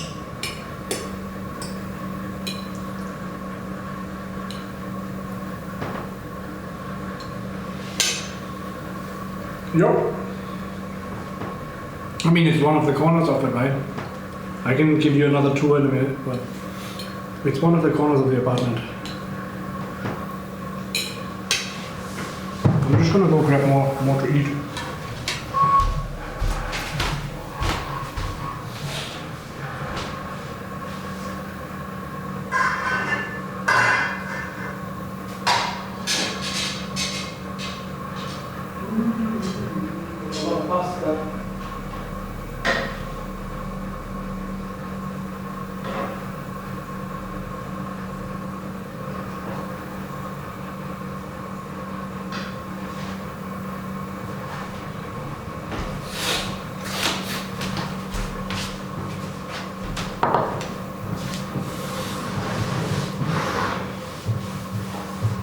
You're also looking at a new apartment? Nice.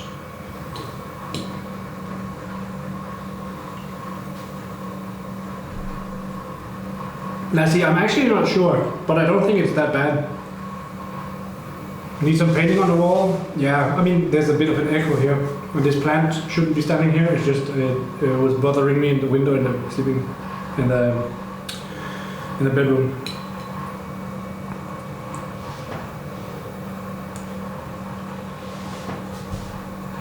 Well, that sounds nice.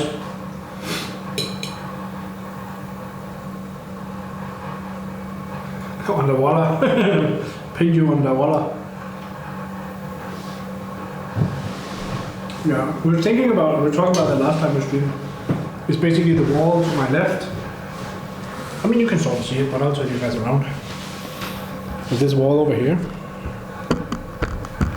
We're thinking about making something, or like getting some big art piece done that like takes up this entire space on the wall, because I think that would be cool. And then it could be like a map of Denmark or a map of the world, so we could mark where we've been in Denmark and so forth. I think that could be cool. But yeah, it's in the process of the idea right now, because I don't know what it would be. You still know a graffiti painter? Yeah. I just need to figure out if, like, I need a big canvas then, so he can paint the canvas instead. Or she.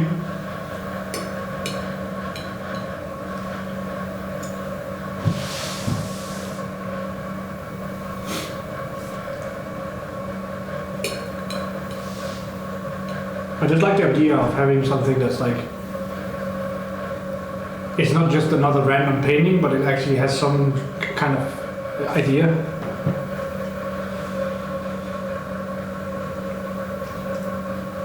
Yeah, I'll have to get the canvas, yeah. I mean, that makes sense.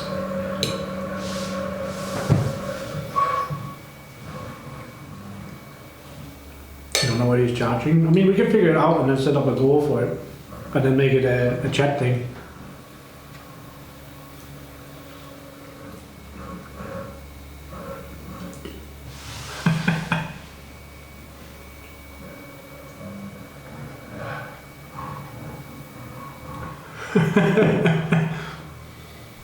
I mean, that's a possibility, right?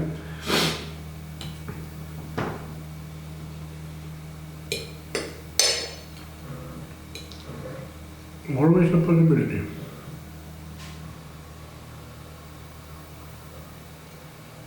Pretty mean robot dance.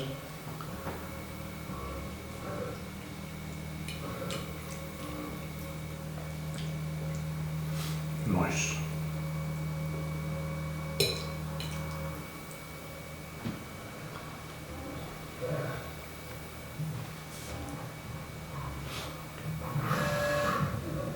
This one that you made, it's a bit large, 4 feet by 4 feet.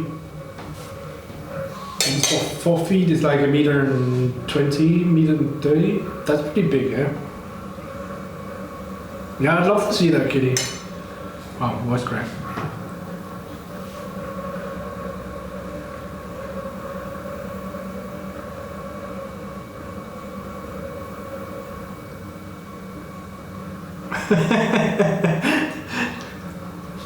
Julian, god damn it.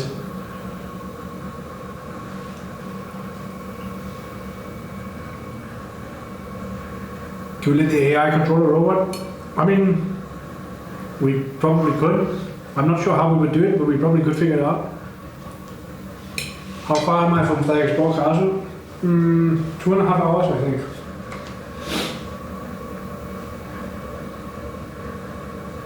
Let me just check.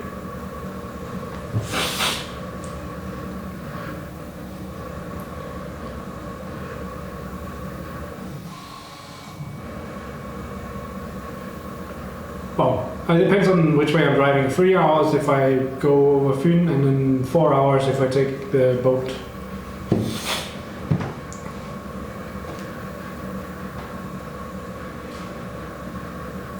I mean, that could be a journey in itself, Kitty, selling old paintings. Oh, I don't mind if you...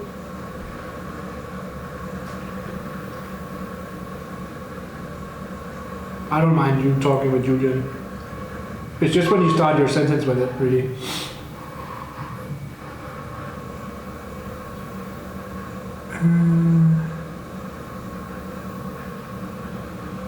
I was just checking if I missed anything. I don't think I did.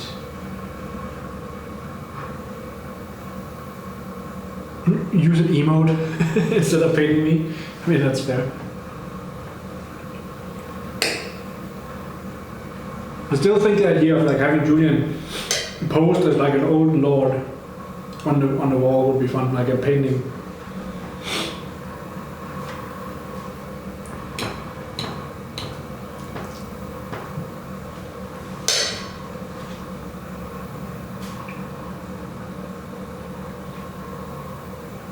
Oh, that looks neat.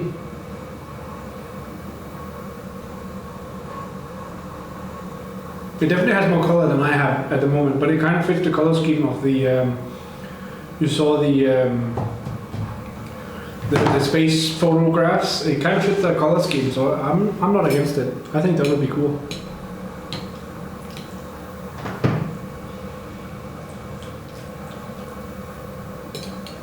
But yeah, I could imagine shipping anything of that size would be expensive.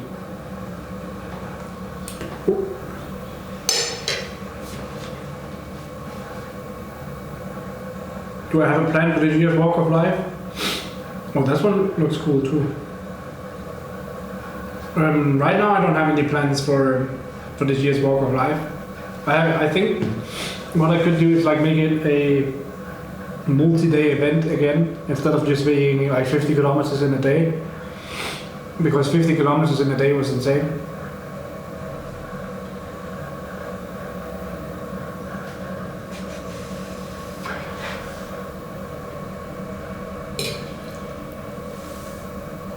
But no worries, Harry. Thank you so much for hanging out.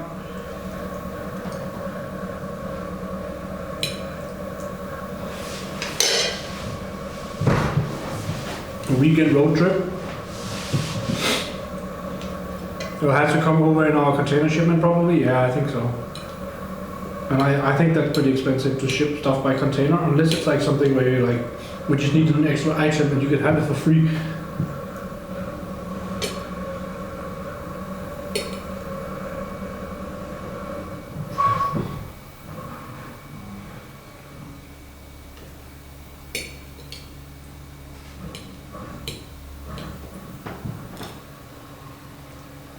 Now the printer is a bit louder. Spicy food. Welcome back, Stina.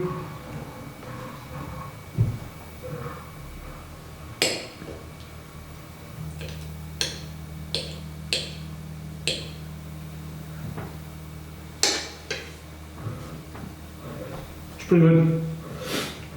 It's a bit spicy, but like not bad spicy. It's just in my nose is stuffy spicy.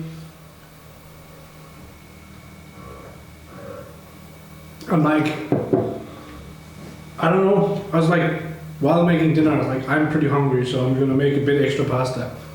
And now I'm sitting here like trying to get through the last bits of pasta, and it's like there's still half a portion left. So if I fall over and die because I ate too much, then that's fine. I'm just drinking freeway soda. Coca-Cola, or not Coca-Cola, but soda.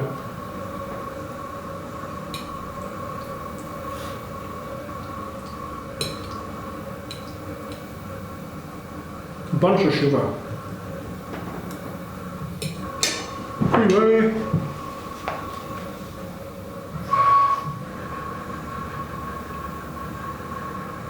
Those are some nice paintings though, Kitty.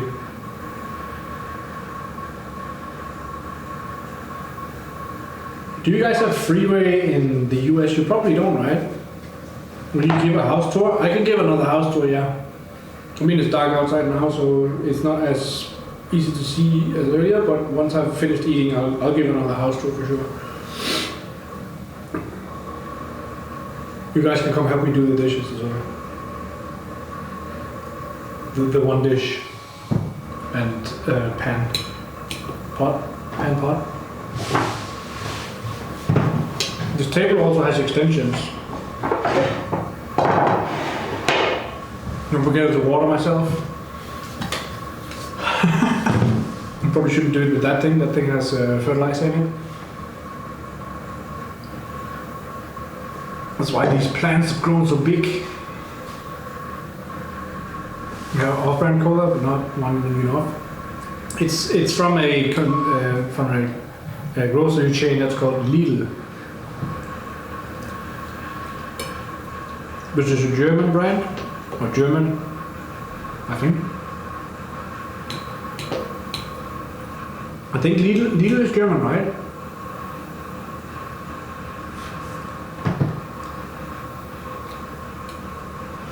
Yeah, okay. Amopike is our native German.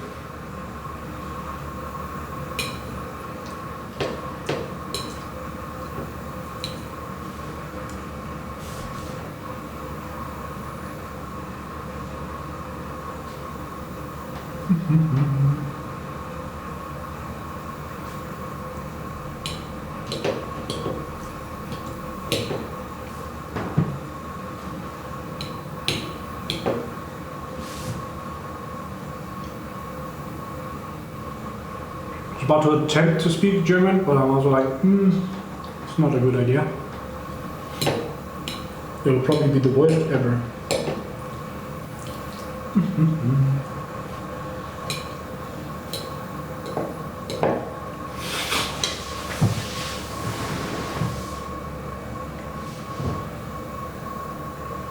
All of these chairs was because at some point we're going to be moving out of the office, so I have the chairs.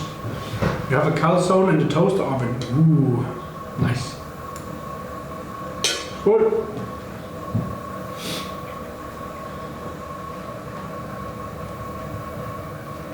How are you doing, Kuda Snake?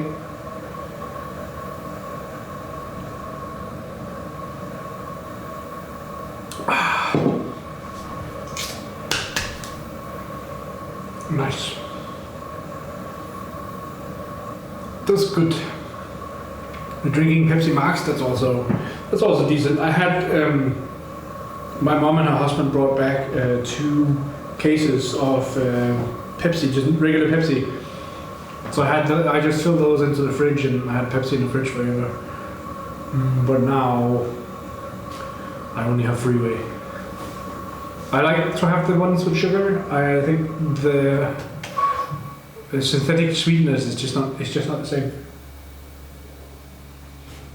But like at the end of the day, it's up to each individual what they enjoy of tastes, right?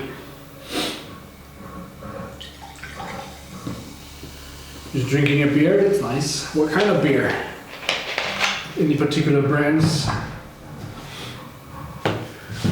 Oh, I'm just gonna take my dish out into the kitchen.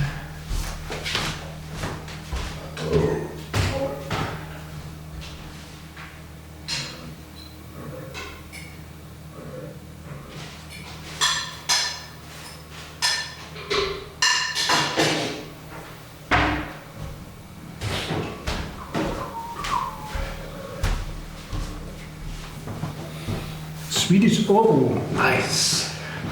I don't think I've ever tasted that, but it sounds nice.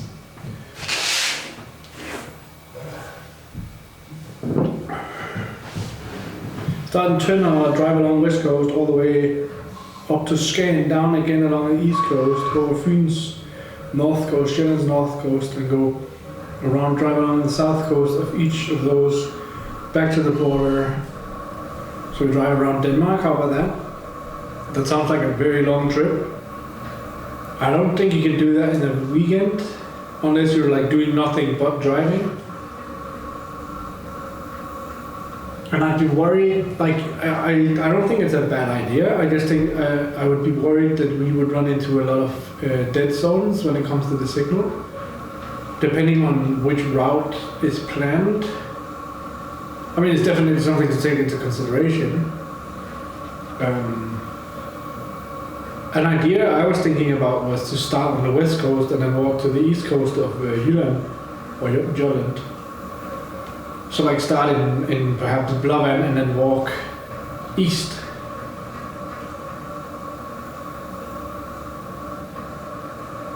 that would take a few days to walk across, I think. Maybe 2 days, 3 days, depending on the pace.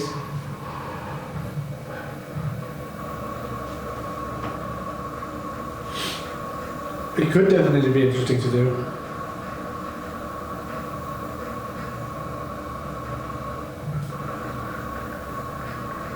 But yeah, another thing as well is the money that I donated to Psykiatrifond last year is actually in my tax refunds this year. So, well, it's in the tax refunds from last year. So all the donations that I made towards the charity is being refunded by taxes, which is nice.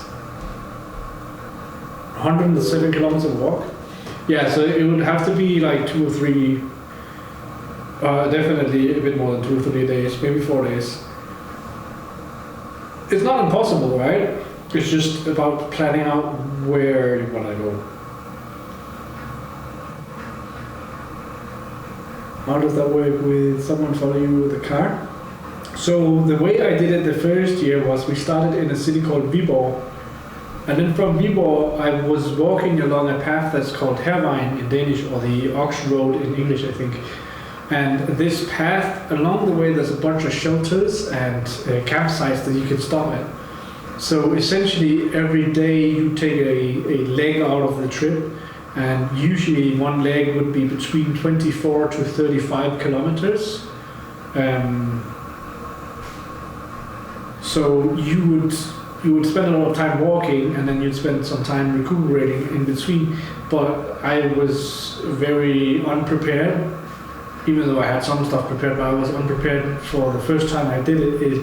I tried to do a long walk, and then I had bad shoes, and the food that I brought I didn't want to eat because it was like dry rations and they really sucked. So I was in a place where like I have bad footwear and my body hurts and I'm not interested in eating, so all the energy that you burn from walking is just gone. Like I'm not refueling my body.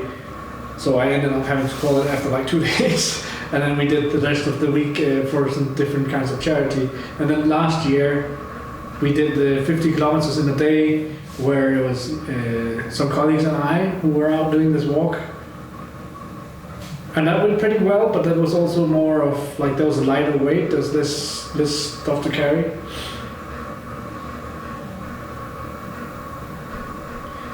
Yeah, I mean, we would have to figure something out, but let's let that simmer in the pot, so to speak. I'll give you guys another apartment tour real quick.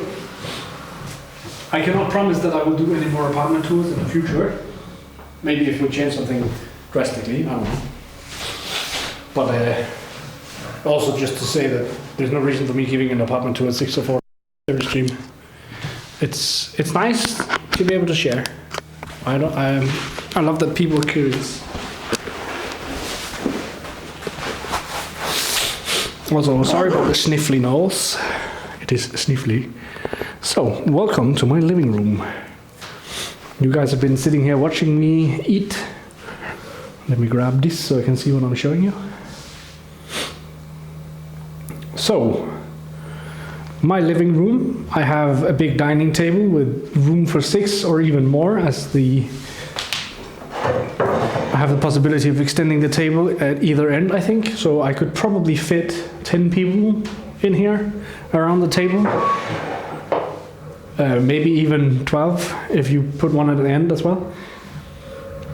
And then I have my lovely couch and a little table. This table was what we were sanding down last time, and then we gave it the clear coat finish. I was about to say it's not a clear coat, but oiled it up. So that's pretty neat. And then I have the television on the wall, and I have this big hole in the wall as well, which is, there was 2 doors here, but I took off the doors because I don't like the doors are taking up space, because why would we? So in here, in this very bright studio, if you want to say that, is my office. And I have my computer set up. It has a bunch of whatever tech on it and a bit of I was freezing my feet earlier because it was cold today, so I took a blanket and used as a thingy for my feet. I have a bunch of storage, which is... I need to figure out if I can make this neater, but at the same time it's like this is for storage, so whatever. And 3D printer, very nice. Right now it's doing infill layers, so it's doing a bunch of like wavy lines, which looks cool. Also, hi Pingo. Yeah, I have a whiteboard as well for, like I said, development is a creative process, so sometimes I need to have a whiteboard where I can just scribble stuff on it, and it just makes it so much easier for me. Especially when it's like I just got to scribble this down and then I can erase it later, because it's like it's a quick iteration, done, whatever. So it's nice to have. And we were spending some time earlier in the kitchen. So here is my kitchen. We need to do the plates. We'll do those in a minute. The whiteboard is nice. Yeah, I like having the whiteboard. So yeah, this is my kitchen. It has a pretty decent size. You can easily be 2 people out here. Not any problems there. You could probably, even if you wanted to, like right now it's just an empty space, but if you wanted to, you could have a small table and a chair here or whatever. I personally don't need it, so no need to do that. And I have my entryway, and the lighting here is nice and sharp. Ad break, we'll wait for the ad. Not the ads. Let me know when the ads are gone. I love how I'm out of breath from eating and then walking around. Ads are done. Nice. So yeah, entryway. I was thinking about, so there's a board down here, like the shelf. I was thinking about pulling that out and then putting in like a drawer or something, because it's just messy. I have my bathroom, which has a tub that you could or could not use if you wanted to. I personally don't really care too much about it. It's also like if I sit down in that tub, I'm too tall to sit in the tub. You're out of breath from being out of breath. And then yeah, I have my bedroom, which is a mess, and I have like this adjustable lighting, so if I need more lighting I can turn it on, or I can turn it down slightly, which is nice. So yeah, that's my 3-bedroom apartment, or 3-room apartment. I don't think there's much more to show. I think we need to do the dishes. I am very interested to see how this turns out and what kind of properties this material actually has.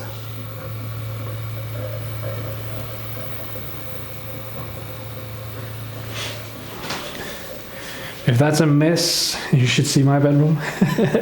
I mean, it's only that not messy, like it's only that clean because I've been keeping on top of it since I moved, because I figured that like I might as well.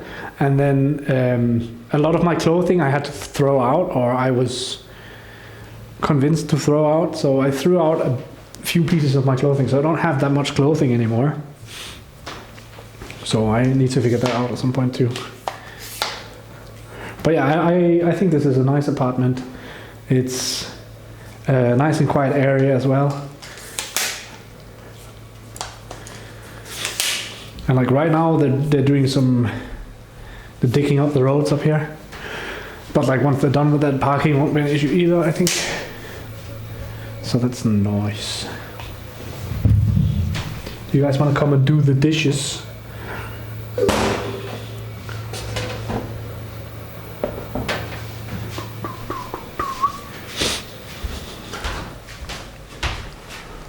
Diggy road, yeah. What's the white contraption next to the printer? Is it an air machine? So, oh right, that one. It's actually an air conditioning unit. It's just stowed away. It's because in the old apartment I had, it was very warm in the winter, in the summer. It got up to like 30, 35 degrees in the summer. So I bought a mobile air conditioning unit that has the tube you can put out through the window. So that white machine is just on wheels. I can just wheel it around. although it's heavy. So that's basically just what it is. It's just the air conditioning unit. How far is your present place from the old one? It's about an hour. Like you drive for an hour, that's about it really. Size wise, this is like 10 square meters less. But it's about 1.5 the price. Portable one is nice. Yeah, I think it was a good investment. And then I have my air fryer here as well, which it reminds me of like a fire alarm. It has a very nice noise.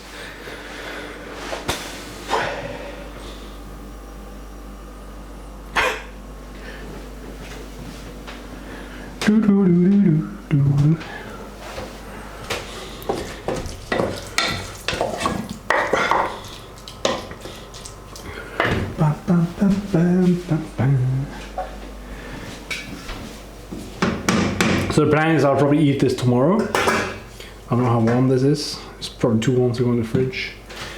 Normally I put it in the, you know, those freezer bags you can get, but I don't have any more of those, so we're gonna have to put the whole thing in the fridge.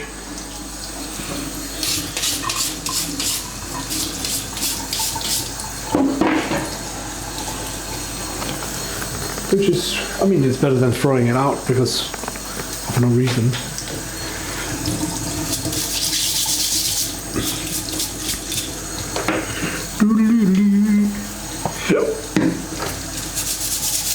It's funny eating and drinking, and then you get those like temporary hiccups where your entire body is like air.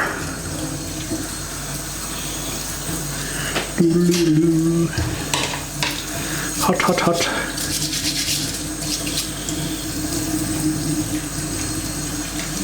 Very hot.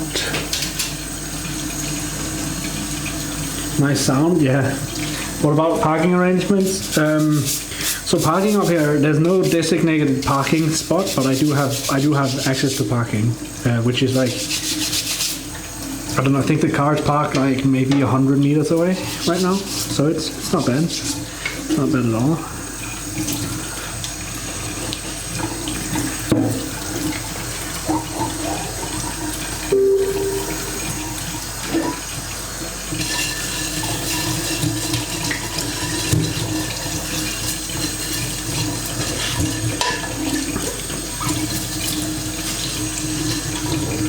Open air parking, yeah, but that's no different from where I lived before, so it's not a downgrade or an upgrade there. I drive less now than I did before though, so that's good. Like I save probably like 2,000 Danish every month on driving right now, if not more. Should beverage soon and chat. I'll go game, but I hope you have an amazing rest of your day. A good stream. Talk to you later. See you, I'm a Pika. Thank you for stopping by. We could probably find a day and go to, you know, that place in Kolding where we had beers before. We could probably go there someday. We could even bring stream. I think they would enjoy it. Can you connect your TV and computer wirelessly? I will show you. Because it is an Android TV, so I can Chromecast everything to the TV without having a Chromecast. Bum, bum, bum, bum, bum.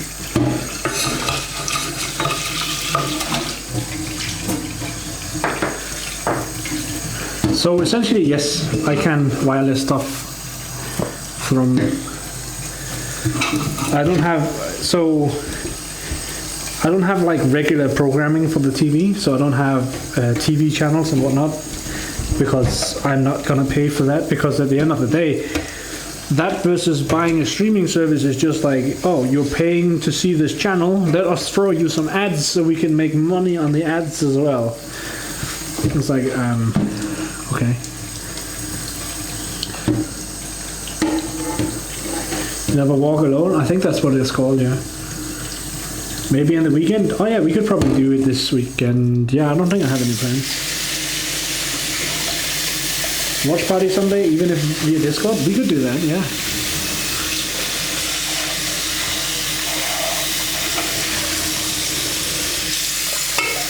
I'd be down for that.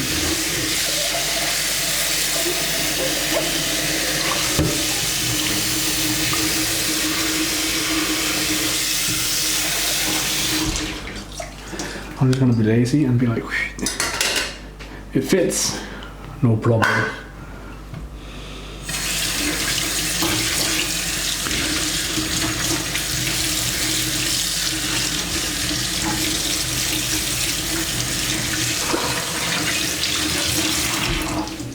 We should do more hangout stuff on Discord for sure.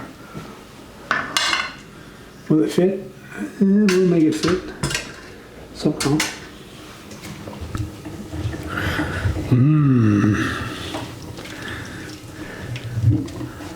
I'm loving this stuff stuck on the drain. Nice.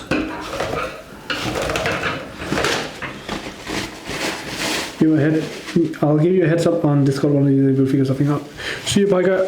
Have a good gaming session.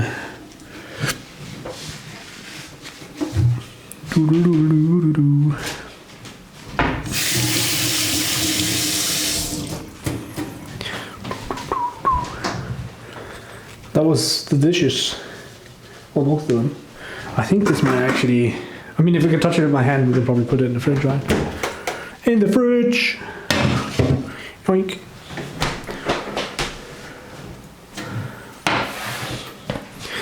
Now we just need to do... Oh, there's a far way down here. Now we just need to do the stove and then we're ready. I'm sorry about the flickering out here on the lights. It's because the frequency of the camera and the lights are different.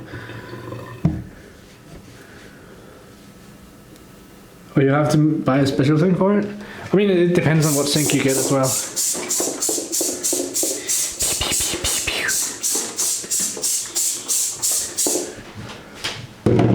Bum, bum, bum.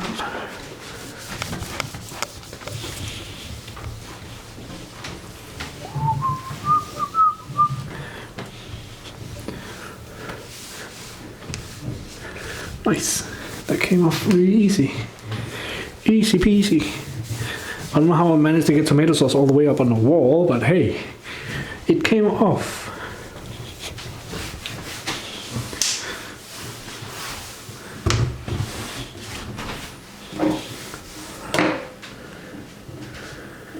Oh yeah, we don't have garbage disposals in the sinks. That's not a thing over here, which is, I mean, I don't know, I've never had it, so I don't know what it's like to have it. But like to me, it seems like you're just running everything that's like organic into the garbage disposal in the sink, and then you wash it out like it was liquid waste. Whereas here we just take all the organics and then we throw it in the, depending on where you live. Like here, it's sorted by, the green bag is for organics, and then the black ones are for plastics and whatnot. And then there's also a bunch of other different sorting stuff. I shouldn't say plastic because it's not necessarily plastic, but it's more like your everyday waste really. And then you have the ability to sort into cardboard and plastic, glass, hazardous materials, whatnot. There's so many different things you can sort. I'm not watching this right now. Screw that.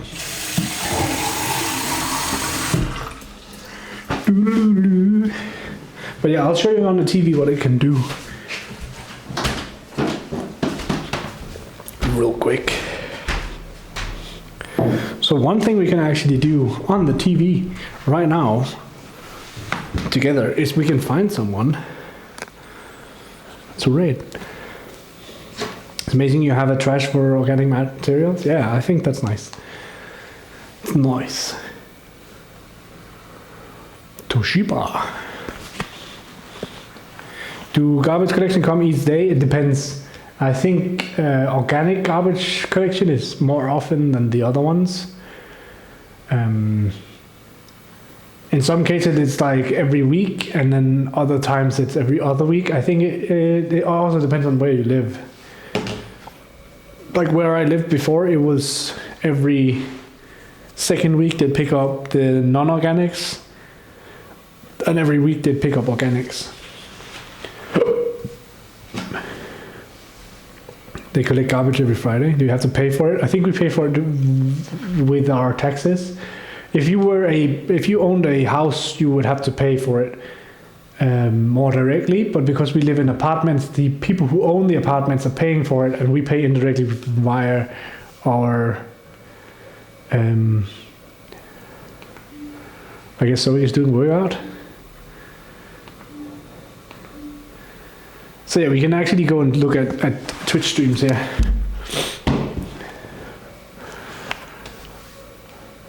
Blink the 2 streaming, Sindri streaming, Zoe streaming, Sarah Bridgewater. I think that's Hitch's girlfriend, question mark. I don't know what Zoe is doing. I don't know. It looked like he was sitting half naked on stream. He's just doing Zoic things.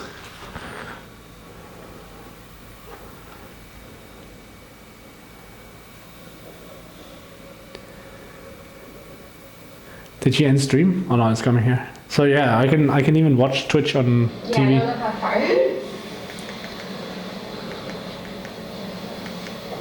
She looks to be like somewhere West Coast, or maybe that's East Coast. No, that has to be West Coast.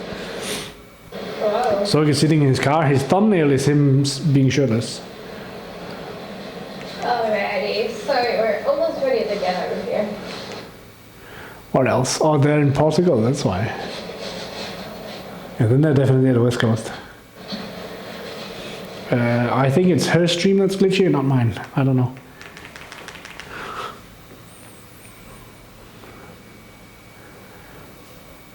See you some better. But yeah, let's see if we can find someone to raid. I don't know if we can do it through this, because the Twitch app on this TV is weird.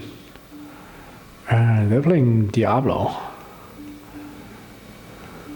Yeah, the Zoic's thumbnail is him sitting half naked somewhere. I don't know why. There's also TV news, whatever.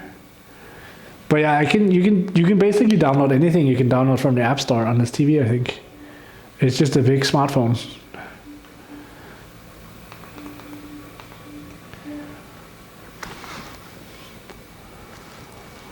Anyways. Let's see. Satoya is streaming. If you wanted to go to London. Doing tattoos. Doing tattoos. Oh, that's it? That's all I have of people I'm following? Oh yeah, now his thumbnail updated. I think we rated Satoya not long ago. I've never rated Blink Tattoo or Syndra. Oh, it's good to be back, Leslie. Let me just grab my phone so I can do... Actually, I can just bring you guys over to the PC and then we'll just rate from there because that's easier. But yeah, thank you guys so much for hanging out. I missed you guys too. Oops. Let's raid. Blink is cool. You want to go and raid Blink? Let's do that. Can I do it from here? Is one of these buttons a raid button? Raid channel. Blink Tattoo. Wow, that was easy. Start raid. Let's go raid Blink then. He's muted on Twitch. Oh. Oh. But yeah, thank you guys so much for hanging out. I don't think I've fixed any of the raid commands. So have fun with those. Just do whatever you feel like. But yeah, I'll see you guys sometime soon. I'm going to probably Kolding tomorrow and then Odense on Wednesday. Maybe we'll go back to Kolding this weekend. Who knows? But yeah, I'll see you guys. Bye.